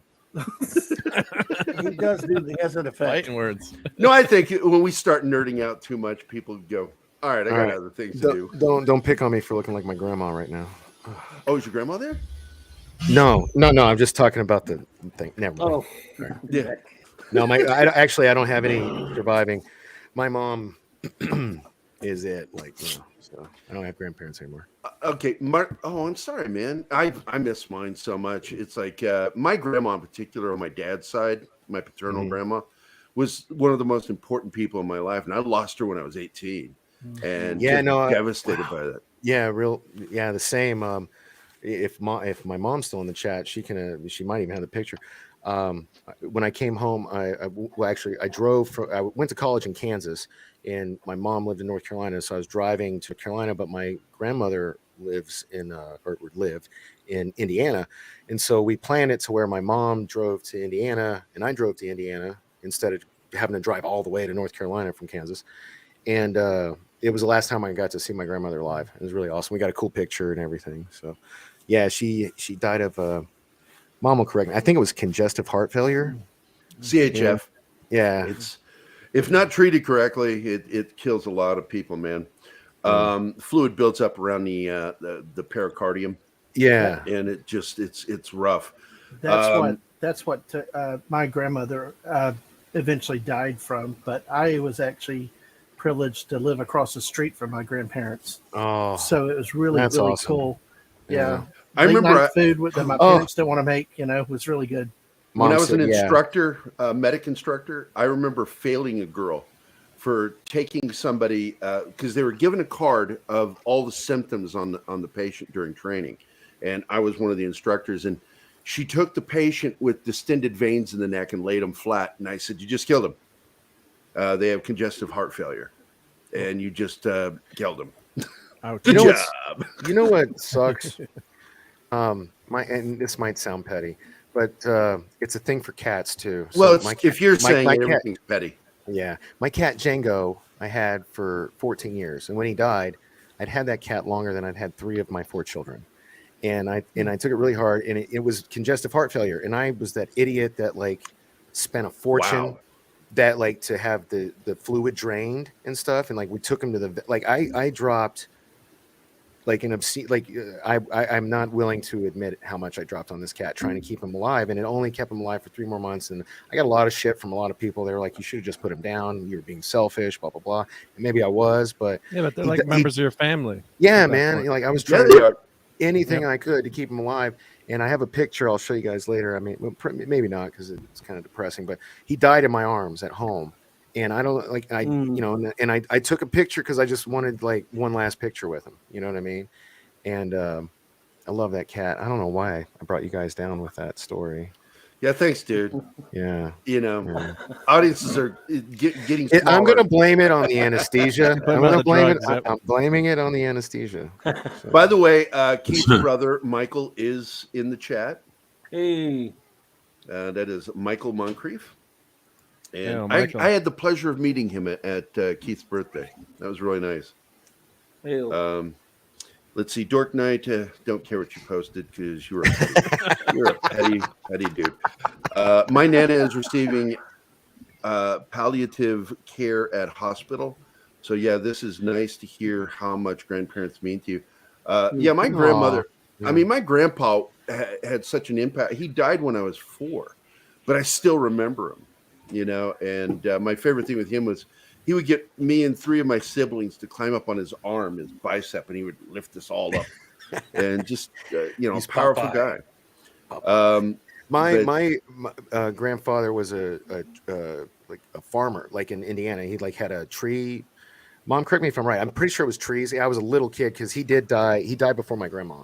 But I remember him being salt of the earth, hardcore. I'm a man, farmer. You know what I mean? So they're really, So I get. I think my favorite grandfather moment was when I was in, working in the nursing field. I went back and forth between nursing care and emergency medicine, and I was working in a nursing home, and I was taking care of a patient who said, and he said it just like this: "Your name's Cassell? Any relation to Everett Cassell?" I went, "Yeah, he's my grandfather." He goes, "Oh my God, I knew your grandfather. Good friend. Man, give the shirt right off his back. But you didn't want to be around him when he drank. He was a mean sumbitch." Sadly, that's what people say about me. So I got to work on that. My mom's side of the family was Italian, so of course I knew my great grandmother. We used to watch wrestling with her, Bruno San Martino. Of course, she loved the Italian guy. And yeah, who's talking right now? San Martino. It's Mark. It's Mark. Mark. Yeah. And we gotta hook up, dude. Yeah, and all the. Yeah, I gotta bounce real quick. With her. Sorry, man. You gotta go. Take care, Paulie. Yeah, I got a video coming up in 10 minutes. I want to get in there. All right, buddy. Thanks for popping in, brother. Hey, man, it's nice meeting you. How does one follow you on the socials? Paulie, Twitter. why don't you post it in the chat? Everything's Latino slant, dork. Okay. I can't believe I just said that. You call it man a dork. What's wrong? I know. I feel horrible, but I got a video. It's better than my last nickname. My last nickname was Fat Beard. That's where that logo's from. So you'd rather call me Dork than Fat, right? Yeah, I don't call you that stuff. But it's all a matter of perspective. Yeah, man. You guys have a good weekend. Easy, buddy. Love you, Paulie. Take it easy, brother. Nice meeting you. In touch. Take care. Later. Care, man. And I just want to say too that my grandfather would bring me back comics. He was handicapped later in life, so he would work on the weekend as a taxi cab stand because his leg should have been amputated. He was wrecked from he was a toll booth collector. He fell asleep coming home Thanksgiving evening and barely made it. So he was a wreck for the rest. But I used to love, and I was born right. I was like one, so all these pictures like I grew up with him. But then he started bringing me back comic books from the newsstand right next door to the taxi cab stand that they would work in because he couldn't really move around much. So.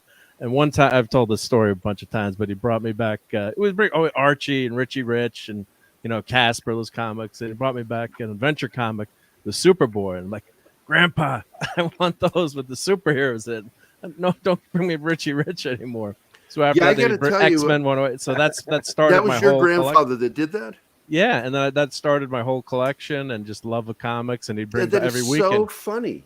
Because my grandfather is really the one who got me reading comics first, because he really relied on comics. He didn't get a proper education.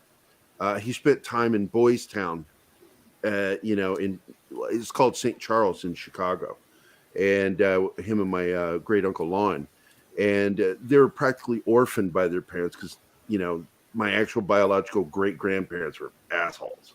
So there they were in St. Charles, and they got no education there, but he relied on comic books and he loved them. So when I was growing up, there was always comic books, and I didn't know for a long time, like, who keeps getting these comic books? And I'm like reading them. And the first ones I read were like 1950s Superman, some 1960s Batman, and no Archies, none of that stuff. This was hardcore, Batman and Superman stuff, and the Flash. Nice. Yeah, nice. Excellent. And then I found out later some of them were my Uncle Harold's, who I have deep love for my Uncle Harold. He had cancer tumor, and they had to remove it, and it was so big, it was the size of a softball. They took fat out of his ass and injected into his head for his brain. So it wouldn't slosh, and we all called him Butt. Hey, public service announcement: if anybody needs some fat injected anywhere, they're more than welcome to take it out of my ass. Backdoor Gary or Dork. Dus Wolfen says, and Dus Wolfen, of course, is a friend of Keith's and mine, and I miss my grandparents. I lost them all, but lost my grandpa right before COVID started in 2020. The age of 102. Shit! Wow. Wow, that's a great. Yeah, my grandfather died at age 68. Holy crap! Yeah, my dad's dad died at 67.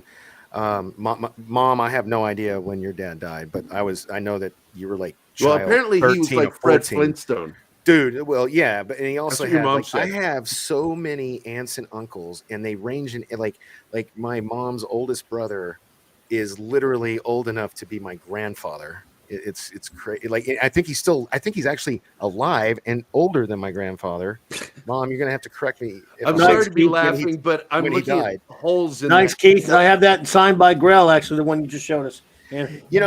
I just want you guys to know. Great comics. I love the flexing, but I'll have to send you some videos. I actually made national news about 3 years ago, and it sucked because I had my I had my entire life's collection of comics stolen.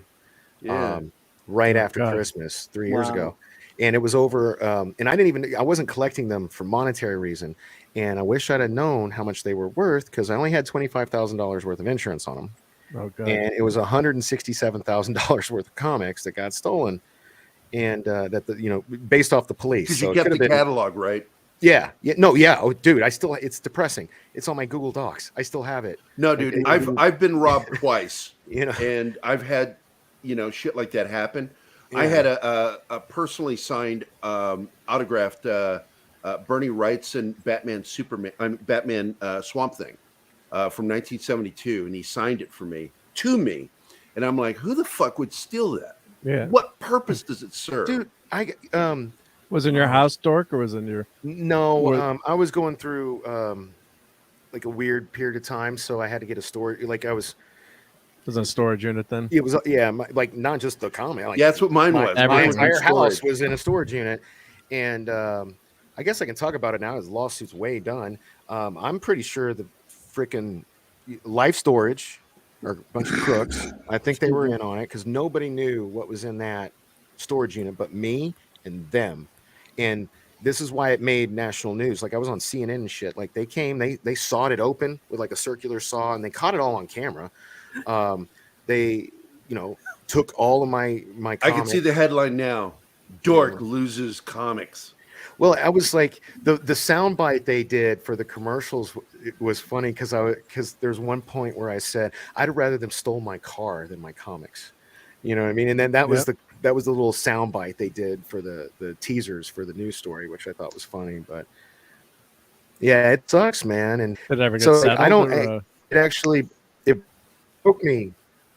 No, I didn't. I only got no, man. I didn't get any of my books back. The dude only got probation because it's a nonviolent crime. I live in Las Vegas. They got bigger fish to fry. I get you get in more trouble for a DUI in Las Vegas than you do for grand larceny, because that's what that was, and it's fucked up. Sorry, I keep bringing the chat down. I'm happier. Our friend Clobbering Time has to go. Got anything to add, my brother? Just congrats to you, gentlemen, and thank you for having me on here. I really appreciated it, and it's great to meet my new friend here, Dork Knight, and then of course seeing my buddy That's Jazman. all about it. We are a family, Clobber. Yeah, how do I follow Clobby. you? Are you on the Twitter, Clobber? Oh, I'm there, and on YouTube's, of course, called Clobbering Times. Just Clobbering Times. Okay. Yes, sir. And I'm also in that group chat that they sent out. Oh, okay. On the Twitch, yes, sir. And it's good to meet you there, buddy, and great to see my buddies. 24, bro. Hey. Madman. Yes, There you sir. All the people to see you. All you Hey, wonderful good people. to out see there you in too, the chat. man. Yeah, Yeah, good to I see would you like all. to get a show where it's Clobbering, 24, and Keith just talking comic books. I'm ready, dude. Yeah, let me know. I'd love to be. Yeah, I would love that, man. I'll sit in the Gentlemen, background and direct, and you guys just talk comics. Cool. You ever I do love doing that. Amazing Spider-Man?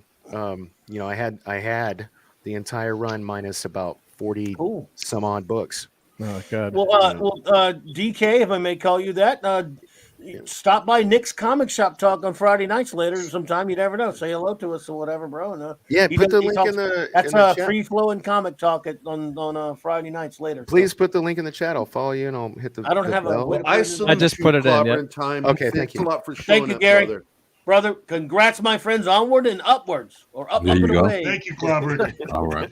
Take care, Excelsior. Take it Live long easy, and man. prosper, brother. and clobber along. Later, Take Gator. care, brother. Bye. It's Clobbering. Take care, Clobbering. Oh, that's awesome. I love Clobbering. Yeah, absolutely. Great Yeah, guy. he All always you guys. he always Shit, loves this I'm avatar. as big I've a got. fan of you guys as anything. Oh. All you fuckers. Hey Gary, can I get back a second on the grandparent story? Real Yeah. quick? Yeah, But- man. Because my grandparents, I've only remembered one movie, and this back in the 70s, one movie ever with them in the theaters, and it was Star Wars in 1977. But I tell you, the biggest memory I have is they truly were in real life R2D2 and C3PO. My grandmother was 3PO, always chattering away, getting on him, and he was always just doing what he wanted to do and all. So that's a special memory that I've got with them. So that and this avatar that's haunted me for 40 years now. Yeah, so. when you get those lulls, Like- I feel like throwing this in. When we say something, no matter how heartfelt it is, I'm an asshole. So the first thing that pops in my mind when you hear that dead silence is this. Neat. Yeah, it's fun. Like good times. That's awesome. Oh. Lock Pat is your here. oven, Dad, man. Hey, Pattis. Oh. Hail, Pat ass. What's up, It Pat? almost sounds like he said, "Hail, fat ass." I did actually. I could try that. Hey, fat ass. I was in chat and I was like, I simply must join the celebration of life.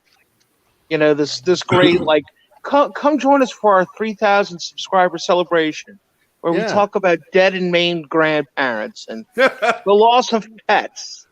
And I thought I'd hop on and have one of my stories about the time I had paralyzing fear, or the time I thought I'd lose the use of my legs. To celebrate How about fear of 3,000 public speaking, Pat ass? This is all my fault. So I want to turn it around. After my comics were stolen, because in one of the news, shows, I said, I mentioned that Todd McFarlane was my favorite. Todd McFarlane mailed me like a little care package that he signed with a handwritten letter, and nice. And the fucked up thing is I was so like depressed at the time, and like he was like fuck, because like dude, that was my from 13 to 3 years ago, like so that would have been what 40 it like that's a long ass time to be collecting comics, man, and they were all taken. So I don't know where they are. I know I have them somewhere, but like that's something I should have framed and put up, but I was just in a bad frame of mind. But like Todd McFarlane, good human, just want people to know that. So there's a kind of a happy ending to that story. So no more dead dads for sure. Oh, Space Ghost. Space Ghost. Yes. The irony with getting all of this stuff corrected with David Zaslav coming in and fixing Warner Brothers is that DC Comics had their Future Quest comic that came out, and they could have very easily have turned that into a movie event and possible series and done more comics where you had all of the adventure heroes from Hanna-Barbera in one adventure together. like including the Jetsons. Oh, dude, you can look up those comics. They're already out in. Let's see, they collected all the issues together, but just Google Future Quest. I blame Hanna-Barbera for my expectation for flying cars by now. It should have happened. But it's Johnny Quest, it's the Herculoids, it's Space Ghost, all of their big adventure characters in one story together. What's this called? I gotta look this up. Hey, Future Quest. Keith, I sent you a private message here in the chat, private chat. Oh, what'd you say? Something Quest? He talked to like Future Quest. Future Quest. Thank you. Yeah, Future Quest.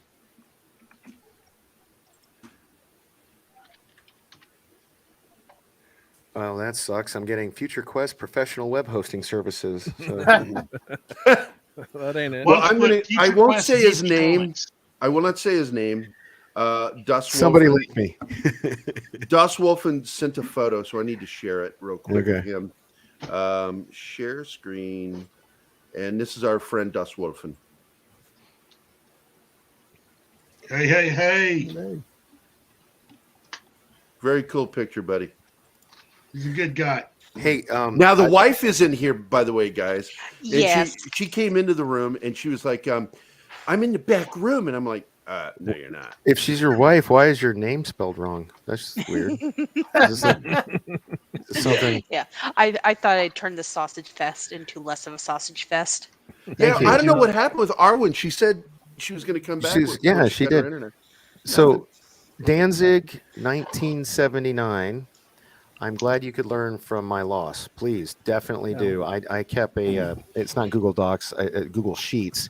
And I can show you how I did it in the columns. You can use it as a template if you want. But I kept, because I traveled a lot, and I would go to like Golden Apple. I would go to like California because I'm in Vegas. So I would go to California a lot and look for, because I was literally trying to get the entire run of the Amazing Spider-Man, and I was less than 50 issues away from having them all. And so I liked having the list on where I could pull it up from the cloud to see like what issues I needed. Because man, I can't remember that. There was like, at the time this happened, there was like 1,000 issues of Amazing Spider-Man after they did the renumbering and the merging and all that other bullshit. So definitely Danzig, I highly recommend you do that. Like, and if you want to be smart, price them and insure them for what they're worth. Because had I stay on it, 100, yeah, I would have got on it. Yeah, I would have had $140,000 more from my insurance company, and instead, I got a piddly little. They didn't even take out. They felt so bad for me. This is true. They didn't even take out my deductible. They gave me the whole $25,000. They were just like, "That sucks, dude." Like here, like I feel like we're robbing you, but Yeah. here you go. Yeah. And now you have to insure your collection separately before you could put it on your homeowner's insurance. But now you have to actually. Well, you have to schedule. It's called scheduling. You have to schedule it. Yeah. Schedule it. Yeah. So it's separate. But Yeah, that just You know- that just hucks. And like I was talking about my grandfather, it's like I know those like 150, 200 comics that he gave. Like you show me one of those covers, I'm like, that's when Grandpa bought home. So like, there's certain ones that if I lost, I wouldn't care so much. But there's other ones that have such sentimental value. Exactly, and that's Yeah. and that's why I Sorry. never priced them out. Because they were more sentimental than I never thought of them as like being worth money. Yeah. Especially like, and my mom, who's in the chat, bought most of the fucking things for me because it was like I started at 13. You know what I mean? So yeah. Well, not your most, but, mom like, asked a question. What was that? And that's what this is. If we watch Resident Alien, Oh, I on love that Sci-Fi. show. I love that show too. Yeah. We watch it religiously in our house. Oh here. wow, I feel bad, Mom. No, why haven't you mentioned this to me? I've never even heard of this show. Oh, you It have is- to see it. It's so freaking funny. It's a little woke every once in a while, but the fact is it's very entertaining. How can I don't have cable. How can I stream it? Is it on streaming or? Is it sci-fi or? I is will it, not tell you on the show live, but I watch it on It's Prime Hulu. Wire. That's Hulu. I watch it on Prime Wire, which is one of those. You sites just said that you didn't they want to don't- talk about it live. Just like I won't talk about the You just address. No, I didn't. That is not the address. Oh, okay. I will We'll not say talk the after. address, but the Okay. website is Prime Wire, and I will tell you about it after the show. Okay. But I watch this show religiously because do we have sci-fi, honey? I don't think so. I don't know. I don't know. We're in this rental, and our TVs are so fucking weird in this house. There's no cable. It's all internet TV. So, and I think we have YouTube on our bedroom TV, the big one. We have what do you call it? YouTube TV, and I think Sci-Fi's on there, but it's so hard to find anything because the icons are so small. The logos. No, you're just old. Fuck you. Oh, it is What's on. it It is called? on. It That's is streaming for free on Stereopia. Sci-Fi. That's why I have these now. I don't know if you can tell. It's terrible. I That have- sounds like what my wife would tell me. So I have anyway. bifocals. 'cause Janice I'm old. says mean things about me all the time. Yeah, I That's have to okay. wear. But we gotta have. glasses, too. But you know what? We gotta have them around because they add class to the joint and they keep us out of a lot of trouble. So my wife's like, why do you not listen to me and why do you argue? And I said, I just have to. It's just a thing. But you're right. Always listen to your wife, is Dad. so Man. She's funny. always correct. And as my dad said, his advice before I got married: 2 most important words in a marriage. Yes, dear. My dad. I gave don't me say the- that, but it's Yeah. sort of close. Yep. Okay, honey. My dad gave me the advice of, you got married, you ain't coming home, boy. So Hey, you're gonna have to. I'll call you later. I don't know what that means, Mom, but I'll do it. Yeah, connect to DirecTV Sci-Fi. It's Sci-Fi spelled incorrectly. I like Sci-Fi when it's spelled correctly. Yeah. The network. Yeah. Why did they change that? It used to be spelled correctly. It was around 2007, 2008. They were purchased and they changed it to SYFY. And they canceled the single best show on TV at the time, Eureka. Oh. And baby, I can hear everything. Oops. I miss Eureka. Man, what a great show. Yeah. What's that guy's name? Ferguson. I forget his first name. Colin Ferguson. Colin Ferguson. He's now the Maytag guy. That's his career now. He had one of the They best still shows have on the Maytag TV, guy? and now he's the He's the Maytag guy. Maytag guy. It's kind of like that dude that's Mayhem for Allstate. What's it like? Oh, he's Yeah. fucking great. That He's guy funny. almost fucking died. And right after surviving what almost killed him, his career took off with crime shows and with that commercial. Yeah, He's yeah. great in that. Yeah. Well, this show Resident Alien is great, and the sheriff is like the anti-woke guy, which is funny too. So there's, He's this so woke and anti-woke. I love his good on the character. I love show. his I character. gotta, I'm gonna have to buy my mom a webcam so someday she can like pop in the show. I'm Yeah, gonna make that happen, Mom. Well, we're doing the daughters thing, so Yeah, right. If we've got moms that are alive, it would be great to have moms. You're right. on. Yeah. My mom passed away from leukemia in 2014. Well, if you need somebody to lead the moms deal, I'll go ahead and do that. I'll be your mommy. You're a mom. You know. Yes. Yeah, you count. And I do when I'm talking to my stepdaughter, I usually refer to her as mother or mom. And Deanna does that too because she turned to me to say something about her mother, Nancy, and she says, "Whoa, grandma," and I'm like, and I just stood there and she goes, well, I mean, and she goes into the explanation. When I'm talking to the kids, I always say grandma. And I'm like, yeah, I figured that part. But I didn't want to interrupt you mansplaining to me. Oh man. Okay, touche. But this show is really fucking good. Deanna and I started watching it, and I couldn't believe this show was even made. And I wasn't sure I was going to like it because I actually liked the comic book. Okay? How many seasons are there? There's 2 seasons. Wow. Okay. And the second season, a little bit woke in parts. It's almost annoying, but at the same time, I've said it time and time again. If you can entertain me, I will watch your woke crap. Just tell me a good story. And it's a good story. Yeah. I enjoy the crap out of it. We're seeing an alien learn, because, the premise is, instead of in like it was in the comic book, it's That's more the dude directed from towards Firefly, right? Yeah. Okay. And he's got an octopus that he rescued because that's what his species is from. And apparently octopus can talk. They just don't bother with humans. And so he kidnaps. Like, save me. He steals he steals this octopus from the Chinese restaurant, Who's takes it gonna eat home. him? And who voices it? It's Fillion, Nathan Fillion. Oh wow! Yeah, from Firefly. Yeah, and another Firefly alum. All yeah, right. and it's so funny when he's talking to you. I don't know why you bother with the humans. They're really weird. They're planning to eat me, right? I don't know if I can still eat octopuses after that. Yeah. Yeah, and it's such. Isn't a it funny octopi? Show. Octopi, probably. Well, right. it depends. Octopi. It depends. But octopi, when you're supposedly That's saying why I'm a dork and not a nerd. I don't know. Yeah. The grammar police is here. Yeah. But I've also heard educated people say octopuses. Octopussies. Now, I've That's a never great heard them say that. Unless they're James Bond fans. Speaking of James Bond. Yep. Well, of course, Miss Moneypenny. I've seen pushy galore. Most things in here don't react too well to bullets. That was naughty. Yeah, we can do it like an entire thing. Like my buddy John from Marvel, Alderink, he's the one who started calling me Gare Bear. And we worked together. We're really good friends. And we went to a comic show, and we were right across from each other at WizardCon down in New Orleans. And so we did like 2 hours of nonstop Arnold Schwarzenegger's arguing. Stop it. Stop it. You're talking like me.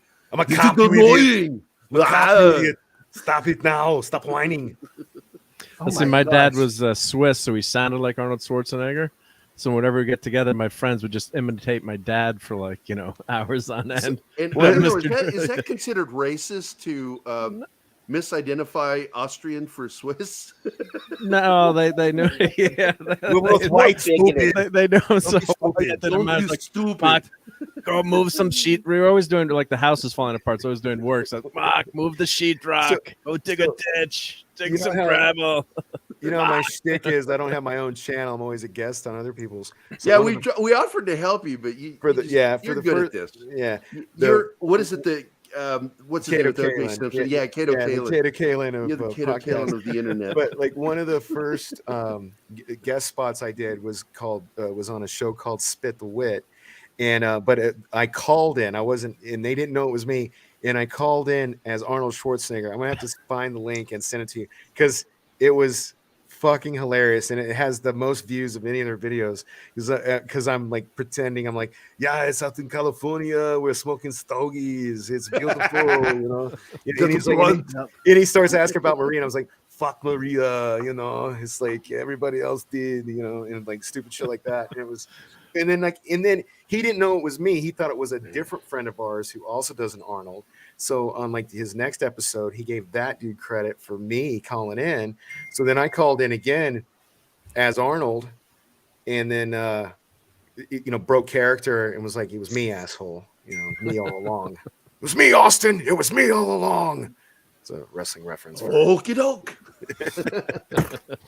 I've got to find it. I was on national TV back in 2012, 2013 for one of my books. I'd already had the best-selling graphic novel, Code Word Geronimo, with IDW, and then we came up with this other thing. And so I ended up on there with Kurt Yeager from Sons of Anarchy because he's working with us. He's one of my partners on the project still. And my buddy Shane Moore. Keith knows Shane. And Shane is very popular in the con circuit. And he's a best-selling author. And he's also one of my closest friends. That's who He's got a hot wife with nice tits. Oh my God! Stop it, honey. That's Tracy. Is she talking about herself? I mean, was that And the joke? but Shane is, he's Native American, American Indian, and we talk all the time about this stuff. And and he's been quite an influence on my story because he is a character in Vindicated, my graphic novel, and he co-wrote some of the script, but I ended up dumping it. But I'm still keeping him. I dumped a lot of everybody's stuff that they wrote. I went for my own writing. But Shane and I and Kurt were on national TV drunk. They got us drunk before the show in the green room. They were just feeding us booze. So we're drunk when we go out there. And was it the green room or the champagne room? Champagne room, whatever you want to call it. It was a room where we were sitting. And it really was like a champagne room with some anyway, I'm not going to go into it. But Kurt was so hammered. Go into it. Kurt was so hammered. He has a prosthetic leg, and this one was his real good one. And he wanted to show us how powerful his kick was with this thing. And he took out a chunk of wall in the room. And we're like, we got to get the fuck out of here before they see what you did. He took out a whole chunk of a quarter. Like, oh God, with this prosthetic leg. But as we're walking out to go on, we're getting ready to go live on national TV. We look down, and there's Schwarzenegger's daughter, the one that married Chris Pratt. Chris Pratt. She's sitting there, and she's got these long boots that come up over her knees. And Shane, because Tracy owns a pair of boots just like that. And he turns and he says, "Oh, I love your boots. My wife has a pair just like them." And she shot him the dirtiest fucking look. And then he's like, what did I do? And as we're getting up on the stage, it's still commercial break. And Kurt and I are like, why did you comment on her boobs? And he goes, what? Oh. I said, why did you comment on her boobs? And he's like, I didn't know it was coming on her boots. I said, dude, it sounded like boobs, and that's why she looked at you like that. My father's the And he looks out here, must pronunciate. She's like just sitting there kind of glaring at him. I'm like, oh man, I would not want to be you.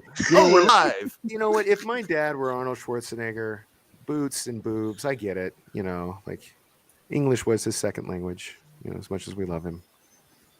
Boots, boobs, boobs. Has Yak anybody yak. blocked? We got a porn bot. We got a porn bot. I'm blocking. Oh, we do? Yeah. Oh, yeah, we do. I don't even know why I bother. It's like, I don't care. I really don't. They're just another person watching porn bots. But Davis says Zoe is coming tonight for dinner. No, she is not. I forgot to tell you guys. That's tomorrow. Okay, because I was like really freaking out. It's like, what am I doing tonight? I got a meeting.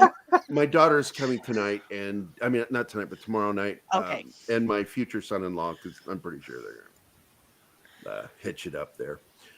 So we're looking forward to dinner with them tomorrow. But I'm also going to talk to them about the show with Keith, his daughter Taryn, Dava, and what is your daughter's name again, Dor? Lilith. Mm-hmm. That is the first Eve, right? Yes, I know the history. Her name is Lilith Love Ballard. I came up with that name when I was 14 after I went through this weird research phase. I'm glad you threw in the word weird. Yeah, but I thought it was such a beautiful name, and depending, it is pretty. Because my dad really hates it because there's a lot of negative connotation with Christianity. The name Lilith. Yeah. And then there's also the feminist women empowered thing, which is what the Lilith Fair went after. And then if you're into vampires and stuff, Lilith was the first vampire, which is actually kind of an extension. Traveled through mirrors. Yeah. So I trust me, dude. I could talk hours about my daughter's name. I came up with it, and thankfully my second wife. So my first, or in between my wives, I had a daughter. And she would not let me have anything to do with the naming of her or anything. But thankfully, my second wife, who I had a boy and a girl with, because my first wife I had my oldest son.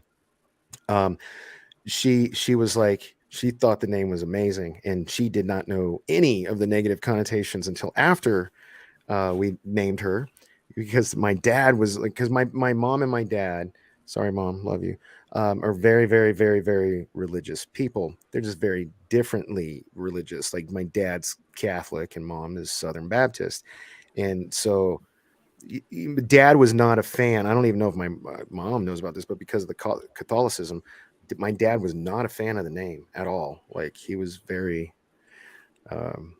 upset by it. But you know, you've seen my daughter. You've seen a picture of her. I mean, she's adorable, man. Like she's great. I can't wait to bludgeon somebody to death with Lucille when they try to like take her out on a date. You know, it's gonna be great. Good times. Good times. I thought I would go ahead and show you this. Share screen and audio. Fuck it. Here you go. This is us on national TV. That's Kurt Yeager from Sons of Anarchy, actor buddy of mine. Shane Moore and me. This is back when I was a lot. Is that fatter. you? That's me when I was a lot fatter. Yeah. Wow, bro! Like we have a lot more in common than I realized. Graphic novel Vindicated Incorporated veteran John Russell returns home after surviving an IED blast in Afghanistan. As soon as he learns to walk again with his new prosthetic legs, he dons armor and a ballistic mask as the hero in disguise Vindicated and declares war on criminals and corrupt cops in the scummy underbelly of Seattle. That is my comic. Joining me to talk about Vindicated Incorporated are its creator and lead artist, Gary Kissel, its lead writer, Shane Moore, Like the rock eyebrow. Kurt Yeager. Welcome to the show, everybody. Thank you for being here. Thank you. Thank you. Yep. Gary, I want to say Now I feel so bad for Kurt because he's trying to be pro, but we were drunk. All three of us are fucking drunk in this video, and he loses it, and he even brings up this is a family show. It's a personal story to you. You spent time in the military. Tell me how personal it really is. Well, you know, it's like, okay, I can't stand it. I can't listen to myself. You take your headphones off. I have not seen this yet. Yeah. Send me the link if you're not going to keep I feel like playing. we owe so much to our fellow vets and these guys, you know, because I was just a combat medic, served for a while and never did much of anything, and it's just I felt like I needed to do something and got this literal inspiration that was 4 blocks, 2 blocks one way, 2 blocks the other. The entire story came to me. Kurt, Vindicated is more of like an action hero than a superhero. What drew you to the story? Well, the fact that obviously he's an amputee drew me right in, because I am an amputee as well. But the fact that he's dealing with PTSD, and a lot of guys are dealing with that right now. Now, like I just read a statistic when on my way here that 22 suicides are happening right now from military veterans every single day. That's an insane statistic. And that's happening, and no one's dealing with the problem. We're just shushing it aside. And we really need to open up the dialogue on that. Shane, I know that the character John Russell suffers from PTSD, as we heard Kurt say. Talk a little bit about that. Why that part of the story was important to you? Well, we wanted to tell a true story. We wanted to tell a story that covers things that you don't see a lot of translated in film or in other aspects, which made Gary the perfect artist for it, because he's really good at drawing face and emotions. So it allowed me, it was a challenge as well to do a graphic novel where I could write motherfucker on the screen on a family show to really show nonverbal cues, weapon sight away, backstory open entries, things like that, hyper arousal. And you just don't, it's not really covered a lot in our typical modern entertainment. And we wanted to really tell that story. Plus, he needed a job at the time. Yes, Fair true. enough. Yeah, that's the most important thing. Who I should say for you guys is the target audience? Is active duty people in the military? Definitely. I mean, we want to hit across the board. We want to get the old vets. We want to get the young soldiers, the guys just getting out of the military. We definitely want to attract the soldiers who have definitely left something on the battlefield, which, you know, I've said time and time again, you know, this story is my love song to every soldier who left a piece of themselves on the battlefield. Yeah, I mean, and the thing is like the character's so complicated, just like every single human is. Mm-hmm. I mean, we have, you know, the love story and what do you do for work and what do you do when you come home and how do you deal with problems and what do you do with your ex? You know, all the things that are in there. I mean, it's just regular people doing it, but it's from this angle. So you're kind of opening up that world to everybody. And he is very realistic too, because he's scary right from the get-go. You know, you're kind of scared of him right at the very beginning. And as you get to know him, you understand there are layers to this character. He's not just this character doing these violent things to stop criminals. There's a method. I kind of want to know like a little more about the backstory, because my understanding is the two of you guys sort of just had been met at conventions a couple times. Like, how did this get cooking? Well, we travel out and do appearances and autographs and stuff, and it's not uncommon to enjoy the liquid beverage refreshment at these locations. We were hammered, woke up together. It was like, what's happening? It was a little Are you enjoying any of those refreshments? In Yeah, this is delicious. I'm loving it. That's not coffee. There it was, selfish lover. No, so You said. But no, we got to chatting and we were looking at our prospective projects, the stuff that Gary's done and the stuff that I have done. And he discovered my police background and he was really wanting to delve into law enforcement. And I found out from handcuffs. Right. I've got a good reputation in the industry with making sure everything I do has very realistic feel. I don't cut any corners. I do all my research the best I can on my ability. And we wanted to really, when he told me about this Vindicated project, he says, would you like to participate in this? I need someone with your abilities and your style to really bring this in. And also the way that came about, because I had actually pretty much written the entire script along with Ernesto Havey and Robert McCall, but I felt like it was missing something. And when Kurt came in, he wanted to bring it into more of a cinematic field because of the adaptation to make it a film as well. And so I said, let's go back and just gut it. And that's when, I said, I want this guy coming in to gut this with me. Let's talk about that. Is this going to be a movie or what? I sure hope so. I mean, I think that's where it's leading. We've got, definitely interest right now, and people already wanting to grab on. And I think with the content, there's so much in there that it's going to be absolutely amazing. I mean, it's got everything. Yeah. You've got action, you've got a drama, you got a thriller, and you got a wounded veteran who, nobody's ever done anything like this, really. I think it's it's fair to say it's one of a kind. I don't think anybody's ever done anything like this. We've had, disabled superheroes in comics, but not like this. It's a very real focus. It's gritty. And we're not glorifying violence. As a police officer, one of the things what year is this from? Dealt with is that there's no time. It was 2014, I think, is when it took place. Even The interview. situations where law enforcement are using violence in a lawful manner, it's still ugly. It's gross, and we didn't want to do. And when are we planning to re-release this? It really just shows what it Well, really is. I'm still working on It might 2 be of the necessary, chapters. but it's never pretty and it's never. Screw that. Because not very Adapted many people have screenplay. linked, That sounds actually like get a the major gift motion yet. picture. I'm curious because you did a successful Kickstarter campaign to get this thing going. Yeah, we can stop it there because it gets boring. But Gary, can we finish it to the part where you and the rest of Blues Travelers sing Hook? Because that's my favorite song you guys do. I like that. You still have that shirt? Is that from the Tommy Bahama Aztec collection? Because I really dig that shirt, brother. Anymore. No, Okay. I don't. You got to share that link. Hey, Gary, can I bow out now? I just wanted to say congrats to you guys again on hitting 3,000. I got pizza out there and a kid that's wanting to stream Fortnite now, so I got to go. The link is in the before you go, Dadman. There's the link sir. if you want to watch the whole interview. It's in the private chat, and I will post it in the comments too. Very good. Full Very good. interview. There you go. All right. Well, again, congrats to you and Keith, and keep up the good work. Thanks, Dad, Y'all man. are always Thanks for helping interesting. us so much. Hey, love you guys' stuff. I wish I could be around more often, but y'all take care. Bye, everybody. Thanks, brother. Bye, Take care. Pleasure to meet you. Nice to meet you too. But Vindicated is just one of those things, and we're kind of winding down, so I will just show you. I can pull it up real quick. My projects. I gotta open up my folder. Where is Vindicated? There's Vindicated. Oh, we doing show and tell again? I'm just going to show you Shane Moore in the comic book. Just kidding. Sorry. You're not funny. Yeah, you are. I know. That's why, I'm a see failed if I- comic, among other things. Yeah, I did the stand-up comedy thing too. Here, I'll go ahead and share screen. Share screen. Share the screen, Gary. Yeah, that'll be good. Yeah. My buddy Jeremy Flores, though, he's killing it. This is a page from the comic book, and he's threatening to torture this guy. Very well, never mind. I don't want to. I dig it because I'm a big Walking Dead fan. You know.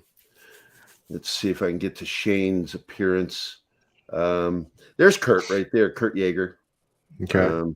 That's his face there on the right. That's another actor friend of mine. He's this guy here is actually better known for being put in jail abroad. That series is about going to prison, and he's a gambler, and he's also a stuntman / actor. But we became good friends. And Fahim Fazli, hold on, let me change our angle here. I love Fahim. That's all I can say. I'm confused. There Who's we go. crying? My in the chat, she says, Daniel, pull up your news story, guys. He was crying. You'll have to explain that one. And I don't know what she means by that. But anyway, go ahead. Sorry. I'm going to probably independently distribute Martin. And but Shane makes an appearance. I'm seeing if I can find him in here. God, I love drawing this book. But Shane plays the part of Frank Tedesco, a cop who is the cop that thinks that this is one person doing this, and he wants to create a task force. So why are you thinking about? Here we go. There's Shane in the book. Independently publishing it. This seems Tommy, like something that could be big. Tommy, a late comic book friend of mine, you know, he was a comic book artist, worked on Batman and a lot of stuff. And Tommy, we lost him in 2015 to diabetes again. And he was the one who told me I needed to do this independently. He says, because comic book companies won't market it correctly. And then you're also getting all the money instead of giving a majority of it to the company. True. I think you should I would love to talk to you about this, but you could tie this in because of the story with either a charity, something like Wounded Warriors, or you could get you could tie it in with ACVAO is the VA organization I wanted to use. Or do you know that. who ACVAO is? No. Because they deal specifically with PTSD, and there's the love interest right there. Scene. There we go. She's his physical therapist. You know, man, that's what do they call that, the Nightingale effect. Yeah. Hey, look, there's Kurt, a little friend of ours. That's Kevin? Keith. That's Keith. Keith. Oh, there's Keith. is in the book. So I put all my friends in my books. That's dope. You know, I try to. You know, that's one of the ways I show love to all my friends. And think one of the panels that kind of blew people away was the shot where he's being loaded into a helicopter and sees his separated leg being loaded in with him. He turns and looks at somebody handing somebody else's leg, which is right there. I handle a lot of heavy, dark stuff in my books. That's the stuff I like to write. But that's the shit I love in comics, man. It doesn't all have to be Adam West, Batman, campy shit. You know what I mean? It needs to tackle some serious subject matter. That's why I think. Yeah, and PTSD is the very central character in the story because one of my favorite lines I wrote was where Bill, his armorer, is talking to him, and Bill is based on my grandfather because my grandfather shook till he died from shell shock from World War I. And his hands were so amazing. If he was going to go carve a fruit or cut leather, because that's what he did for a living, he was a leather cutter for Buster Brown's shoe. And if he was doing any of that, his hands would stop shaking because he'd become focused. But the minute he was done, the hands would start to tremor. He'd smoke like that. It was crazy to watch. So Bill has that issue. And he's talking to Vindicated after they played some basketball. And he says, how do you do it, man? How do you keep the PTSD at bay like you do? Because, you know, it has such a physical impact on me, you know. He says, I found that creating all new bad memories keeps it at bay. So I'm constantly in a state of creating bad memories. Oh, wow. So my thing is probably a little bit different, but that doesn't sound healthy. So I moved out. The whole reason I moved out to Vegas is because one of my best friends, like my second best friend for my whole life since 6th grade, was in Vegas and was like, I came out here on vacation 13 years ago and to hang out with him. And you know how like those friends you haven't seen in years, but like when you're together, it's like you didn't miss a day. You know what I mean? Type of thing where you're very much, yeah. So he was one of those. And 3 months later, I moved. You know, uprooted my entire family because I was married at the time, and we moved to Vegas. And I've been here ever since. And sadly, 6-7 years ago, I found his dead body. I went to his house. Yeah, you told me about this. Yeah. And New Year's Eve to pick him up to go out on the strip here in Vegas, and you know, and he was dead. And that was the first time I ever saw a dead body because, you know, I'm not, you know, what, you know, we talked about earlier. And I took the phone call to 911 really hard because they wanted me to like do CPR. And I was like, dude, his, you know how like a cardboard box, like if it's out in the rain and it gets rained on, but then it dries and like the texture changes and like how it looks. That's how his skin looked. You know what I mean? And when it touched, like it didn't feel, it freaked me out. I could not imagine having to do CPR, and I lost my shit on the phone. And his mom's boyfriend ended up taking the phone from me and doing the CPR shit. But we later found out, man, he'd been dead for hours. You know what I mean? Like there was like no need to do that. And it was just, but I buried that, and it took 3 years. I started, and I'm not even ashamed to admit it because people didn't know about this shit. It's real. I started having hallucinations. So I was on, for people familiar with Vegas, I was at the Link. And the Brooklyn Bowl is in the little strip in between the Link that heads down to the like Las Vegas Boulevard, between that and Harmon. And there's a big fountain in front of the Link. And when I found him, oh, dude, like I don't want to make light of this, but this is true. So my buddy, my girl Taja at the time, and Eric, who was also Jason's friend the same amount of time as me, we all went there to get him. And then like we knocked on his door. He didn't answer his bedroom door, like because like he was there like with other people. It was crazy. That's why like I can't believe I'm the one that found him. And we go into his room, and like The Simpsons is playing. Like, so when you open the door, his bed's like right to the left, and then he's got a dresser in the TV. So like as soon as you open the door, you can see the TV. So it was like some episode of The Simpsons was playing. All the lights except his closet light were off. So his closet light was on, and then his bathroom light was on because he had the master bedroom, but the door was closed. So we start walking in, and my buddy Eric puts his hands on my shoulders like we're in Scooby-Doo, you know, like we're like doing this thing. Oh God. Yeah. And then like we look, and then on the floor on the other side of his bed, there's like a big puddle of blood. And then we're like, oh my God.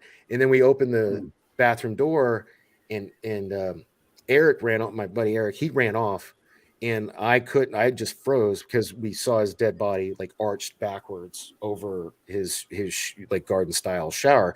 And so we later find out from the autopsies, he had cirrhosis of the liver. It hemorrhaged. He threw up a bunch of blood.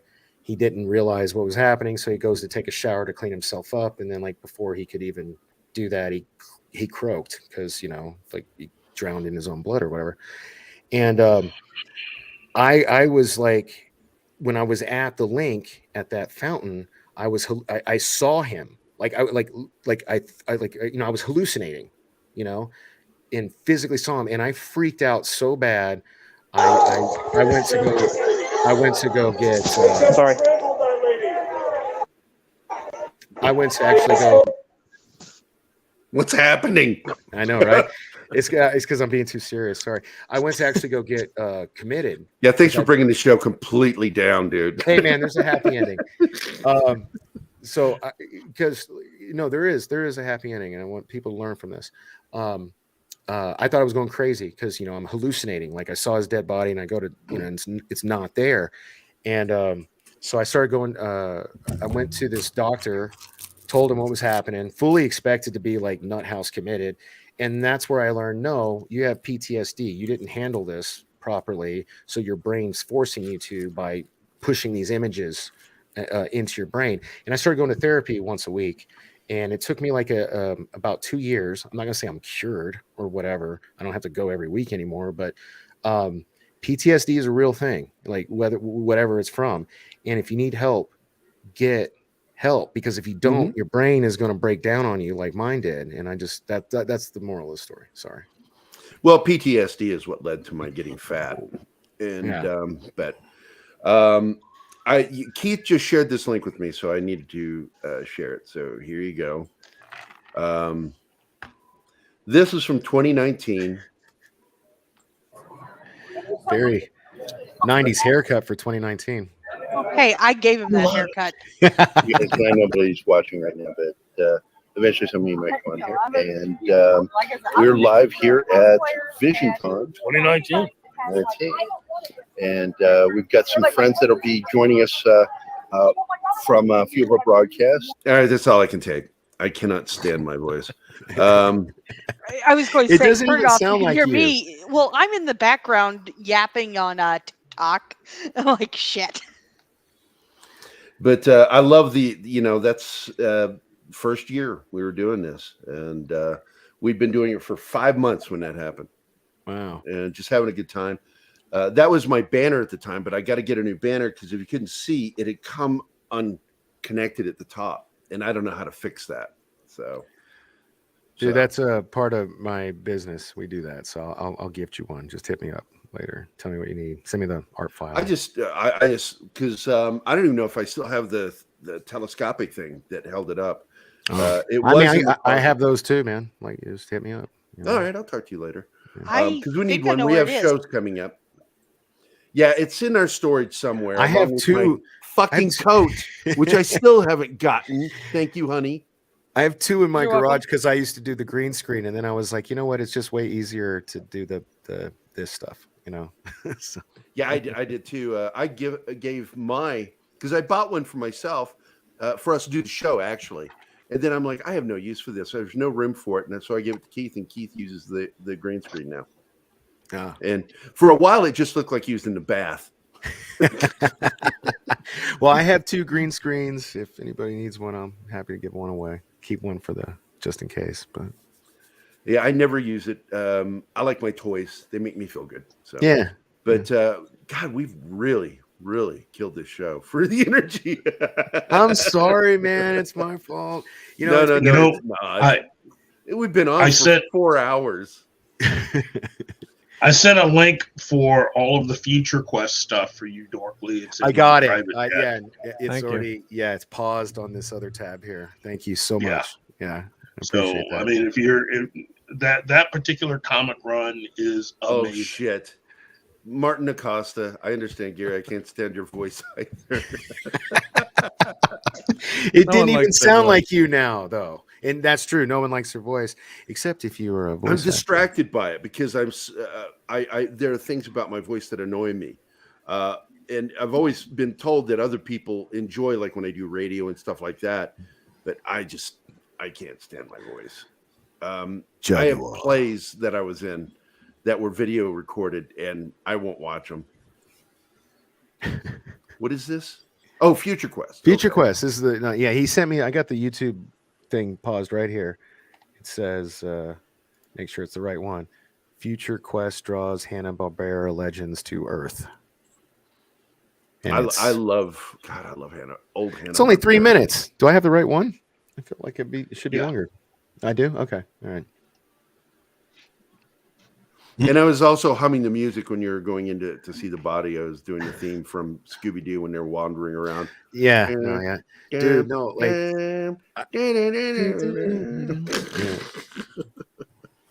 Here you go. This is the entire adventure collected. Space Ghost. Space Ghost. Who doesn't remember that? Good God. Young Frankenstein. I love Frankenstein Jr., I should say. He was supposed to come and he never showed up. Was Culture Casino because he told me he was going to show up.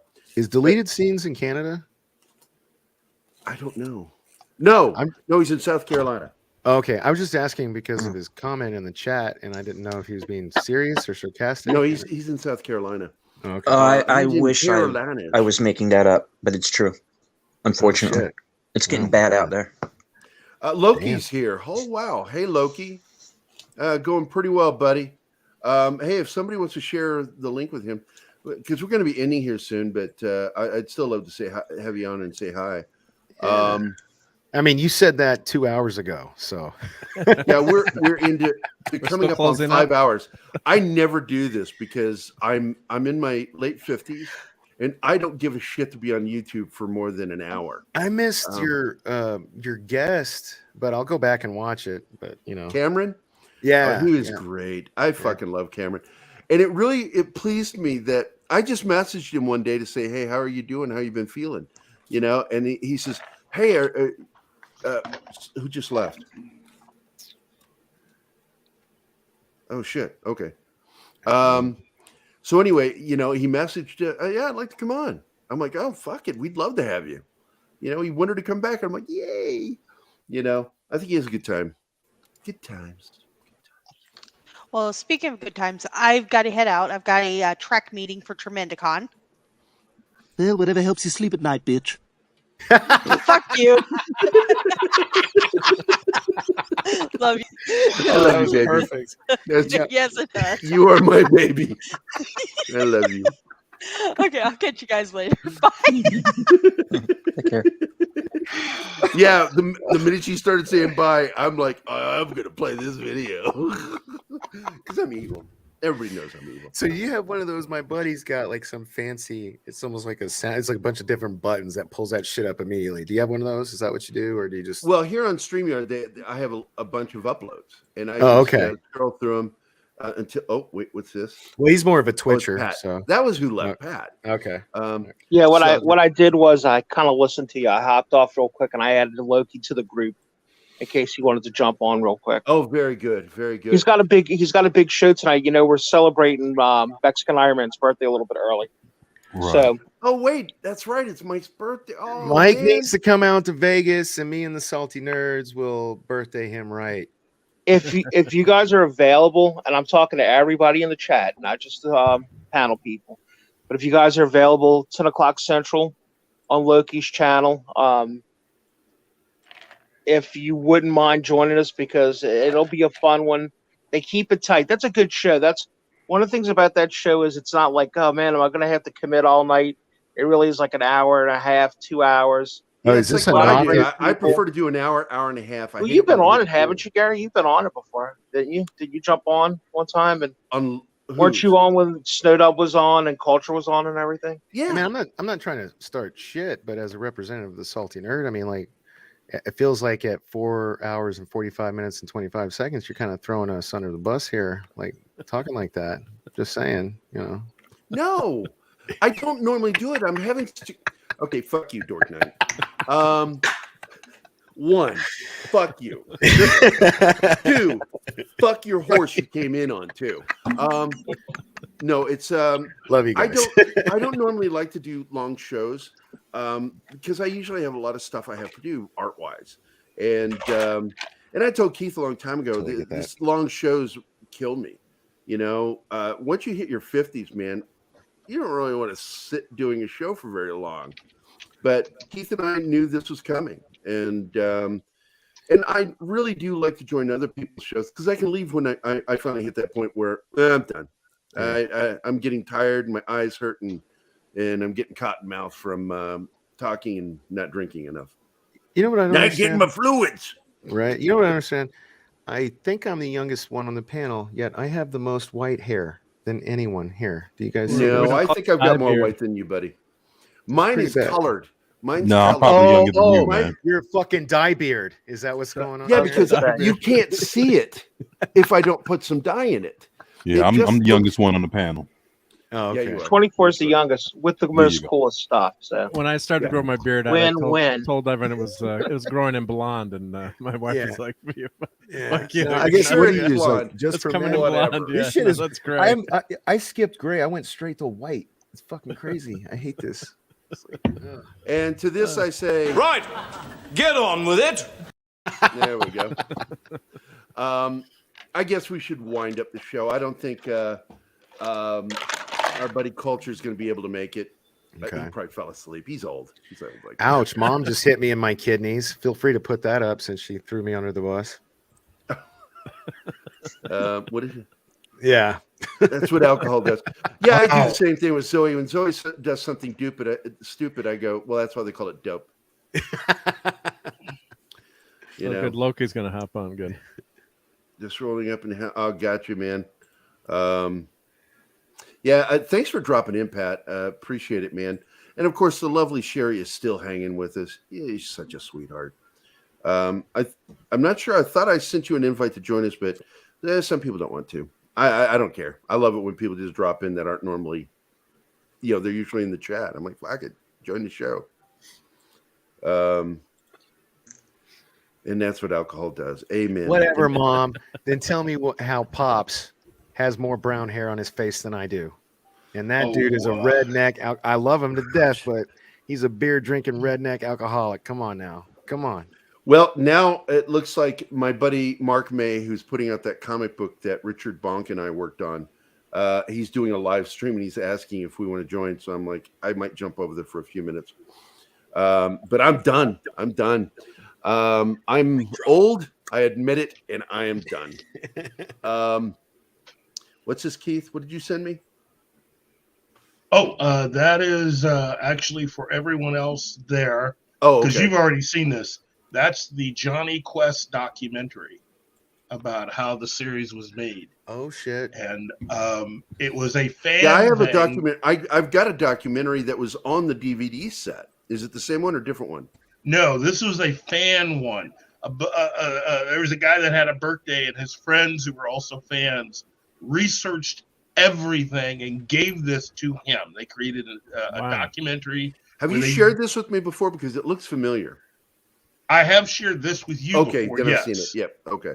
But this goes into a deep dive as to how the entire series was created. And it's sad it's because long. in watching it, you discover why there was no second season. First of all, Stone Loki is here. Hello, buddy. How are you doing? How's it going, guys? Just a little out of breath. 3 flights of stairs, running up 3 flights of stairs to get up here because I wanted to make sure I was able to pop on before you guys signed off. Well, let me tell you something, son. We got Stone Cold Loki here. I'm sorry. Yo, what's up, man?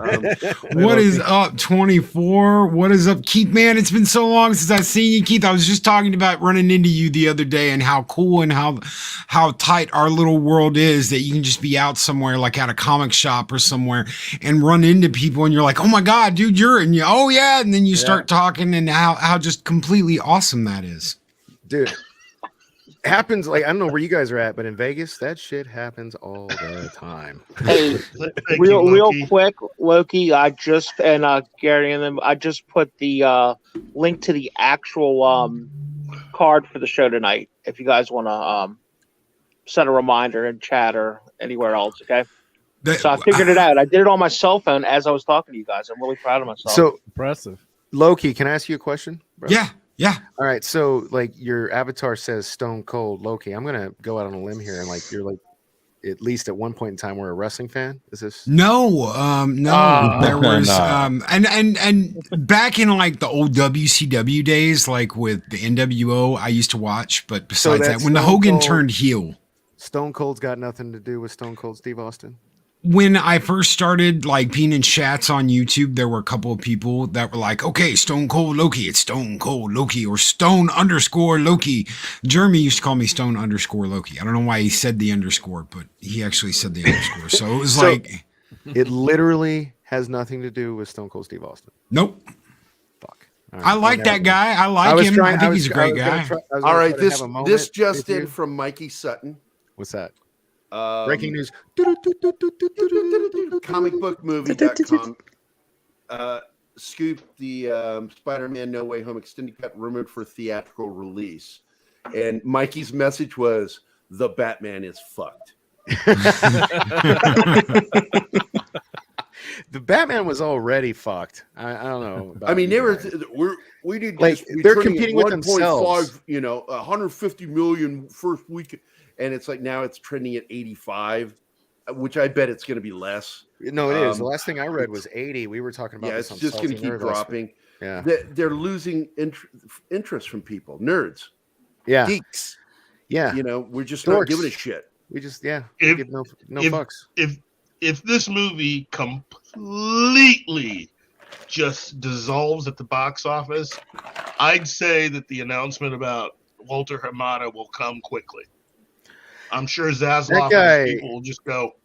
Hamada is long past, in my opinion. I think we've talked about this before. That dude is long past his. He should have been gone long ago. Not. He should have been gone after his 3 strikes. Yeah. Because the first 3 projects that he Walter had, Hamada. all 3. Are you Toby? Yeah, all 3 are strikes. Because he put faith in Wonder Woman 84, strike. He Terrible. put faith in Birds of Prey, strike. Terrible. And then he did the deal for Joker. But here's the thing. While that He fucked Warner Brothers on He that did. deal. He screwed Warner Brothers when he did it. Because they didn't get. Yeah, no, they didn't make the most off of it. But That's right. I did. I think I mentioned this earlier. If it wasn't here, it was maybe earlier. Yeah, I think it was a different one. Mary Elizabeth Winstead. You don't have to like Birds of Prey, but damn, she was the best part of it. And I don't know if you guys have seen Kate. They call it Chick Wick over at Salty Nerd, which I take offense to, but it was so good. Like that chick, if there was a female Punisher, it should be her. You know what I mean? Like, You know, here's the thing, though. The thing about that movie is none of these characters were ever really going to be like they were in the original script for Birds of Prey. Birds of Prey was a script that they had lounging around, written by someone who was actually a fan of the comic. And the only reason why they ended up making the movie that they did was because they originally were going to have a Joker Harley movie in the aftermath of Suicide Squad. Right. From David Ayer. And eventually they decided that they just wanted Harley. And eventually the actors decided, after just screwing around from Warner Brothers, because they were taking so long, David Ayer eventually quit. yeah. So that air cut's not even a thing anymore, right? Like people were. No, the Ayer cut is done. In fact, just like what happened with the Snyder cut, you have people that actually worked on the film that are coming out and revealing stuff. Oh, you know, shit. stuff like. Oh, I thought you stuff meant like, done as in like okay. So you're saying that there is a air cut? Yes. He was There done is. completely It with already the movie. exists. And then they had him go back and redo stuff. Like you can find stuff online, like the picture. It was the whole of, ostracization of Zack Snyder that led to the theatrical cut. I just read an article the other day that like the people taking over Warner Brothers are restoring the Snyder cut. Is that not true, or is that speculation? That is it. No, Zaslav. the Snyder verse is being restored. It's not the Snyder cut. It's the Snyder verse. Because we've already seen the Snyder cut. We will also get the Ayer cut. They said the Snyder cut wasn't canon, but if they restore the Snyderverse, wouldn't the Snyder That's Warner cut Brothers be canon? saying that. That's the people currently with Warner Brothers are the ones Hamada telling regime. everybody this. Yeah, they'll be gone These soon. are the people. These are the people that are getting fired that have been saying all this stuff. So when you quote Warner Brothers saying stuff, you're quoting the people who are losing their jobs. Okay. Yeah, this is one presidential administration talking shit about the next administration. Right. So do you think, to get this clear in my head, the Snyder cut will become canon, or It already is, according to Zaslav. Okay. Zaslav said in one of his first interviews was that one of his first things was going to be to get the Snyderverse back. Okay. So as far as he was concerned, the Snyderverse is canon, and anything that tries to, including the 3-hour HBO. And by the way, Mikey Sutton and I agree wholeheartedly that we're not that big of fans of the Snyderverse, but it is better by far than what Warner Brothers tried to do. Yes. Yeah. So, 1,000,000%. And now, before we that's a move low on bar. to the next thing, I wanted to show something because one of the comments up above, right here, led me to want to show this clip. It is an outtake from our episode of The Scoop Zone this week with 24/7 Sil, Keith, and I. Sadly, not Arwen because of the traffic situation. But there we go. Here it is. Enjoy this bit here. And he was the fucking. You got Sergeant Rock. Sergeant Rock. You've got let's see, it's the Just Black so you know, we are Hawks. Recording right now. Yeah, the Black Hawks. Yeah. Oh, yeah. Why do you guys got to bring up Black Hawks? Oh, shit. We can't tell you, Gary. Yeah. You know. It's super duper side chick secret. There you go. Okay. I'm going to do our opening titles here, and I'll replace it later when I edit it. But it just gives a good timestamp for me. Jesus Christ, I can't talk. No, we can. You can keep the Black Hawks in there and just let it roll. Fuck it. Black Hawks. Black Hawks.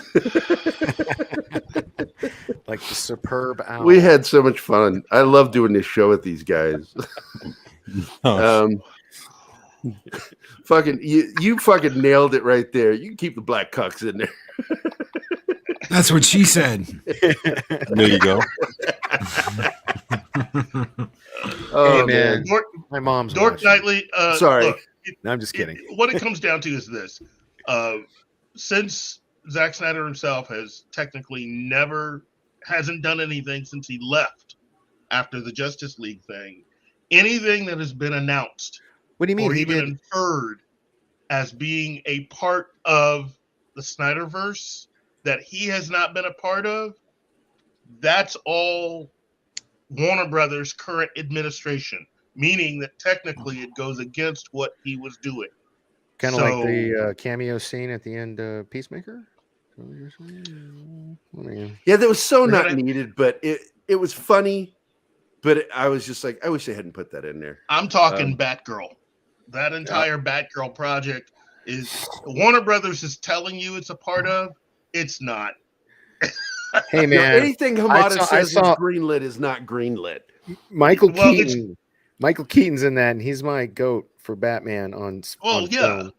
Well, no, So- there's nothing wrong with Michael Keaton. That's a different thing.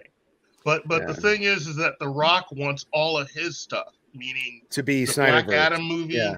and Shazam, and as far as he is concerned, can immediately be added to the Snyderverse because that's what he's always wanted. Yeah, no, I did read that. Yeah, and And the then the Rock is director Rock. of- He's gonna get whatever he wants. I mean, The director of The Flash, he also wants he also made that movie with the Snyderverse in mind.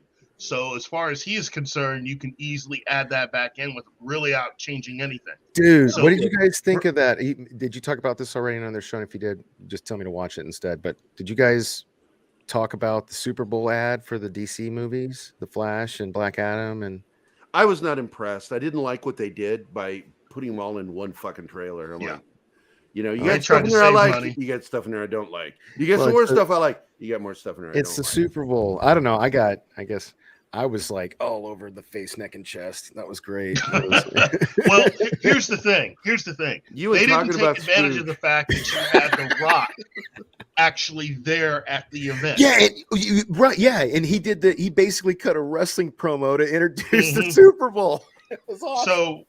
So ultimately, Hamada and his people have to go because they're idiots. And we know what this is one of my favorite clips. When you're slapped, you'll take it and like it. There you go. AT&T smacking the shit out of Warner Brothers. Well, we're going to go ahead and wrap this shit up. Stone Loki, thanks for dropping in. All you guys, 24, Pat, who's a co-producer on our show, Mark D with a C, Dork Knightley, and all our friends that dropped in early, and of course, Hey, Cameron Pasha for being our guest. Why do you today. call me Dork Knightley? Because LV looks like an LY.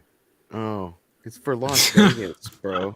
But, Yeah, I know, and I'm just going to mispronounce Hey, you know what? That's fine. I dig it. You know what? I don't get to give myself a nickname. You give it to me, so I'm Dork Knightley. That's not a bad one, actually. That's Dork pretty Knightley. good. I'll take it. Yeah, it works. Well, whatever helps you sleep at night, bitch. I'm in good company. All right, stick around for the after the show chat, guys. I want to thank everybody in the chat, everybody that stuck around. Gosh, we still have 12 people. The lovely Sherry never left. Thank you, sweetheart. She's and of so course, your awesome. mom is stuck around. I can't believe she did that. She's on the East Coast too. So wow, thank you all for being here. I want to thank Mr. Tickle Trunk for dropping us some dollars again. He helps keep us afloat, I tell you. Danzig, new one. Clemens. Yeah, he's new. She was cast by Snyder, so she was never really in danger of being cut out of the Snyderverse. So, and Danzig, I'm glad you enjoyed it. Buddy. Take my advice on that comic shit. Yep. Please. But here's our outro credits. I want to thank everybody for fucking being here, man. And thank you, Keith. 3 fucking years, man. We got something going. Thanks for. And Mike inviting me sees to something the in us. party. That's why he did what he did to help us grow. So I love you, Mike. Love you, Mike. Yep. So here we go, guys. Hey guys, thanks for watching Pop Culture Minefield. If you've enjoyed the show, please remember to like and subscribe, and don't forget to hit the bell icon. Remember, join our you membership can find too, us at and Pop buy Culture stuff in the Minefield store on both Facebook and Instagram. Thank you again.